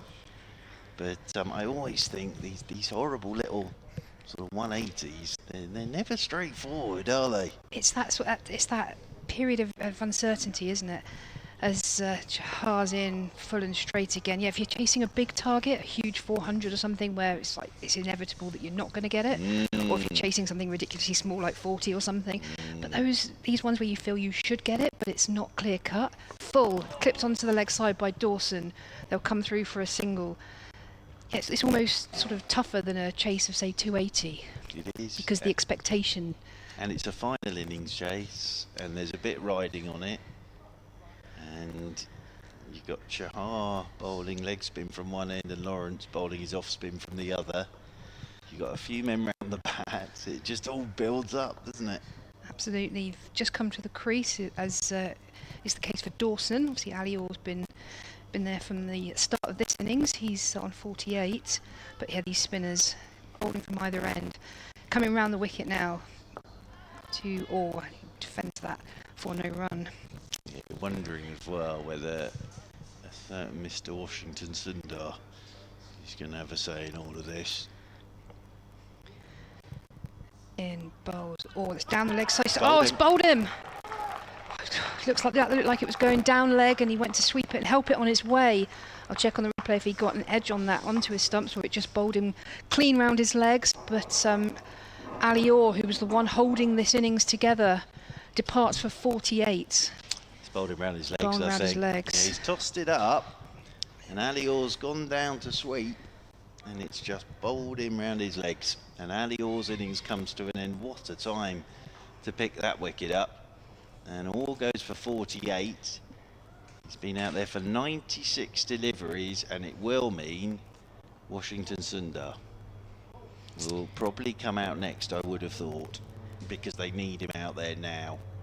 And Liam Dawson, as I say, is a very good man to have out there at the moment. But, well, we were going to find out about the Washington Sundar finger. We're going to find out about it fairly soon, I think. But it's a nice bit of bowling from Chahar. It's going to be James Fuller next, actually, not Washington Sundar. I wondered whether Sundar might come out now, because they sort of need him out there. If he's going to bat, he might as well come out now. But Fuller is attacking minded by nature, isn't he? But I just think at the moment Surrey are all over Hampshire now, and Ali Orr played nicely for that 48, but Chahar's got his dander up at the moment. He's got 3 for 24 in his 10th over, and Lawrence has got 2 for 27. He's bowled 10, so they're also not getting on top of the spinners. And just to remind you, if you've just tuned in, Hampshire were 61 without loss. They're now 96 for 5. So last time I was on commentary, sort of half an hour ago or so, we were in a very comfortable position, and Kev was jigging about. He's now resumed that position you said he would. Church, he sat on the chair, head in the hands. He's not quite head in his hands yet, but this is going to... And the other thing here, after this over 7 till tea. So you've got 7 overs if you're Surrey, because I'd be very surprised if in those 7 overs before the tea, if Fuller's going to take a punt at this, I'd be very surprised if he tries it before tea. Well, he's over the wicket too, Fuller, and you're absolutely right, Church. He just keeps that out. Again, a stump attacking from spinners in this little period of play. Final ball of his over comes in, it's clipped off his legs by Fuller. They'll come through for 1 and turn that into 2. Good running. Hampshire 98 for 5. Yeah, and I think that's all Hampshire have to do here. Just keep the scoreboard moving. Although actually, if Hampshire didn't score another run before tea, it's not the end of the world. But they just have got stuck a touch here against the spinners. And just to remind you, from Hampshire's perspective, there's obviously 3 teams in contention. Yes, your chart. There are 3 teams in contention for relegation alongside Worcestershire, but from a Hampshire perspective, if Hampshire win, they're safe. That's as simple as that. But if they lose, they will be relying on Yorkshire to beat Durham. That's their only hope of survival. Well, it's going to be Dan Lawrence from the hotel end coming around the wicket to Liam Dawson. Dawson's forward, turns this well into the leg side, and there is no run. Now Yorkshire are putting themselves in a good position against Durham, but either way it goes, this game's going to finish before that game. It is. Yorkshire currently have a lead of 113. It's interestingly poised, all this. As Lawrence, around the wicket he comes to Dawson. Dawson's forward. Pushes this one away into the offside. Oohs and ahs. You have to say that Chahar and Lawrence have combined very nicely here. Chahar's one and only game for Surrey this season. So it's the first time they've bowled together. But they've combined very nicely this afternoon. Under the lights here at the Utilita Bowl, as Dawson flicks it up Ashley. Couple of bounces in there towards short mid-wicket. Yeah, I did say earlier, I don't think, well, I haven't been on with you today, have I, Churchy? So, first time, but Surrey have used 28 players this year in the championship, they have. and they've had 11 players that have played just once or twice. Yeah, it's been one of those. Oh my goodness! Now, was there anything on that? That's the one that's just gone on with the arm, and it kept low. And I wonder if that's hit the bottom of Dawson's bat. Really tough for the keeper because it just didn't really bounce. They don't want to see too much of that either. Hampshire. Oh, there's something on every delivery at the moment. Every ball is an event at the moment. As around the wicket again comes Lawrence to Dawson. He's using his feet and he's pushing this one straight back up the pitch. And there is no run. As he waits again. This is the final ball of the Lawrence over. No runs off it so far. As Lawrence is in to Dawson, that's shorter and quicker and whipped into the leg side and won't get a run. So that's a maiden over from Dan Lawrence. 11 overs, 2 maidens, 2 for 27 for Dan Lawrence. I think a name that hasn't really been mentioned yet from a Surrey perspective is who they've really missed, and they had to play the last couple of games without an overseas professional, but of course they had Mr. Smith from New Zealand doing that job, and then he got himself injured playing for New Zealand, and he was a big part of Surrey's championship side, and then they sort of they've got Syker Shaw in, and Syker Shaw played very nicely in the 2 games he played. Chahar in over the wicket to Fuller, clips that onto the leg side, no run. But then they came back and they had the 3 games to go, and actually it was the Nottinghamshire game. It's absolutely pivotal. Hell of a game of cricket as well.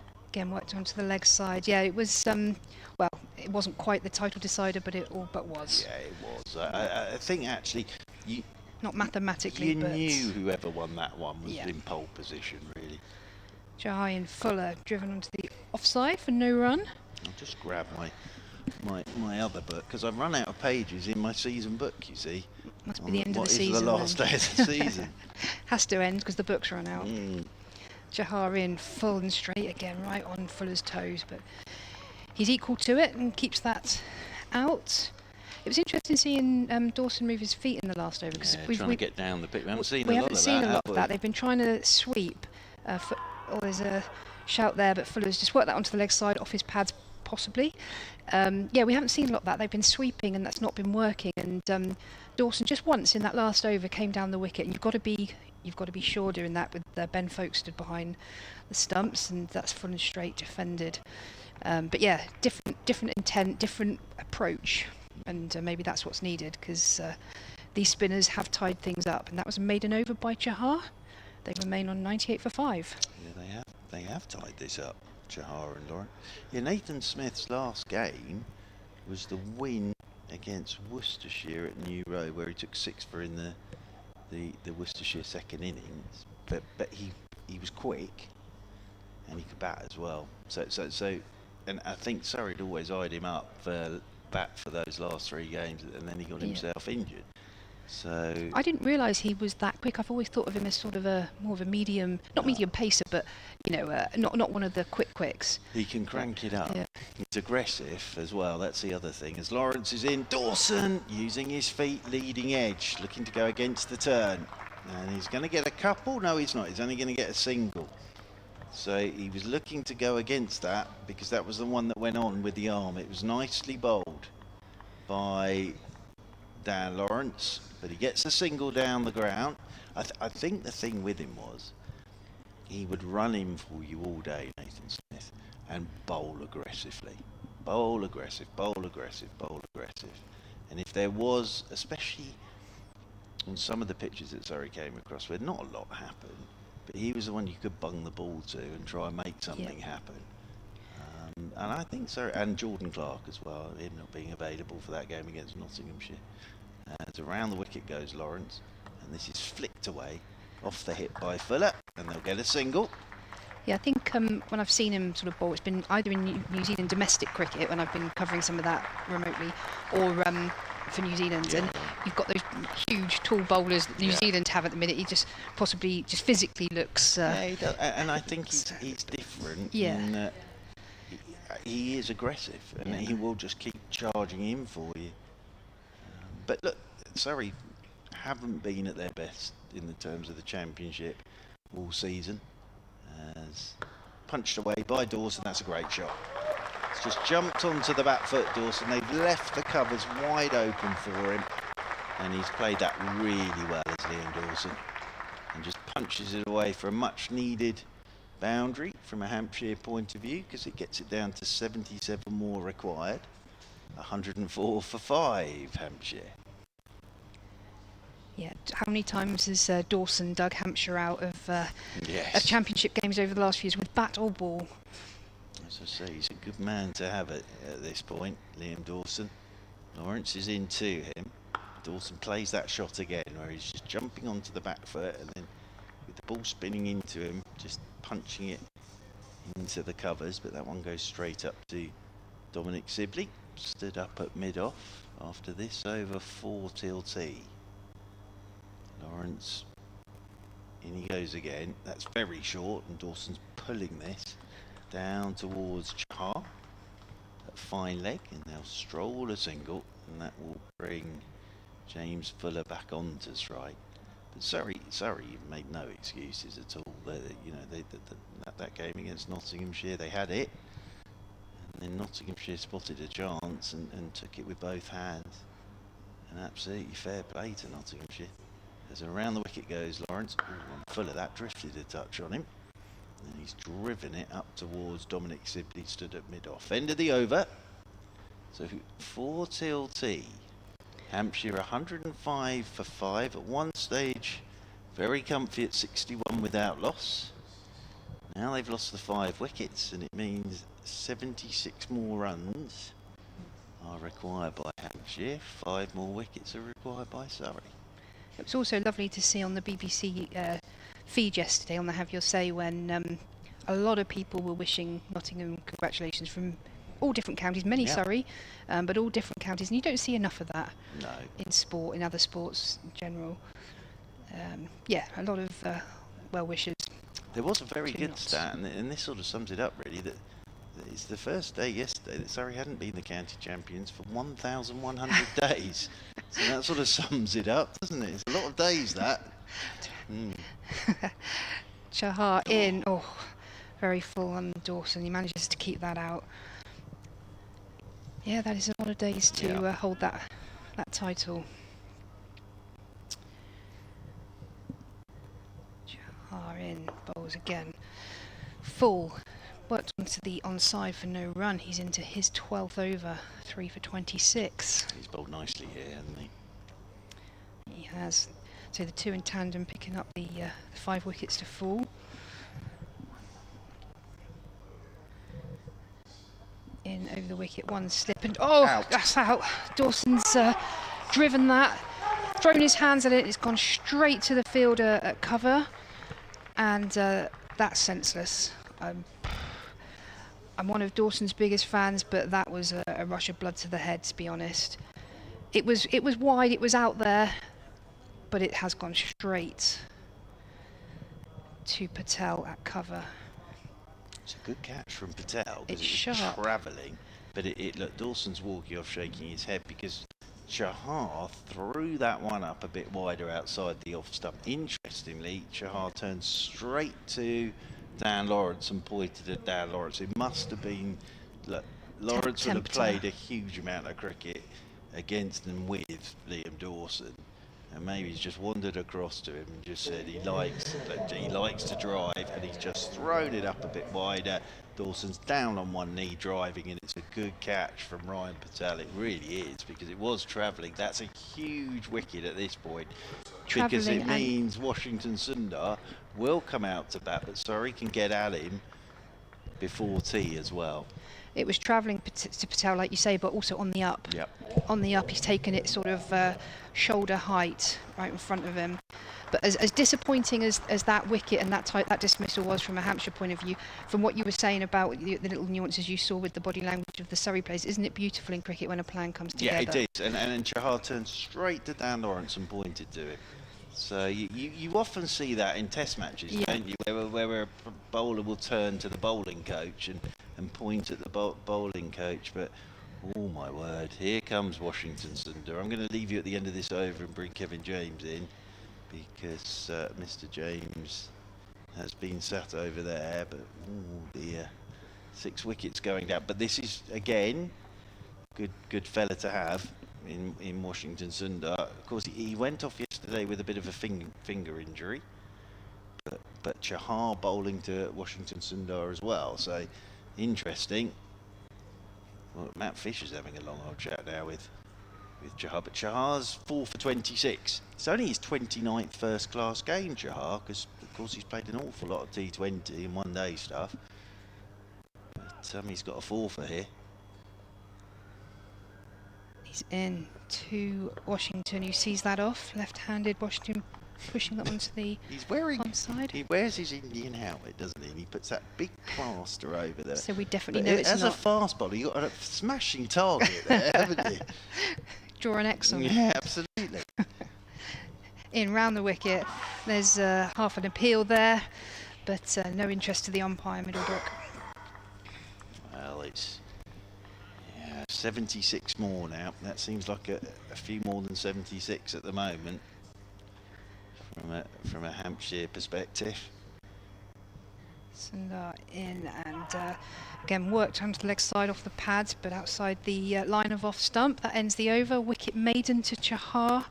Hampshire 105 for 6, having been 61 without loss. Turbulent times. I'm going to be joined now by Kev. Thoughts on that dismissal, Kev? Well, it was obviously planned, wasn't it? It was a theory that's worked. It's been a horrendous period for Hampshire, isn't it? Having been 61 without loss, they've lost 6 wickets for 44. Yeah, and these two spinners, Chahar and Lawrence, have taken all of them between them. 4 to Chahar and 2 for Lawrence, and understandably they're continuing as Lawrence is going to come round the wicket to the right-handed Fuller. That's whipped away on the leg side. They will pick up a single there. Let's not forget on all this, of course, if Surrey win this, then they are confirmed as runners-up, which is not what they're used to, but it's still a pretty good effort. Most counties would take that.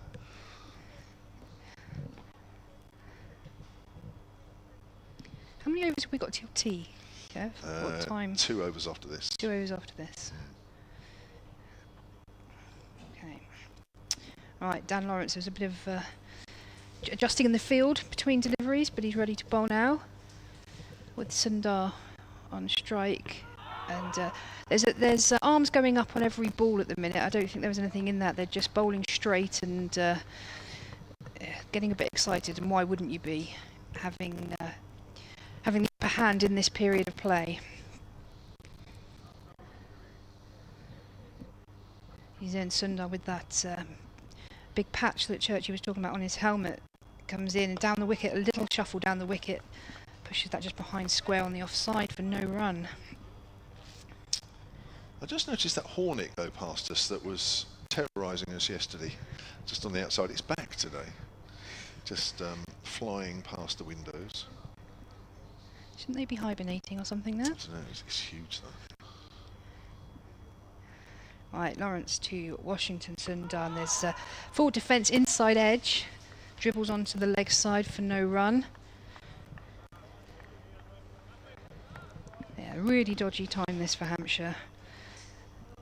Last recognised batters at the crease now. And the only saving grace, we don't say this very often, is that we don't have Moa Bass at this. You know, I'm not saying Brad Wheel's going to come out and delight us, but driven onto the offside. Deep cover fielder will pick that up. They'll come through for a single. But yeah, that was in Mo Abbas. Proper number 11. Proper old school. Yes. Number 11. Yes, and we don't know how injured Washington Sundar is, really. To come in at number 8 suggests that he's not 100%. He split the webbing apparently in his fingers yesterday. Would have been 7. Coming at 8, what's that telling us? I'm not sure. It seems a bizarre decision in terms of in, full and straight and defended. In that, what's the difference really? 7, 8. Either you're okay to bat or you're not. But yeah, he's in there now anyway. He's with Fuller, end of the over. Hampshire 107 for 6. Fuller's on 4. Washington on 1. So 2 overs until tea. Let's get through some emails here. I don't think this one's been mentioned. Paul Hobbs, Hampshire Cricket at bbc.co.uk. Thank you so much for another entertaining season of excellent commentary with plenty of banter and expert analysis. I'm really nervous watching this. Should try and be in here. I've been across a few times this season to the bowl, and when I can't make it, your coverage is so enjoyable to listen and watch. As that's down the leg side. Start of a new over from Chahar to Washington Sundar. Can't wait till next season. Maybe in Division 1, all being well. Take care, guys, over the winter. Many thanks. That's Paul in Romsey. Chahar bowls, and there's another shout for an LBW. I think we're going to have to get used to that for a little while. With shouts all over the place, as Surrey are all over Hampshire. I think even though we're not perfectly behind the line, you'll notice on the picture feed that Sundar was outside the line on that occasion as Chahar bowls again, and he's playing a miss in as he hit the stump, so they're asking for a stumping. Nothing. Neither. I think it was a stumping appeal, but again, more excitement.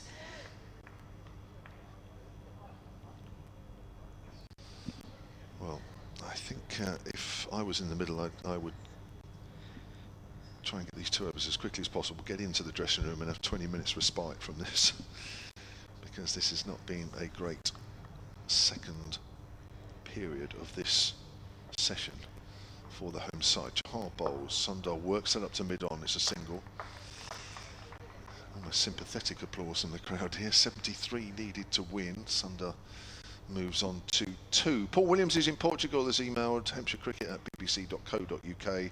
As a couple who choose to live without the ability to watch county cricket, we want to thank you and all the radio silent and the BBC commentators at the other counties for bringing the game to Lita and I. Obviously, we are really, as Fuller pushes that out away on the leg side. Obviously, we are hoping for Hampshire to secure their place in Division 1 today, but we'd love next season to include trips, possibly to Leicestershire and Glamorgan. Winter well all, says Paul. Chahar from that pavilion end, in again with his leg breaks and bowls, and forward is Fuller. I'm not sure whether I'm more pleased the fact there's a dot ball, or certainly there's not a wicket, but it's not great in this situation, it has to be said. 108 for 6. This one from Peter Sterling, Hampshire Cricket at bbc.co.uk. I just want to add my thanks to all the commentators for your efforts over this season. It's very much appreciated.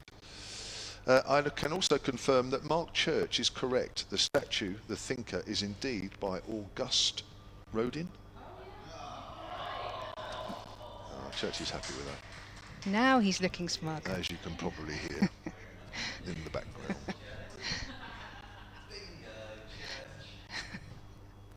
Right, Dan Lawrence to continue to Sundar, and there's a big shot there. It's down the ground. It wasn't hugely convincing. It will go for 4, and there was a fielder there, but yeah, not timed quite how he would have envisaged that, but 4 runs on the total, important 4 runs. So we're chipping away, Hampshire chipping away at this this deficit, or this target. Sorry. Just to keep you in the loop as well, the Yorkshire are leading Durham by 119 runs. Don't forget, if Hampshire were to fail in this game, to lose this game, they will rely on Yorkshire beating Durham to save them. So we've got to keep one eye on that game as well, as Lawrence is in Sundar, and a big stride down the ground, forward defence, no run. I haven't thought of this one. Peter Collins says, do do you get extra points for a tied game? Or is it just the same as a draw? 4 for a tie. Plus the draw. That's not very good, is it? Lawrence in. Driven out to deep cover. They'll come through for a single. So a tie is less than a draw. So you get 8 for a draw and 4 for a tie. Gosh. So in other words, let's just say, for instance, the scores are level and Hampshire are 9 down. They might as well just block it out for 2 sessions and try and get the draw. Yeah, you want to There's no avoid the tie. Yes. How bizarre. Well, actually, I suppose at that stage you go for the win, but yeah, you know what I mean. How weird. Bizarre. Field spread a little bit now. We've got 3 out on the boundary and a shortish fine leg. Just defended. I must read this out very quickly from Keith. He says, thank you for the fantastic cricket coverage this season. Amelia is definitely the commentating find of the summer. Oh, no, she's just perked up. Lawrence in full and straight, worked onto the leg side. No run. You're not the find of the summer because you've been with us for 4 or 5 years. That's fine. Amelia needs some good news today after her lunch was stolen anyway.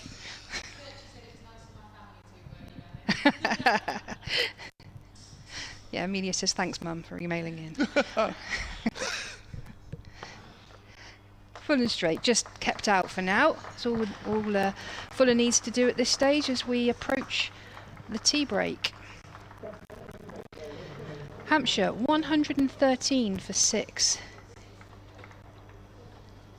As the ground staff come out, and that will be tea taken. So 68 needed.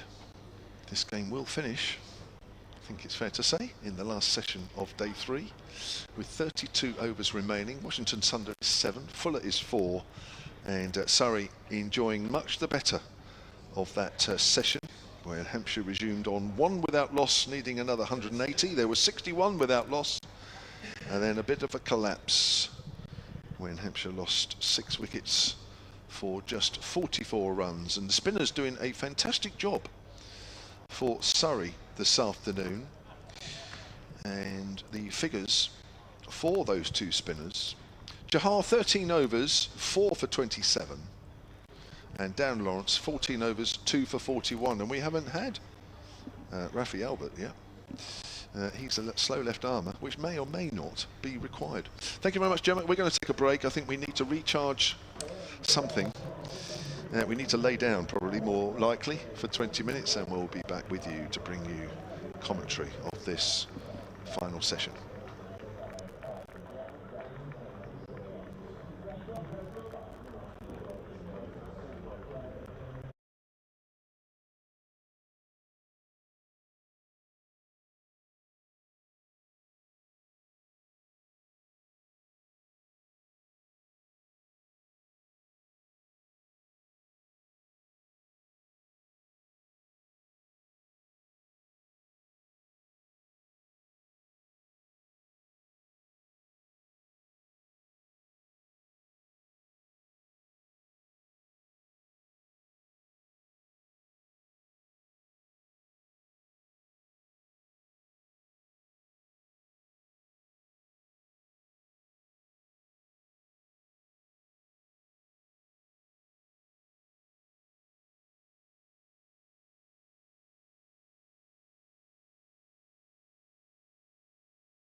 between Hampshire and Surrey. It's day 3, and we have reached a situation where Hampshire in their second innings at tea are 113 for 6. They need another 68 to win this game, and in all probability need that result to stay in Division 1. And Surrey, well, they need just 4 more wickets to confirm second place, runners-up place in this year's county championship table, which maybe for them is a little disappointing, but for most counties they would certainly take it. And I tell you what, right now I know of one county that would certainly take that position. Your commentary team is still Amelia Clark, it is still Gemma Green, it is still myself, Kevin James, just about, and next to me, Mark Church. Yeah, thank you very much indeed. And this has got a little bit tense, and I think we expected it to get a little bit tense because 181 was never going to be straightforward from a Hampshire point of view, but they've lost those 6 wickets in that session, and it's all been to spin as well. So you look at Washington Sundar and you think, you always thought he might well be the key to this from a Hampshire perspective. Well, he certainly is now. He's 7 not out. James Fuller is 1 not out. The thing is, when it was Ali Orr and Fletcher Middleton out there, a solid start. They were playing nicely, weren't they? But then Chahar and Lawrence combined really well. And Chahar, he's only played 28 first-class games, actually. Chahar, he's sort of just known from IPL and T20 and one-day cricket. But, you know, he's on for career best figures here as well. I think his career best is something like 5 for 59 along those lines. But at the minute he's on 4 for 27. And I'm pretty sure it'll be Chahar and Lawrence again straight away after tea. Sorry, haven't been over-attacking, but they've just combined beautifully together, have Chahar and Lawrence. And what's also interesting is Chahar against Washington Sundar. You know, you've got 2 very, very fine Indian cricketers going head to head, and it will be Washington Sundar on strike. It will be Chahar to get us started from the hotel end. So it's 68 more required by Hampshire, 4 more wickets needed by Surrey. And if there was any doubt that Surrey wanted to win this last game of the season, that has been put to bed. First ball after tea, and Washington Sundar's got himself in a little bit of a tangle here. And I can tell you this for free, everything that hits the pad, they'll be going up for. Well, they have been. Well, and Chahar actually has been grinning away as, oh my lord, well, this is going to be Washington Sundar down on his back knee and smashing that through extra cover for 4. Maybe this is the way Sundar's going to go about it. It might be the right way, actually. Try and knock as much of this out as quick as you can. But it's a gamble. He's on to 64. He's good enough to do this, of course. Coming out at number 8. Not a bad bloke to have coming out at number 8. Washington Sundar, he's had that finger injury from yesterday. So boundary after tea. Chahar's in. Oh, gone. He's looked for the drive. There's the gamble. Outside edge. Good low catch from Rory Burns at slip. And there you go. That was the gamble. And Washington Sundar's had a big old drive at that. Good low catch from Rory Burns. It's 5 for Chahar, 5 for 31. This is now career best figures for him. And that is a huge blow for Hampshire. And Washington Sundar goes. 3rd ball after tea. And it was the shot before that made you think he's going to have a go at this. And he's gone after that. Good bit of bowling from Chahar because he just threw it a bit wider and he couldn't resist. And it's a good low catch from Rory Burns at slip. That is a huge wicket. And Hampshire are 117 for 7. I don't know what to add to that, really, Churchy, to be honest. I'll tell you what I can say about Chahar is, I think he's a bit of a find. Because not many people will have heard of him. No. And when he was announced as being included in the Surrey team for this game, I think a lot of people looked at his stats and thought, oh, okay. But he's actually, what he is very good at, he bowls very straight. He does. He makes you play. And you know the other thing, like all Indian spinners, most of them are landing in exactly the same spot. Ball after ball after ball. And the other thing that Chahar's done here, final game of the season, Surrey might well be looking for a spinner for next season. This bloke will be available. So he's putting his name forward. Syke Shaw did it as well. But he's picked up a 5 for here. So 5 for 31. He's coming into Scott Curry. Curry's first ball. He's just poking down to backward point. That 64 now seems bigger. With Washington Sundar going third ball after tee. Chahar is in once again. Forward goes Curry. That's the googly. He's hitting the front pad. Chahar is... The other bit of byplay here, that's not given, but the other bit of byplay here is Chahar and umpire Middlebrook, because Chahar there is grinning back at him, but he's got to be careful there, Curry. It's over the wicket he goes again. Chahar driven by Curry to get off the mark. Out there to the sweeper on the cover boundary. That's Ralphie Albert out there. That's the end of the first over after tea. So the big wicket of Washington Sundar, he's gone.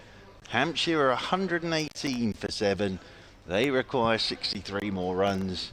Surrey require 3 more wickets.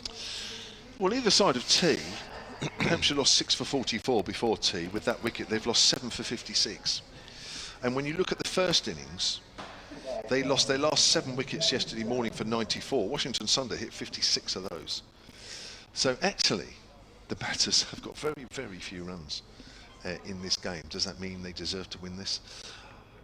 Make up your own mind.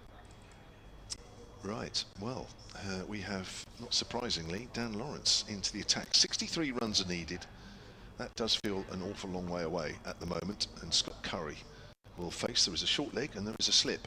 He's around the wicket with his off spin. Curry is off the back foot, steers that to mid wicket, and there is no run. Michael James is back on the emails. Hampshire Cricket at bbc.co.uk. No relation, he believes, which he signs off now. Just a short email to say thank you for your wonderful commentary and insight. It's good to hear from people with different takes on the game and experience. As Lawrence bowls, Curry's down the leg side, misses that flick. Enjoy the winter break and safe travel to India. That's Gemma. She's off for the Women's World Cup to provide stats for all the commentators. Brilliant. And she's been good with the stats today as well, hasn't she? Tigger Miles is on the emails as well. It's 8 for a tie, not 4. 8. Yes, there's a reverse sweep, which was from very straight. Fortunately, he's got a bat on that, but it's fielded and there's no run. Thank you very much, Tigger. He's also a very, very good stat man. Attached to Hampshire, so yeah, 8 for the tie, which is no more than... It does feel a bit odd, doesn't it? The tie. Peter Groves has emailed Hampshire Cricket at bbc.co.uk as Lawrence is in and Curry works that past Chahar at mid-wicket. Are they going to run 2? No, they'll settle for 1. 62 needed, 119 for 7. Peter writes, watching the stream, holding my head in my hands. There's a few. Are Hampshire hell-bent on getting relegated? Anyway, on a positive note, thank you for all of the commentators for a great season's listening and watching. Happy Christmas. That's the second Happy Christmas note we've got today. Lawrence in again. Round the wicket, just turned into the ground and fielded at short leg. So 119 for 7. 62 more runs needed and wickets are running out. Lawrence in again. Bowls outside the off stump. Cut away by Fuller watchfully for a single. 120 for 7. It sounds a daft thing to say, but I'm going to say it because it won't happen. But obviously Hampshire could do this in singles because there is so much time left. But now that doesn't enter into anybody's head because there will be that whole thing of that Surrey will throw up a couple of tempters. We saw that with Washington Sundar. We saw it with Liam Dawson. And understandably, if you see it above your eye line in this sort of situation, you do think to yourself, well, a 4 or a 6 here, and that won't half out. But it's picking the right moment, isn't it? That's what this is all about now. Chahar from the pavilion end is into Fuller. He's turning that off the stumps, and it rolls into Ollie Sykes at mid-wicket. The other thing I would say is, we've obviously got the dark screens here, but I think if the quicker bowlers were bowling, The light's not brilliant at the moment, as this one's hitting the pads of Fuller. And that'll be leg by the signal. That'll be one more to the total. And, well, they all count. Every single run counts at the moment from a Hampshire point of view. As looking to work leg side is Curry, gets nothing on this. Beautifully taken by Ben Folkes. That's the other thing that's been nice here, is seeing Folkes standing up to the two spinners. Always good fun. Curry's forward, just pokes this one away into the offside. Kyle Abbott will be sat there with his pads on thinking, I'll bowl my heart out again. I've got us back into the game. I might have to go out there and get the runs now. As Chahar is in once more. Forward goes Curry. Pokes this one down towards backward point, and there's no run. 5 for 32 for Chahar. He's never taken a sixfer in first class cricket. He's in here. And, oh, he might be now. Big shout for LBW. He is now, because that's out. Hasn't picked the googly.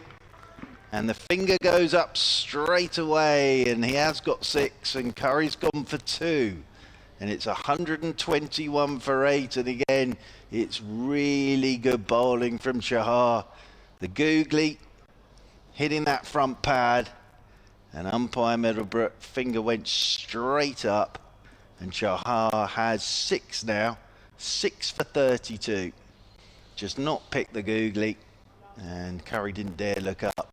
And when he did, the finger was up. And Chahar with a bow to Rory Burns and Ben Folkes. And this is all happening far too quickly from a Hampshire perspective after tea. And 121 for 8. And that will bring Kyle Abbott out to the middle. So he's swinging the bat, is Kyle Abbott, and touching his toes. It's quality bowling from Chahar, it really is. And all 8 wickets have gone to spin, and it's 121 for 8, and it's 60 more required by Hampshire. Who's found this guy, Chahar? He's unbelievable. Nobody's picking his googly at all. Simon Hughes, the analyst. Ah, Yes, I knew you. your former teammate, of course. Course. Yeah, and he's done a bit of commentary with us over the last couple of seasons here. Hampshire Cricket at bbc.co.uk. He says, enjoying the gripping game and lively commentary. It's getting less gripping, if I'm honest, by the minute and by the over. Chahar won't be available for Surrey next year. He's sought after in the IPL. Ah, yes, but the IPL doesn't go for the entire season. Did it not? No, because Sai Kishore was the same. So, but I see what Mr. Hughes is saying, of course, and I bow to his prowess as always. Here's Dan Lawrence, and Fuller plays that quietly out on the offside. It is a single, all gratefully received right now. 59 feels like 259, if I'm honest. You know, 122 for 8. Mr. Hughes kept wicket in when I was about 14 and got roped into the Paul Downton benefit game at Sevenoaks Mine. And he was keeping wicket that day. Right, good keeper. Oh, I can't remember really. Gary Lineker played in it. Oh, right. Yeah. Name dropper. Here's...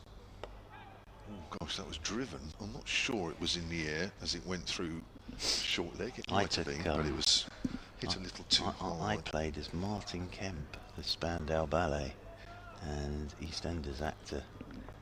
He didn't turn up, so I was Martin Kemp for the day. Oh, was you? I was. I signed a few autographs at him age 14 as well. Yeah, oh, yeah. You, so-and-so. Oh, yeah. Lawrence again, forward. There's Abbott. Looking for a single up to mid-off. I don't know if Mr. Hughes remembers this, but that was just after Italia 90 as well. So the queue for autographs for G. Lineker was going round the block.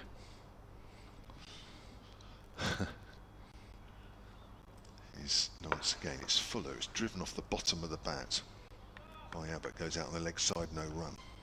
But no, on a serious point, you know, Chahar here has put his name down. If they're looking for a spinner next season, he sort of put himself there with Sai Kishore.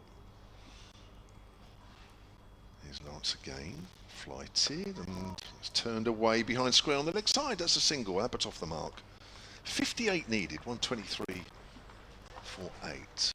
Doesn't sound a lot of runs, but it is now. With 8 down, Yeah. spin from either end. Do you know what? I always thought when Surrey were bowled out, and I looked at that last wicket pair putting on 24, and I thought that might actually be quite crucial. That's turned away by Fuller for a single, no not. And what they did was they played very sensibly, Fisher and Taylor. Didn't look for boundaries, they just picked up singles. And, you know, crucial runs, you take that out of this, well, you take that off 58, and that leaves you with 34. And that's better than 58.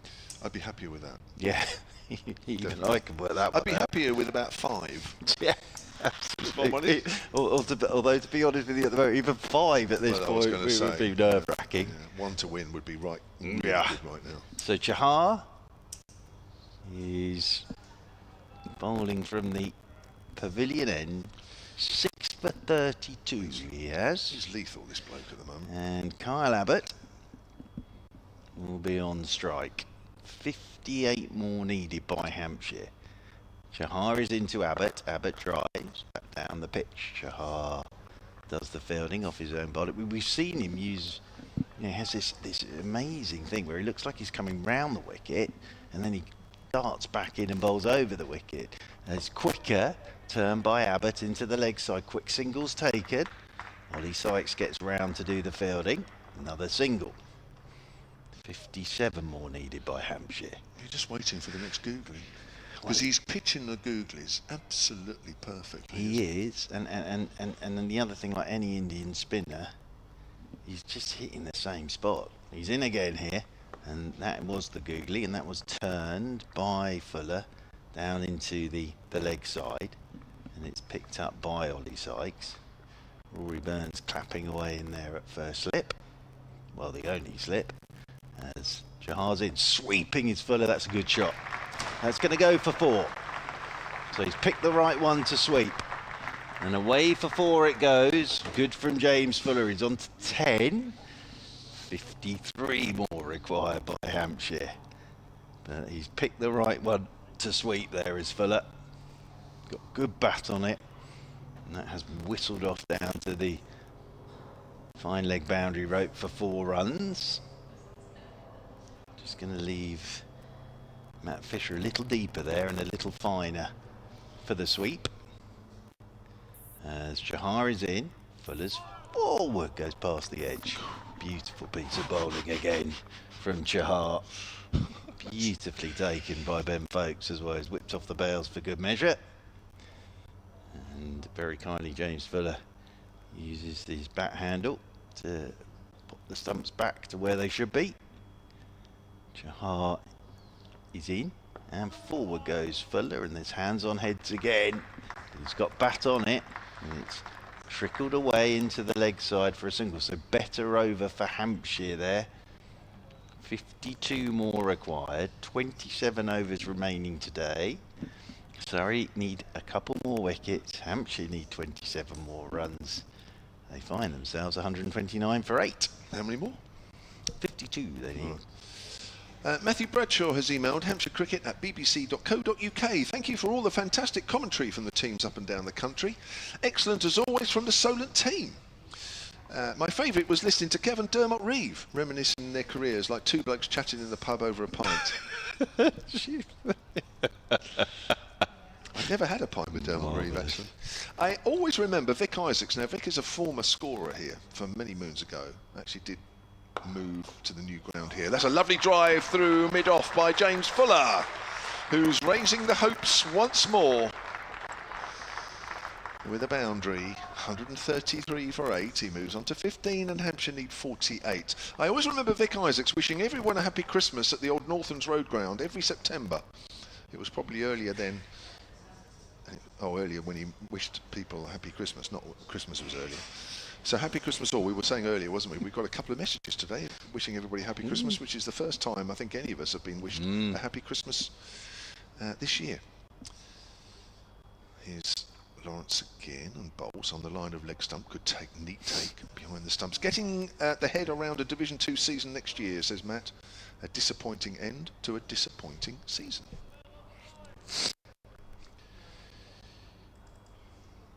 There's a slip and a short leg who's fairly deep actually. I think they're just behind square now. 33 for 8. Lawrence is in around the wicket and bowls. It's on the line of leg stump and swept, and it's taken short leg out. That is a painful blow on the foot, and he is hobbling around. Ollie Sykes in there. He's got the pads on, and that smashed him on the boot. Ben Folks and Rory Burns have found that highly amusing. 3 balls left of this over. We've still got plenty of overs left in the day. 26 after this. He's gone for the sweep shot. He's got hold of it. It's gone out into the deep. Are they going to take 2? Fuller wants 2. He's home just.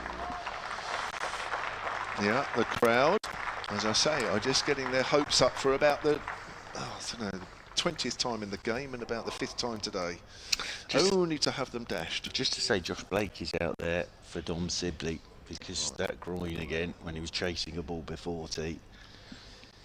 46 needed, 135 for 8. Lawrence bowls, it's straighter, it's driven down the ground once more. This is going for 4. Well, there's 10 runs off this over.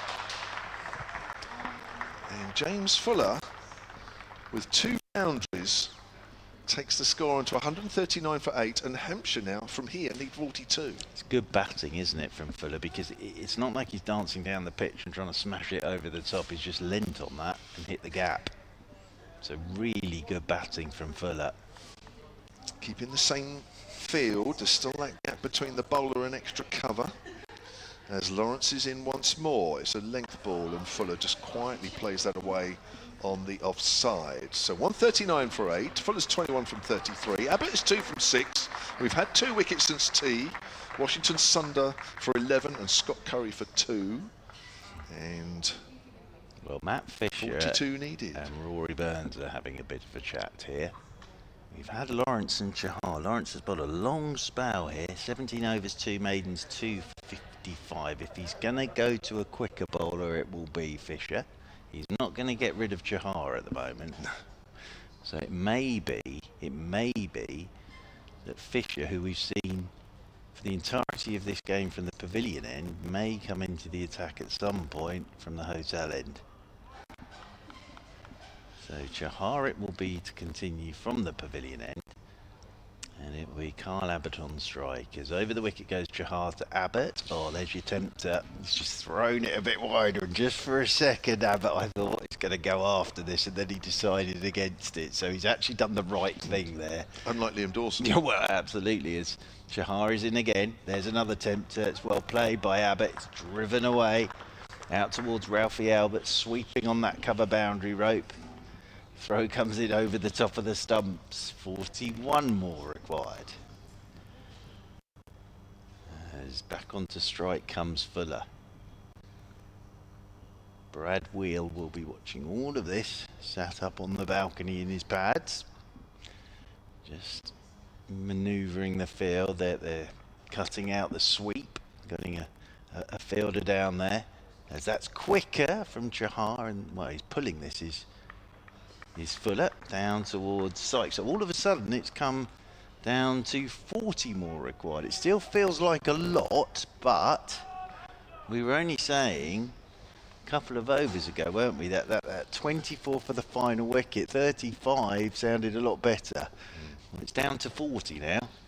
As Chahar is in, and Abbott's got onto the bat foot and it's skidded onto him, and he's managed to get a bit of bat on that. And Chahar still managed to get a sneaky appeal in as well. Him and umpire Middlebrook have certainly got to know each other. He knows his voice. This afternoon. As over the wicket he comes again, and driving is Fuller, and there is Ryan Patel to do the fielding in there at extra cover. Fascinating stuff at the moment. Abbott waits again. Oh, he's got him. Outside edge. Abbott's gone. He's gone for the big slog sweep. Thin outside edge. Into the gloves of Ben Folks. And Abbott's gone for 3. Chahar has 7. 140. 1 for 9. He's gone against the turn. Look for the slog sweep. It has turned. and it's almost just brushed the bottom of his bat. And Ben Folkes with the catch. Chahar has 7 for 40 now. Hampshire are 141 for 9. And they still require 40 runs. And Brad Wheel will make his way out towards the middle. But, yeah, Kyle Abbott, again, he saw it tossed up, but that was the leg break. Wasn't the googly. And he's looked for the slog sweep. It's brushed the bottom of his bat. Ben Folkes does the rest, and out comes Brad Wheel with 40 more required. And that is now 80 for 9. Because they were 61 without loss. 61 without loss? Yeah, so that's 80 for 9. All to the spinners. 7 for Chahar, 2 for Lawrence. And, well, James Fuller. How does James Fuller play this now? He's 22 off 34. 40 runs, again, with that wicket. Seems an awful lot now. But Chahar has been absolutely outstanding. 17 overs, 4 maidens, 7 for 40. Oh, and we're going to Ralphie Albert. Here we go. Just to add to the excitement, the 17-year-old is coming into the attack now from the hotel end. Made 63 with the bat. Picked up a couple of wickets yesterday. And Ralphie Albert now has the ball from the hotel end. He's bowling to James Fuller. So his first delivery, Fuller's forward. Left arm around the wicket. They're going to look for 2. As Kevin James says, oh no, but Brad Wheel. Little bit of hesitation. And now run out comes into play as well. 39 more needed. But Brad Wheel hasn't faced a ball as yet. Now I'm just looking up at Headingley's, but they're off a bad light. Yorkshire 465 for 9. Lead Durham by 119 with 1 first innings wicket remaining. They'll be looking at this and they'll be thinking, don't need to push this anymore. Don't need to push this game. 39 more needed by Hampshire. Now, for Brad Wheel, unsurprisingly, the field's come up. So Ralphie Albert bowling his left arm spin. He's going to have a slip. He's got a catcher at short extra cover. And he's coming left arm around the wicket to Brad Wheel. Tosses the first one up, and Brad Wheel, the right-hander, pushes this one away towards extra cover. Washington Sundar going in that first over after tea. Followed by Scott Curry. As he's in now, Ralphie Albert. And forward goes Brad Wheel. Followed by Kyle Abbott. Chahar, all 3, has 7 for 40. James Fuller, 23 not out. Ralphie Albert's in again. Wheel just pushes forward. Pops it away into the offside quietly. Ralphie Albert wanders round to do the fielding. Burns and Folkes have had a bit of a natter, and Ollie Sykes is coming up to get the helmet now. We're into the game as well, where, well, Fuller's got to see as much of the bowling as possible, really. Because Wheel, you think Wheel, if he gets down Chahar's end, that's when it will get tricky. So they're going to have a silly point, so he can't just prop forward now. Brad Wheel, Ollie Sykes is pretty close there as well. As Ralphie Albert is in, and forward goes Wheel, little inside edge, goes between his legs. And Ben Folkes comes round from behind the stumps to pick up. So this is the last ball of the over. Brad Wheel will just try and defend this. Leave Fuller on strike for Chahar. Ralphie Albert's in. Fuller's forward, does well. Apologies, Wheel does well. Just pushes it down to backward point. That's the end of the Ralphie Albert over. And Ralphie Albert, what a game he's had. But 39 more needed by Hampshire. 142 for 9 they are. They were 61 without loss. Just a reminder, Surrey were all out for 281. Kyle Abbott, fifer. Ralphie Albert made 63. That was a lead of 180. So the target was 181. Hampshire were 61 without loss. And now 142 for 9. And Fuller is on strike here to Chahar. The field's completely spread. There is a slip. Everybody else is on the boundary. Chahar is in. Tosses it up. Fuller's slog sweeping. One bounce. Out towards deep mid-wicket. It was flat. One bounce.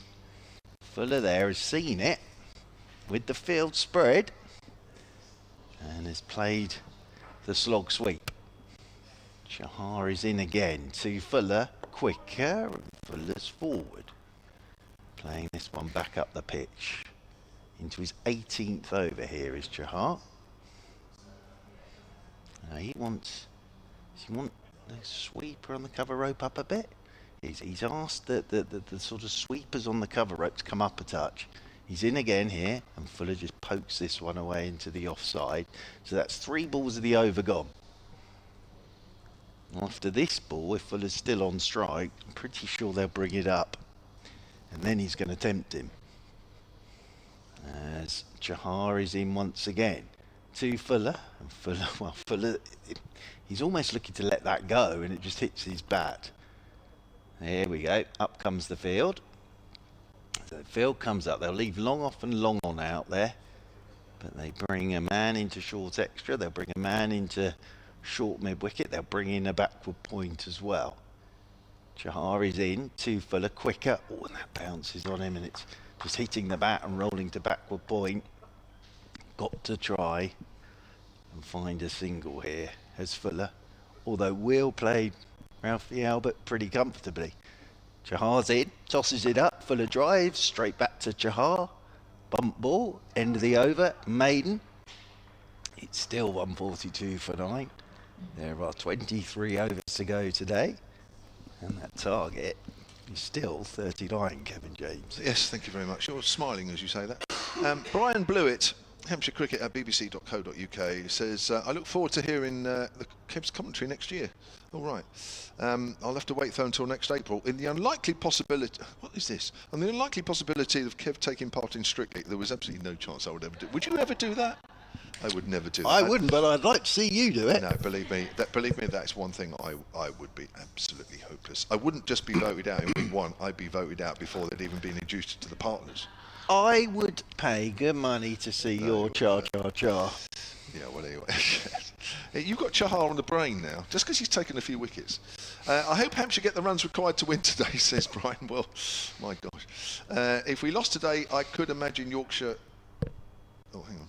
Well, here's Ralphie Albert. Oh, to Brad Will, and he's just digging this out. Is Brad Will right up there on his toes, and there is no run. Sorry, it went to a different line. If we lost today, I could imagine Yorkshire and Durham being content to play out a draw. My thoughts exactly. Here is Ralphie Albert once more. Into Brad Will. It's almost through Will. He's playing that pretty late. Nicely bowled again by Ralphie Albert. Just a reminder, this is Ralphie Albert's championship debut. And he's immediately landing it on the spot. In his second over. He's in, around the wicket to Wheel. That's nicely bowled, but well played by Wheel. Gets himself fully forward. So I think the plan here will be Wheel plays Albert, Fuller plays Chahar. Not a sentence I ever thought I'd say. As in around the wicket goes Ralphie Albert. That's quicker. And Wheel's on the back foot. Playing this one away into the offside. That rolls into Ollie Sykes at short extra cover. The other thing here is runs have dried up. Which is no great surprise at this point. Albert's in again. Forward goes Wheel. Plays it right down in front of him. So Rory Burns has just stood at slip, flicking his finger, telling everybody to get out onto the boundary rope. So off go the sweepers. Off goes long off goes long on. Be amazed if Wheel took a single here. As forward he goes, he won't. He'll just block it out. And a round of applause for a maiden over from Ralphie Albert. That leaves Fuller on strike to Chahar. And it's still 39 required by Hampshire. Under the lights. We've been under the lights all day. And Chahar with this 7 for Fuller though. Yeah. It's a difficult equation, this, it really is. Stuart May has emailed. Lovely as always to listen to you both. Well, it's all Churchy at the moment. And thank you for all your efforts this season. Could you please ask Churchy if his Paul Downton benefit match was the one that he ruined by catching Gary Lineker? It wasn't me that caught Lineker, as this one's cut away by the right-handed footer down towards backward point. It was a gentleman by the name, can I remember the name? Alistair Donaldson, he was. And he also got called in at the last minute as well. As Chahar's doing the old, looking like he's coming around the wicket now and coming over the wicket. And Fuller's pushing that one away into the offside. And there's no run. He slightly ruined the day, actually, with that catch, because it was an absolute perler of a catch. And, yes, everyone was very disappointed when Lineker was out. As cutting is Fuller, short ball, but doesn't really time this. And again, that just trickles out to the sweeper on the cover boundary rope.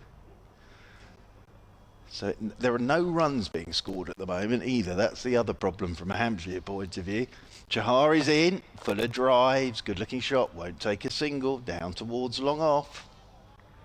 And Chahar is doing this trick of, he starts as if he's going to bolt around the wicket, then he'll come in front of the umpire, and it's like contortion, as that's the googly, and he's gone back to cut it.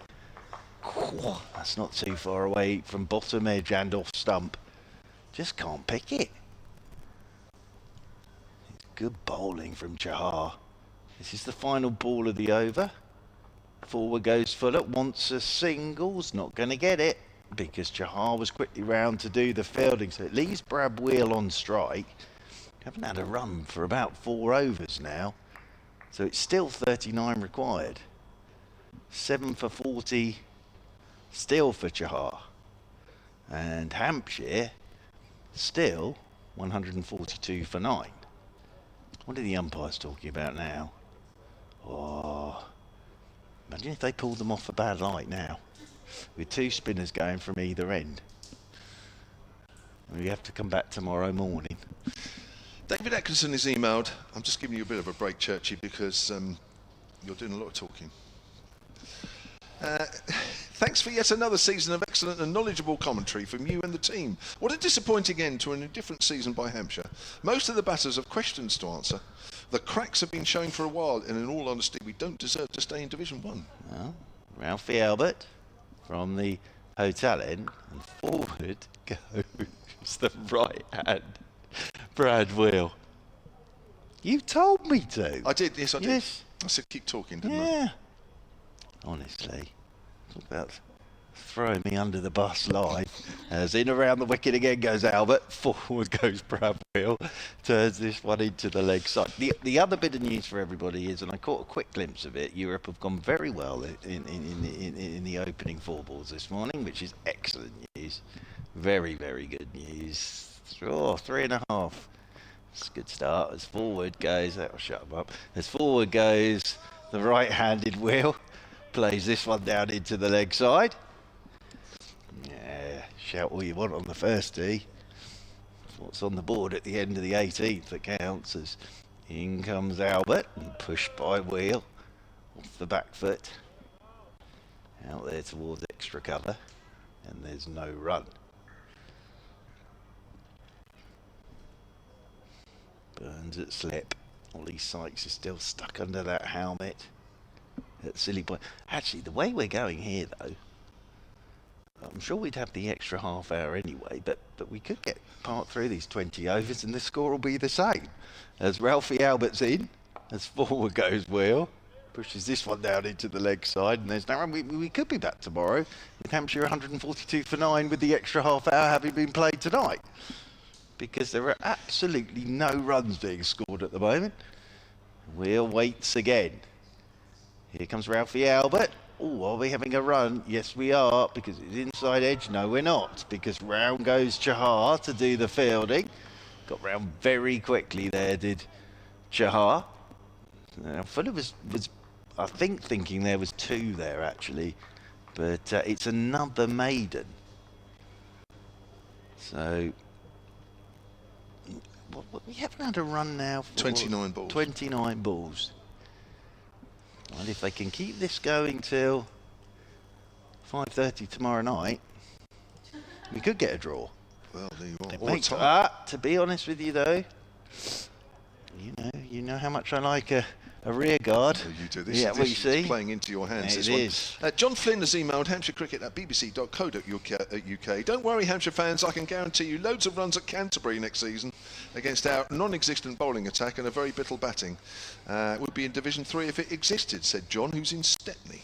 Chahar from the pavilion end to Fuller, who's laid back to cut that, and it's hit the inside edge of the bat and just potted out into the leg side.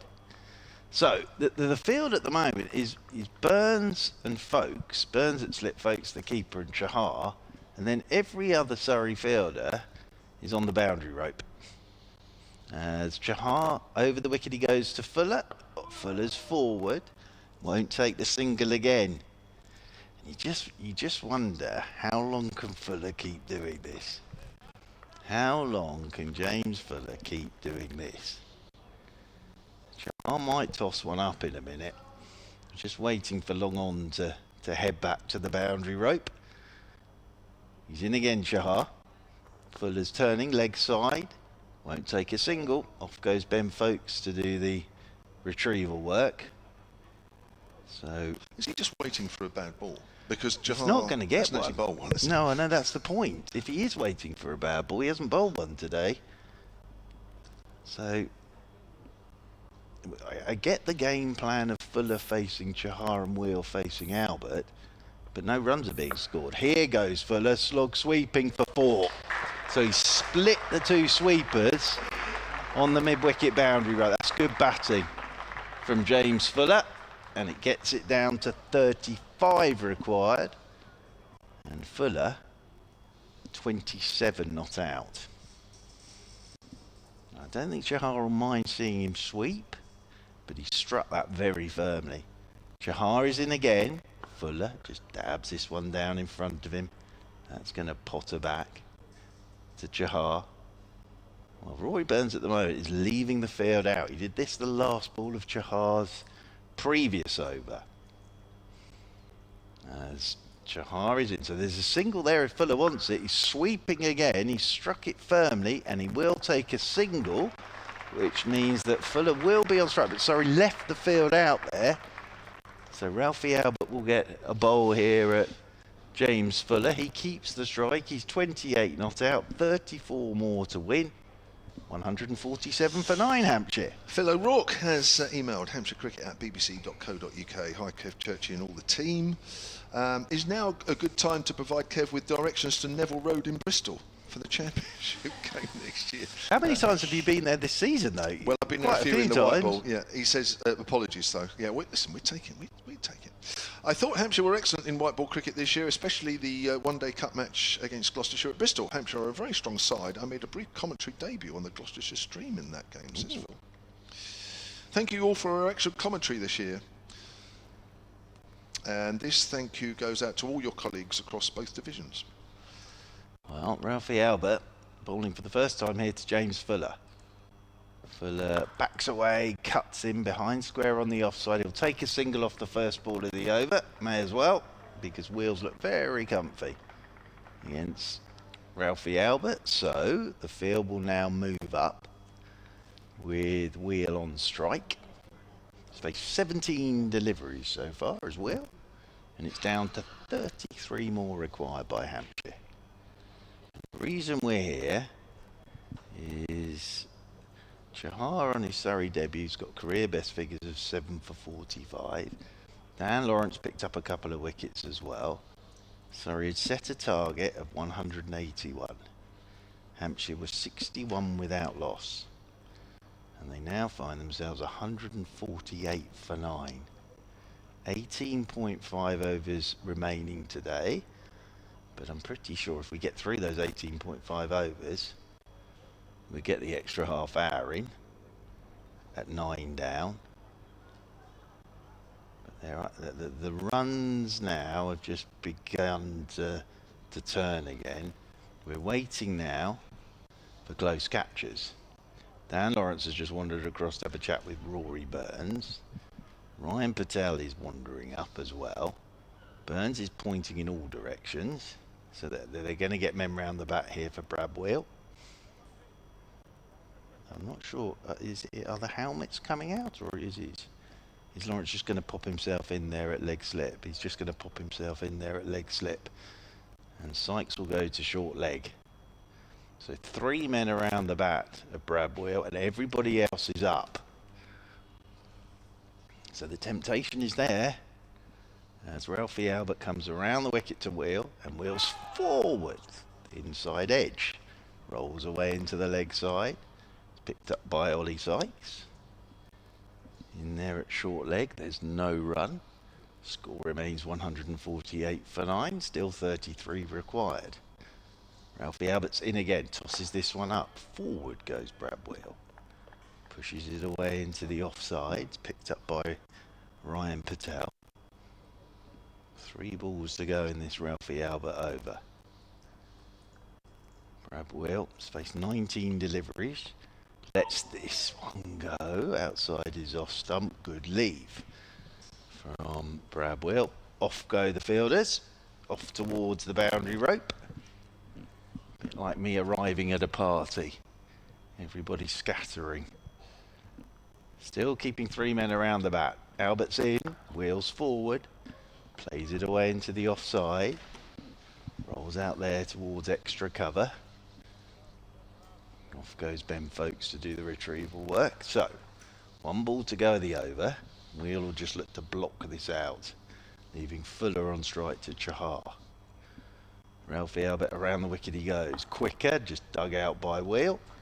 End of the over. He's still on strike is Fuller. And there are 18 on the board remaining today. And the umpires come together once more. Adrian Worley is on the emails, hampshirecricket@bbc.co.uk. He says, good afternoon. Lots of dubious choices in the shot selection arena. It looks so promising this morning, looking bad for the season. Division 2 beckoning. Thanks for the coverage this year, guys, says Adrian, who's in Denmark. He sent me a sign-off, which is obviously something in Danish. And unless your Danish is a lot better than mine, Mr. Church, I'm not even going to attempt. Oh, we're off a bad line. Oh dear. Oh, really? Oh my word. Really? We're coming off a bad light now. Spinners on in this situation? Do we really want to come back tomorrow? Well, I don't think anybody really wants to come back tomorrow in this situation, but we're going off, and I can't see the light improving. Now, Chahar's got 7:45. And 33 are required by Hampshire. Surrey need 1 more wicket. We've had nothing but spin, really, all afternoon. The lights have been on the whole time, but the umpires have now decided the light's too bad to carry on and we're coming off.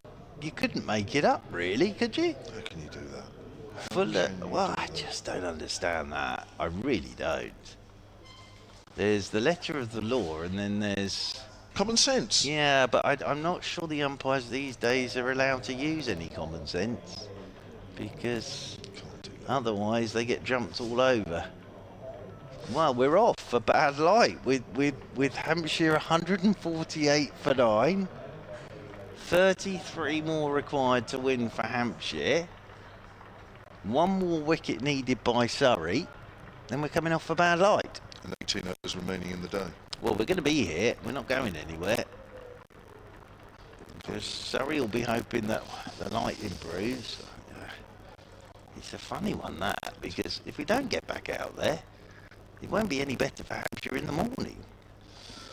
So there, well, I didn't expect that. Please tell me you didn't check out their hotel. I haven't. No, I haven't. I didn't see any other reason other than weather that we wouldn't get through it all today, really. Well, I think we're going to take a break, and hopefully the umpires are out there in the middle, so hopefully that means that we might get a resumption. Just before we go, let me read out 1 more email. There is still several to go, so let me get this one done. Chris Pauley, hampshirecricket@bbc.co.uk. He says, I'm sitting here in the Utilita stands watching this extremely poor Hampshire performance. I've watched Hampshire home and away for over 40 years, and I can confidently say this is the worst Hampshire Championship team I have ever seen. Whether we stay up or go down, there can be no excuses. This team requires rebuilding, says Chris. I think that's a good moment to take a break.